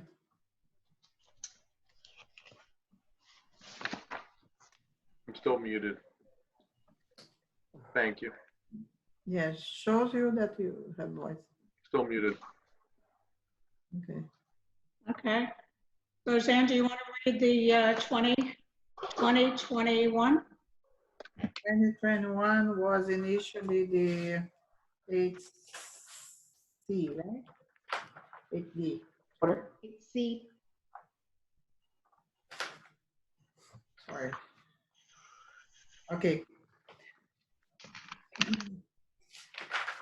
Resolution of the Village of Commission of the Village of Biscayne Park, Florida, establishing an amended schedule of regular and special meetings and workshops of the Village Commission for the balance of 2020, providing for severability and providing for an effective date. Anybody want to make a motion? I'll make a motion to approve and then I'd like to comment on it. I'll second. So initially I drafted a resolution so that we could have a roadmap of the meetings, and some meetings may become workshops for budget or whatever else we need, but at least we had the dates earmarked. I can't take entire credit for it though, because it's more of a team effort. After I sent my draft over to the village clerk, she made some changes to it. And then it went to John Herron, and the village attorney made some changes to it. So my name is on the agenda item, but really it was a team effort. And the reason I think it's important is so that we can all mark our calendars and commit to these dates. Some of them may eventually be canceled if we don't need them, or as I say, converted to another type of meeting, not necessarily like a workshop or whatever else is appropriate. Any other comments? One more thing. Yes. I checked the calendar again. I'm sorry to interrupt, but I checked the calendar against the Miami-Dade County and the school board's budget hearings that are already on their websites, and they don't conflict with those dates, so that we could actually use one or two of these dates for our budget hearings. If I'm understanding, this is just dates that'll be available. It doesn't mean that we're going to be having these dates that we have to use, right? Because this, it's already taken enough on staff, advertisement, and attorney. So with these dates, this is dates that are available, right? Doesn't mean we're going to have meetings on these dates for sure. Are we? No, it says we're going to have meetings. Then I'm against it. I'm against this. It says the dates and times. What the resolution says is the dates and times set aside for regular monthly meetings of the commission, and we can change that to say set aside for regular monthly meetings or workshops. We already, in the beginning of the year, each commission decides the date, the regular commission meetings already set the first Tuesday according to our charter of each month. Are these other ones, are they the commissions or the workshops? I just don't want to have where we'll set, if you're saying setting this aside so that if we have to have a meeting, that's great. We know that. But if you're saying that we're actually going to have this meeting, I don't think we can do this. We have a hard time getting our monthly commission meeting done. This is going to be a toll on staff. We're gonna have to advertise, and it's gonna cost us attorney twice. I just don't think that we have enough work to handle all of these meetings. Oh my goodness. Any other comments? Yeah, I have a comment.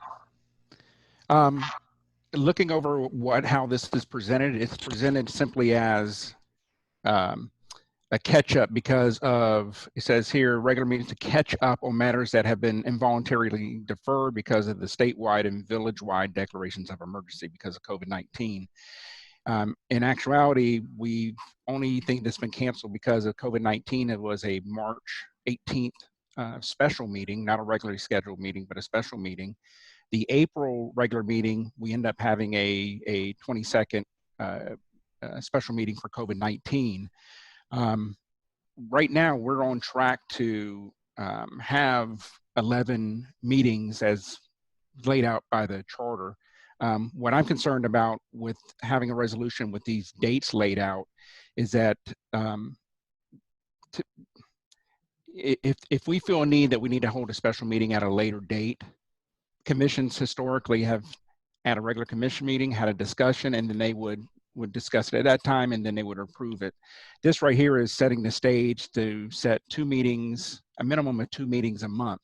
If we do that, the pressure that it's going to put on our limited skeleton crew that we have working here in the village. I mean, there's only one of the village clerk. I haven't seen her cloned yet, so I don't want to put too much impact on her. I just think that there's no need for this, and at this time, I'm not in support of it. Any other comments? I'd like to say a couple of things. So I am very much in support of this. Am I echoing in your ears? Because I'm echoing in my own. Oh, you're not. You're okay. You're okay. No, okay, good. Okay. So I am very much in support of this, but a couple of questions, suggestions, and comments to something some other people said. I would be happy having the meeting scheduled through the end of September, the end of our fiscal year, and just committing to the extra meetings for those months, rather than through the end of the calendar year. We may decide that we're going to push forward and do more meetings for the entire year, but I'd be very happy to see it dialed back to the end of September. A couple of things this enables us to do. One is possibly have shorter meetings. This is driving me nuts with the echoing in my own head. It would enable us to have shorter meetings. I'm sorry, guys. I'm going to see if I can figure out why that's happening all of a sudden. I have no idea why. But here's the other thing. To Will's comments, and Will, this is not a, don't take this in any personal way at all. I'm just going to respond to something you said. You said we're on track to have 11 meetings for the year. You know, while we might be on track to finish 11 meetings, that's not our job. Our job is to get stuff done, and not enough's getting done, quite frankly. And if it means we have to do some extra meetings to get it done, then so be it. I signed up to get a job done, not to show up for 11 meetings a year. So don't take that in any kind of it's not a smack upside the head, but it's how my brain operates. My brain operates on accomplishing things, not checking a box saying, did our 11 meetings this year, folks. That's as good as it got. Sorry about that. That's all you're getting out of us. I am in full support of this. And on top of it, I would like to layer on an action plan, because quite frankly, that's the big thing that's missing is what are we going to try to get done between now and the end of September? And now let's parse it out across these meetings and get it done. This agenda tonight is a perfect example of why we need both of these things, more meetings and a plan to schedule them out to get these things done. Because at every meeting, you need to have things that you're starting, that you're in the middle of, and that you're finishing, or nothing's ever going to get done. Okay. We should have things on this agenda tonight that are the ball's rolling all the time.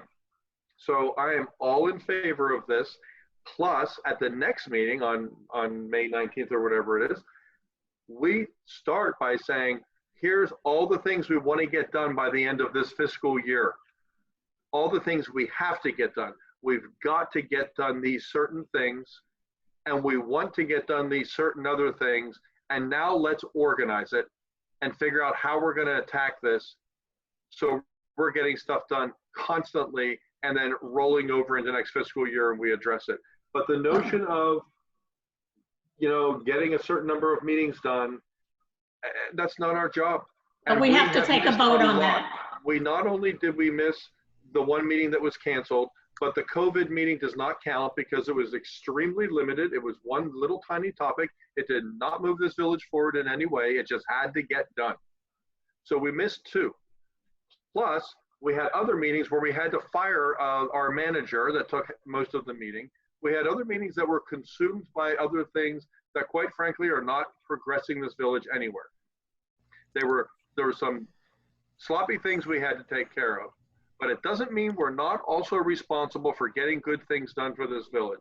And that's not going to happen without leaning into it a little bit, and that's our job, and organizing ourselves to get it done. So I'm all for Rox's resolution and add on to it an action plan, dividing things out across the next couple of months. All right, Roseanne, you want to do a roll call on this? Before we start, commissioners, I didn't agree to any of these dates. Nobody's asked me if these are the dates that I agree. There's a vote going to happen. I'm sorry, if we're gonna actually adhere to the rules that we just sort of all agreed to adhere to, then I would like the opportunity to close the debate on this issue. Go ahead. First of all, as I mentioned before, some of this language was not mine and it was changed. But the reason that I undertook to draft the resolution is because the prior commission did not make a resolution setting the dates as was tradition for the commission. All they did was at a December meeting say, you know what, some of those first Tuesdays have holidays, so we're changing this day and that day. And so it's reflected in the minutes that those 2 dates were changed. And the standard resolution that had been happening for 10 years did not happen. So that was one reason why I did it, and I wanted to do it even before I became a commissioner. I suggested it to someone else to carry it forward. But there was more and more important things that had to happen. We're here on May 5th, and we know that we have to have at least 2 budget workshops. The manager, I think, is maybe proposing more because 2 is what we've always had, and he sounds like he wants to have more resident input. At the last commission meeting, at least 3 commissioners said, yes, let's meet every 2 weeks. I know it was me because I proposed it. I'm pretty sure it was Mac, and I'm sorry, Dan, but no, it was, yes. According to my notes, you also said, yes, we should meet every 2 weeks. So had I not had at least 3 people agree with me at that time, I wouldn't have wasted my effort and everybody else's to even talk about it. I still think it's important.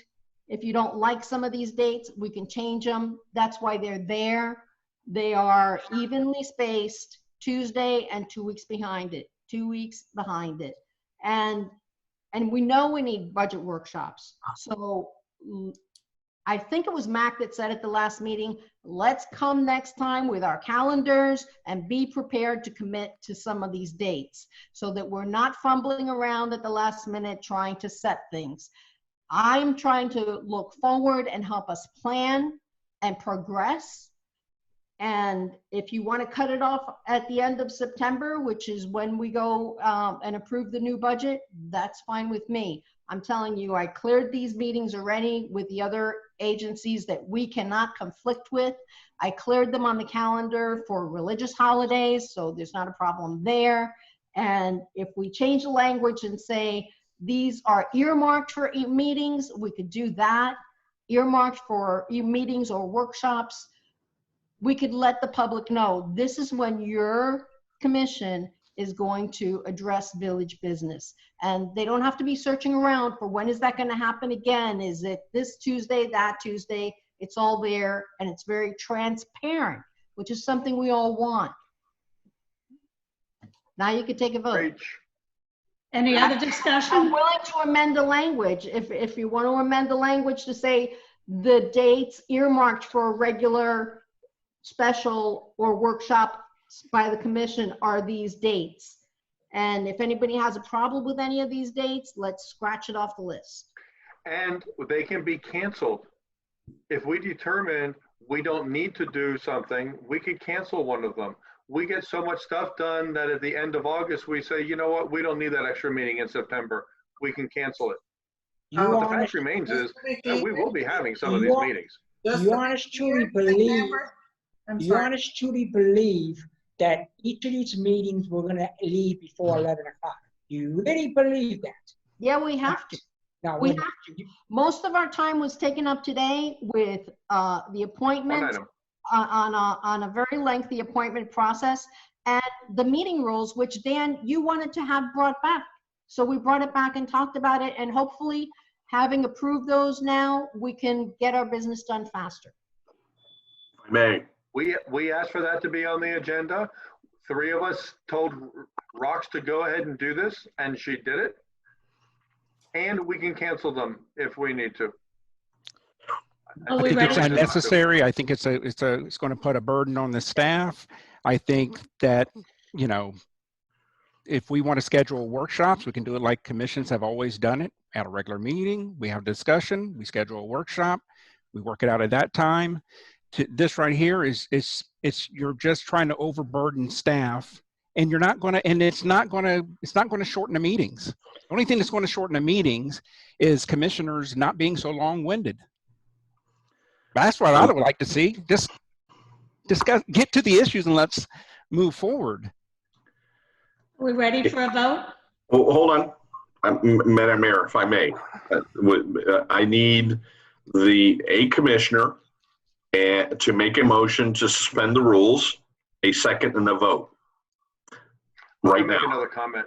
This is an opportunity right now for us to show this village that we're taking this seriously and trying to get something done. And I'm just going to come right out and say, anybody who doesn't agree to do this, especially if they're doing it for, like, you know, administrative reasons, is sending a message to the village that you didn't come here to get much done.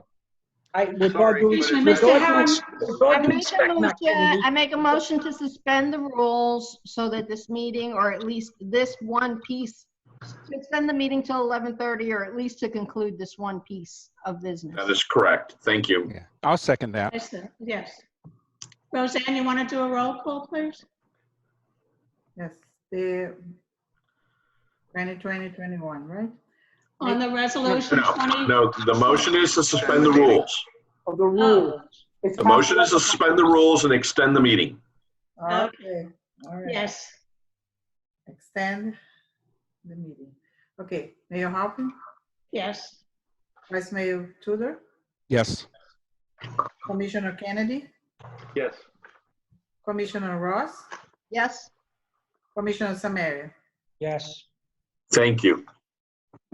Now we're back to the motion that's on the floor, which is the motion and second regarding the proposed resolution and the discussion. Thank you.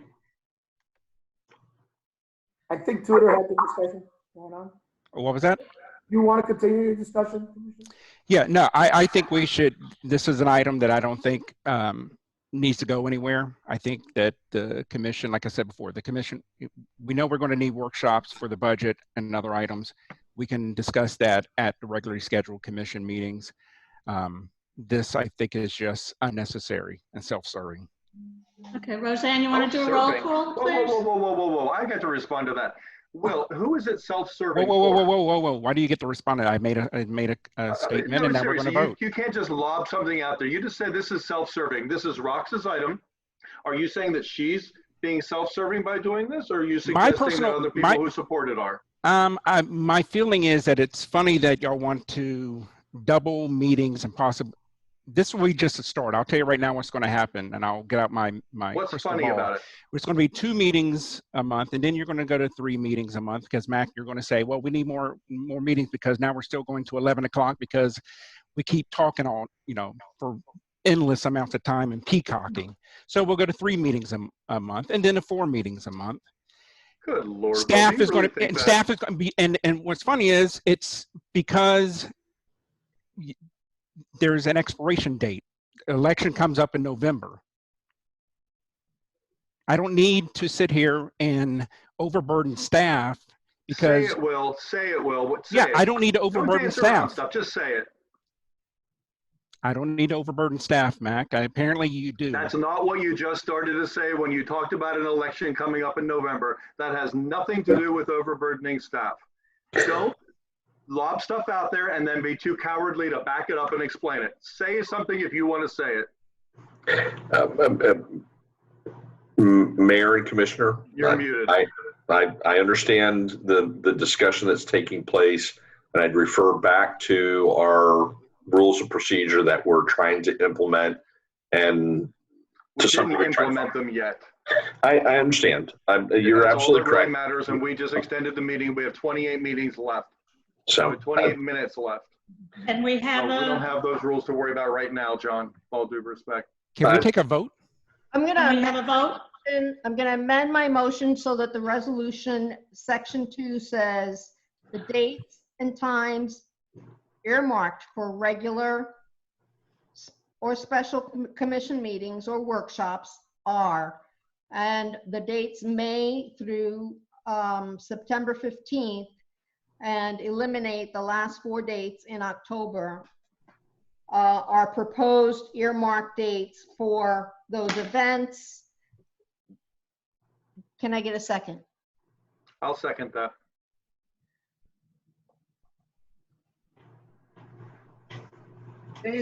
I'm sorry, can I say something? Just it's a friendly reminder. In September, we always have 2 meetings. We don't have the precise dates yet, but we always have 2 meetings because of the budget. The 2 meetings in September that are set forth here are September 1st, which is the first Tuesday, and September 15th. And neither of those dates conflict. Is it conflicted, ma'am? Neither of those dates conflict with the religious holidays, nor with the county and the school board's budget hearing. I got it. Are we ready for a roll call vote? So now we're talking about 3 additional meetings in June, July, and August.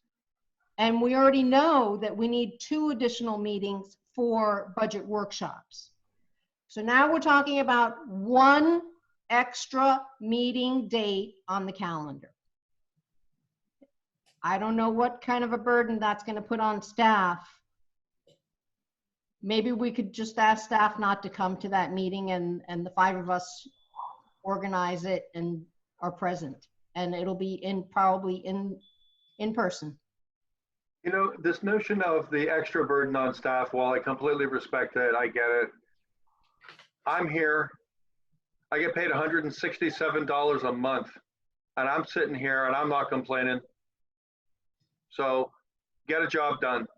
Not show up, get a job done. How's that for a campaign slogan, Will? You're always a pleasure. Doesn't matter. I'm fun, aren't I, Will? I'm fun and productive. What a combination. There's another slogan. Now, let's see. I don't know about fun. I don't know about productive. All right, what about our new commitment to the rules, guys? Madam Mayor, will you please? Well, Commissioner Kennedy said we haven't approved those yet, so he thinks it's fair game. Someone's got to be the first one. Are we ready to do a roll call vote? Is everybody finished? Roseanne, please do a roll call. It's on your amended So motion. Commissioner Ross motioned, and do we have a second? Yeah, I seconded it. Okay. Commissioner Kennedy seconded it. All right. So it's a motion to approve resolution 2020-21, amending the commission meeting schedule as further amended in our discussion. I vote yes. All right. Mayor Hopping, No. Vice Mayor Tudor, No. Commissioner Kennedy, Yes. Commissioner Ross. Yes again. Yes, okay. But Commissioner count it only Samaria? one time, even though this is Florida. Okay. Commissioner Samaria? No.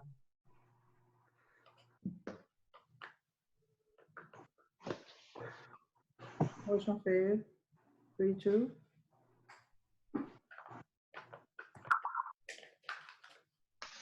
What was the end vote?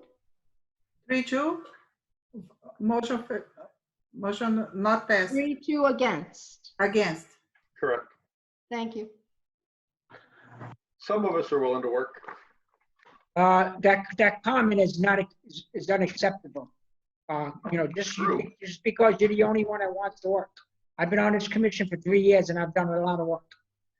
So don't be, your comments keep to yourself, please. Thank The you. next item on the agenda is going to be a lengthy discussion. I don't think we have time for it tonight. At the last meeting, we committed to meeting on May 19th, but you may have changed your mind about that now. That might leave our employees without any health insurance. So where are we going? We vote, Madam Mayor. We don't have a financial forecast either. Madam Mayor, we voted on the last commission meeting to hold the commission meeting on May 19th. Yes. That's what we agree upon. So that's We what have a meeting on May 19th. Yes. And Madam Mayor, in my opinion, the only items that should be discussed on the May 19th should be the balance of these items that we did not finish tonight. Plus the presentation that I had for Memorial Day that was going to be on today, but the city manager said to move it to next week since it's on the 28th. But I don't think we should be adding any more agenda items for the May 19th until, these items should be finished. I agree. I'm not certain you can, well, I'm not certain you can do that because it's not a special meeting. It's a meeting that any of us could add anything to the agenda. May 19th is a special meeting. You can't have two commission meetings. That's considered a special commission meeting. There are items that were not on this agenda that are imperative to vote on in May. One of which is the health insurance that we received the backup for while this meeting was in progress. And the other is setting the amount of the sanitation, the solid waste fee, which we have to pass on to the tax collector's office. That's also done during the month of May. And there was no backup and it wasn't mentioned on the agenda, but it's village business that has to get done. Okay, I agree with those two items. I agree with those two items.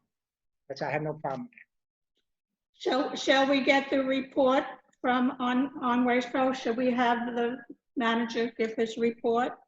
And are we going to adjourn everything else till the 19th? Yes. Why did we put why Waste Pro of all things on here? Well, that's part of the manager's report. Okay. Well, because it's also 12B under new business. Yeah, and we've also asked for the manager to report on several other things. I haven't been able to get a report out of him, so I don't know why we're doing this. I have updates on CITT. I could send it to you guys. So I could send you guys an email so you can read my report and where we're at with CITT. Okay. So just so you guys realize, what's left on this agenda, plus the things we now have to add to it, is more than a full meeting. Just pointing that out. What is your pleasure? Are we going to put everything over till the May 19th meeting? And do we want to have the manager's report now? Well, we just extended the meeting for 20 minutes. We don't need 20 minutes for that. So I think we could pick up a couple of things on here and get them done.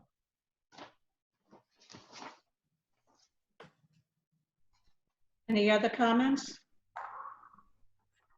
If I were to pick one thing on here, I'd like to hear Will's presentation on the multi-year financial forecast because that's pretty important. Okay, can we suspend old business till May 19th? Can we table the old business? Yeah, I'm fine moving everything on the old business over to the May 19th meeting. I'm happy to discuss 12A, and I'm also happy to move the rest of the agenda items, depending items to the 19th, to the May 19th meeting. Madam Mayor, this Yes. is to the city manager. Is it okay to move 12B and 12C over to the May 19th, or is it something that's important that you have to discuss now? Well, I think Commissioner Tudor said he wanted to give his report. Or shall we? Well, I'd like to see what items the manager may have on here that he feels needs to be discussed now. If not, I'm happy to discuss 12A, which is, so first of all, I think it depends on what the manager, if there's any items that he needs to get across. You can go right ahead if you want, just 12A. The rest, we can wait. I really can't understand you. What did you say?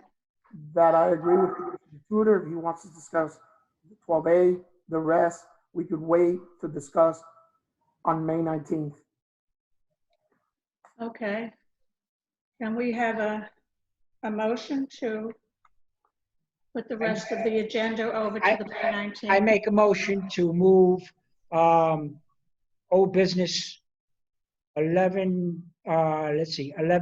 to 11D over to May 19th. Also make a motion to move 12B, 12C, 12D, and E over to the May 19th.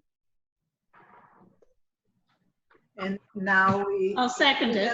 12F. Hold on, Mayor, Commissioners. I think there was a discussion about the need to include the add-on item about the Two items. Health insurance. Yeah, the two items. Health I'm sorry. insurance, thank you. Two items. Health insurance. That was and 12F. 3 grants.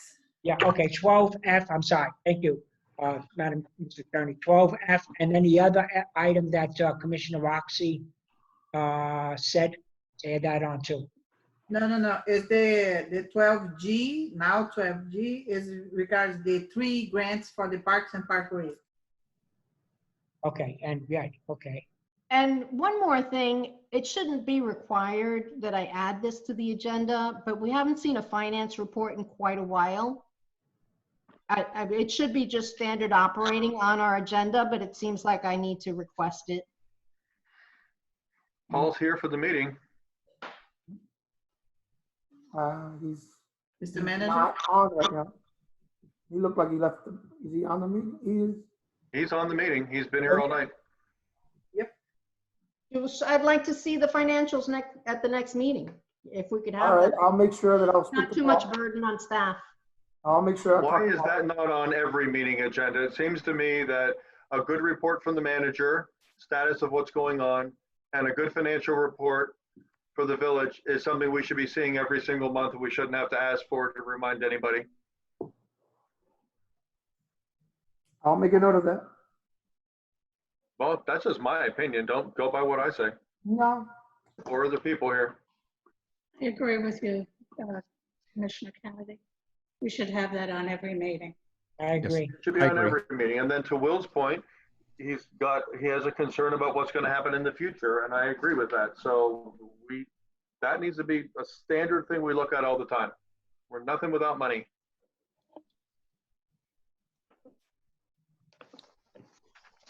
Did we want to go ahead and wait, address we have 12A? I've been listening to every word, so if you needed anything, I'm happy to help. Do we vote on putting all this over to May 19th? Yes. Yeah, we did. Yes. Question, Commissioner Roxy, it's if he gives his report now for the financial would be good, or you're gonna want to see paper trail? If so, that I can say we can move it over to May 19th. And then we can move I'd Williams. like to see a monthly financial report every month. Right, okay. Not I just, agree. I don't No, just want a presentation. I'd like to see a financial monthly. Okay, that's what I'm asking you. I agree with you 100% that we should have a monthly report. I'm not. Yes, so do I. I didn't even notice that it wasn't on it. I don't think we should have to ask for it. I think No, it should you're be- absolutely right. That should automatically, yes. Okay, so Commissioner, Madam Mayor, okay, Commissioner William Tudor, you can have your right. Since we're talking about finances, let me just jump into 12A real quick. This should be fairly quick. you know, as a result, and I'll just read from the memo, as a result of the current COVID-19 pandemic, municipalities across the country face uncertainty regarding their long-term fiscal health. Multi-year planning can be an important tool for local municipalities, especially those facing potential financial concerns. It will allow the commission to set long-term priorities and goals rather than making financial decisions based solely on current needs. Careful long-term planning will allow the commission to see the impact of fiscal decisions over time and to better decide which funding choices to make in advance to avoid increased taxes or significant budget cuts. So I've attached to this a sample multi-year plan from another municipality. But what I'm recommending is that the commission direct the manager with the finance director to create a multi-year financial forecast to better assist the commission in developing policy and to aid in decision making. I think it's very important, especially for the village, given our limited revenue stream being solely a residential community. I think I would really like to see where we would be at, you know, 5 years, 10 years.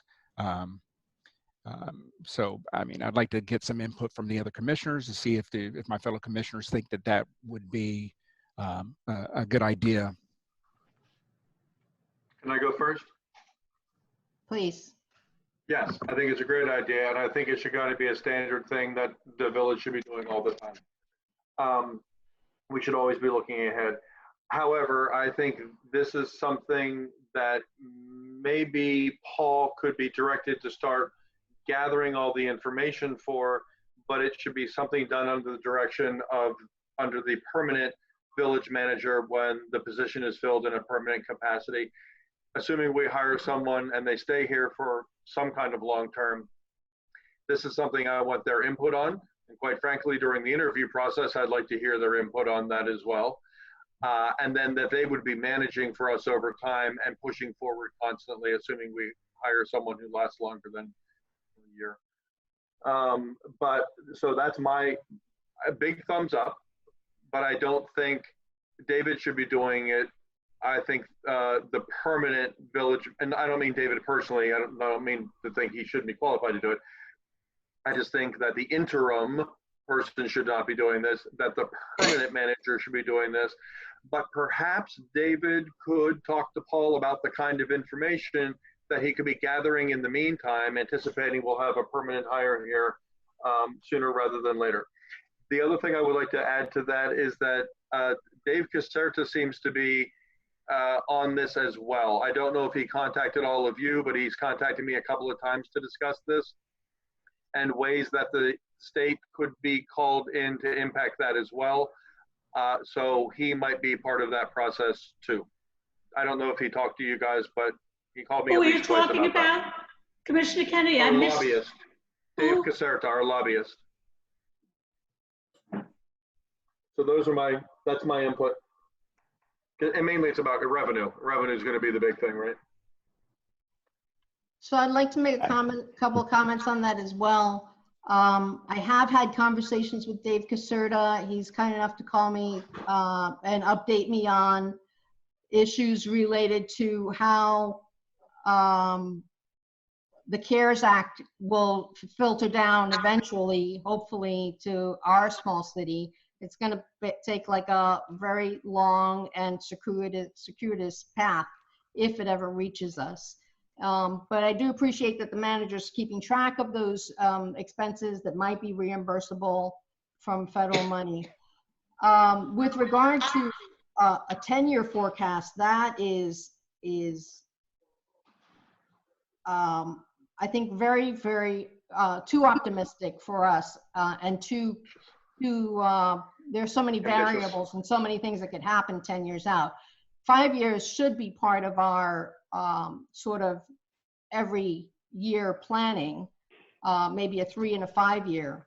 However, given the impact of the current COVID and economic crisis, the municipal experts, as far as I could tell, and I've listened to a couple of webinars, they think it's too early to tell what the impact is going to be with regard to tax collections and shared revenue and gas tax, all of those things that people are not spending money on right now The state doesn't know what they're going to have on hand, and they of course have a way bigger reserve.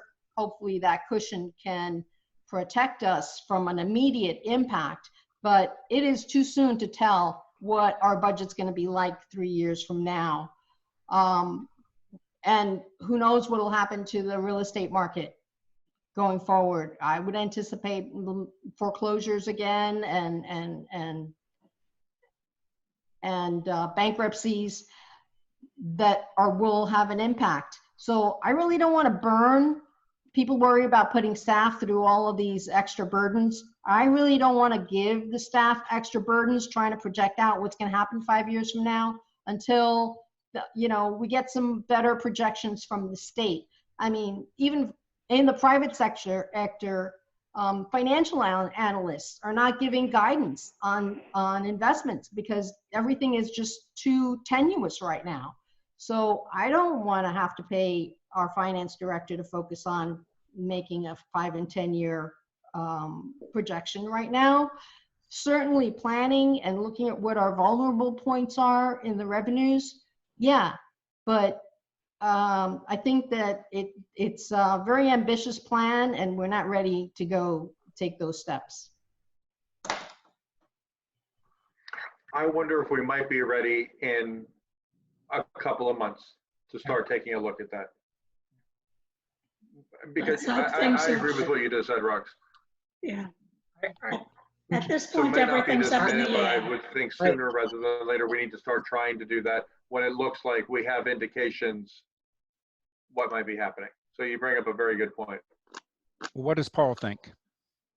I've been There waiting he all is. night to talk.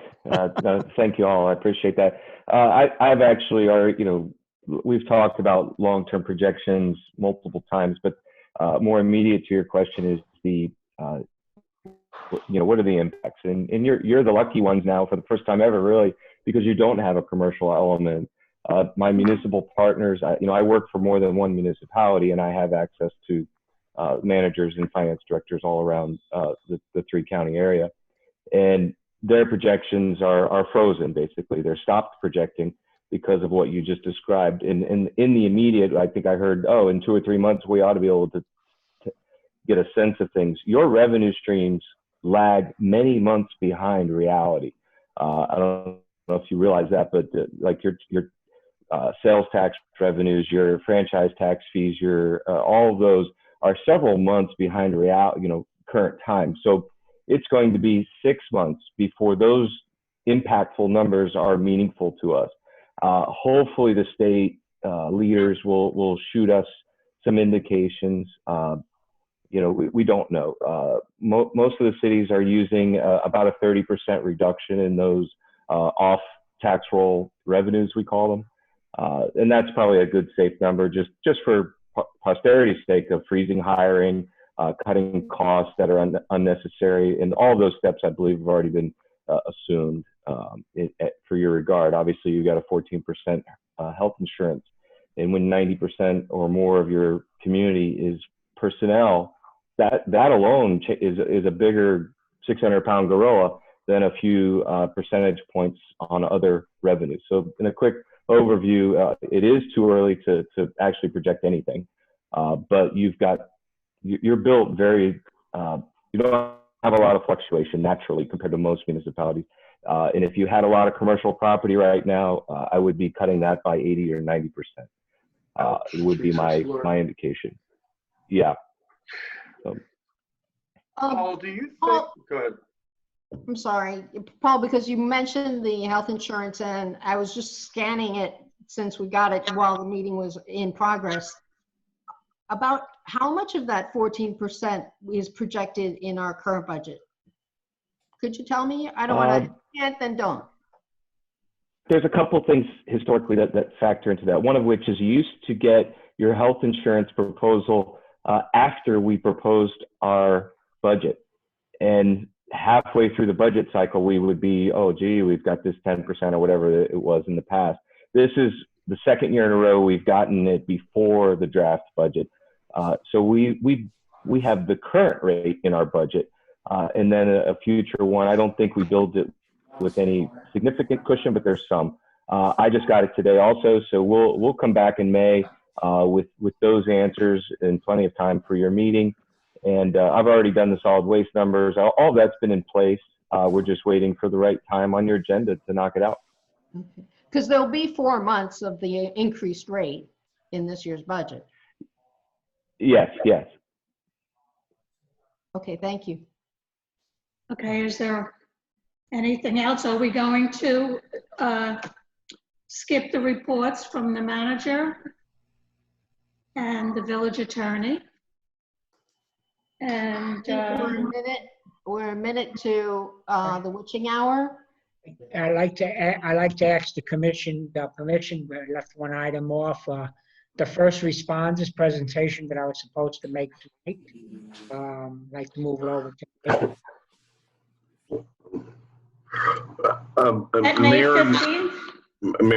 Mayor and members of the commission, it is 11:27, and either we need to wrap things up in the next 2.5 minutes, or we need to extend for 5-10 minutes.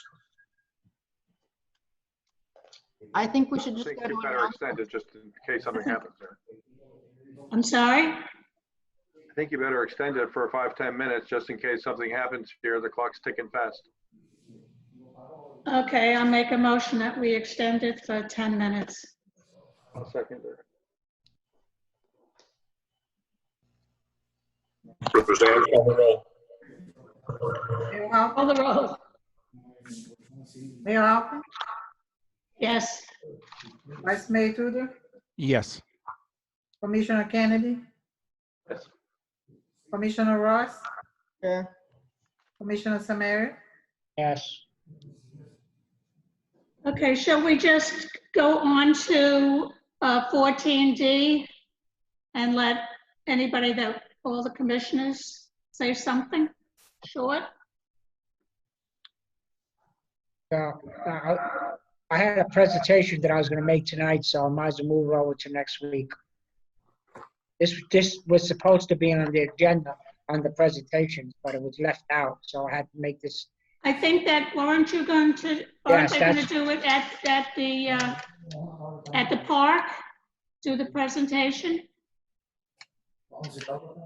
Supposed to be what the police chief was going to talk tonight about on the 15th. So it looks like, he can, if he's still here, let him talk about that.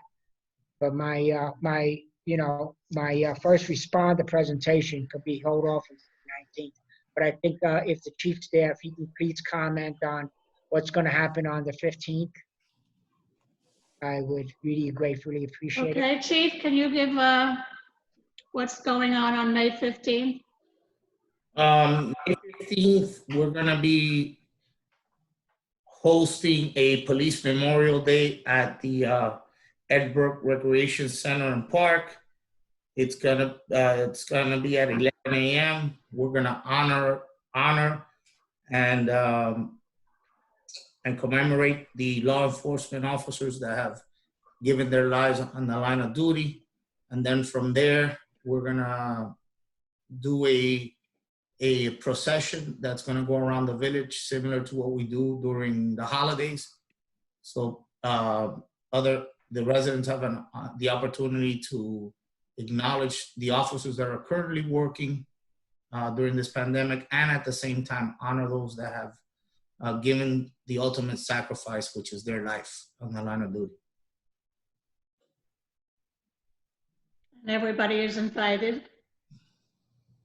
If I could make a comment, Chief, thank you for that. It's important. And I really wish that the organizers of this meeting had let you present that early on, like when we did the proclamation for Police Week, because we had, 25 or more people watching and listening at the time, and they could have received the benefit of your message. So I'm sorry it got buried to almost the midnight hour. And thank you for getting it together. I hope to see you there. And Madam Ross, that's my fault. I was supposed to push that in. We talked before the meeting that I was going to introduce the chief, and I forgot to do it after I did the proclamation.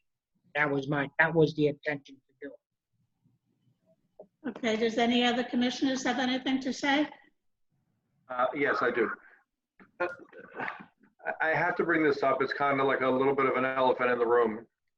Late this afternoon, I received an email from the interim manager, David, in regards to an email exchange with another commissioner.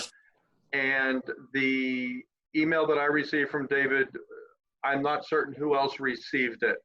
I'm assuming that all of you got it. All the commissioners got it if I received it. Kennedy, everybody got it. Everybody got it. Okay.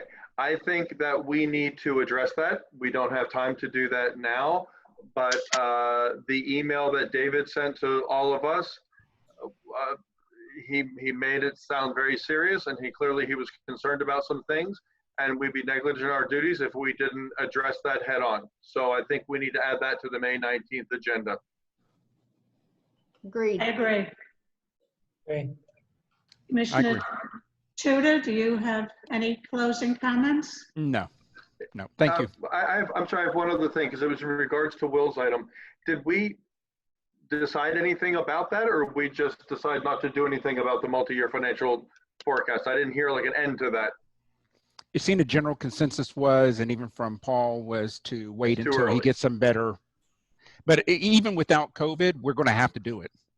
Yeah, exactly. Yeah. So could we ask John at the very least, through David or however it should work, to keep funneling as much information along those lines to all of us as becomes available?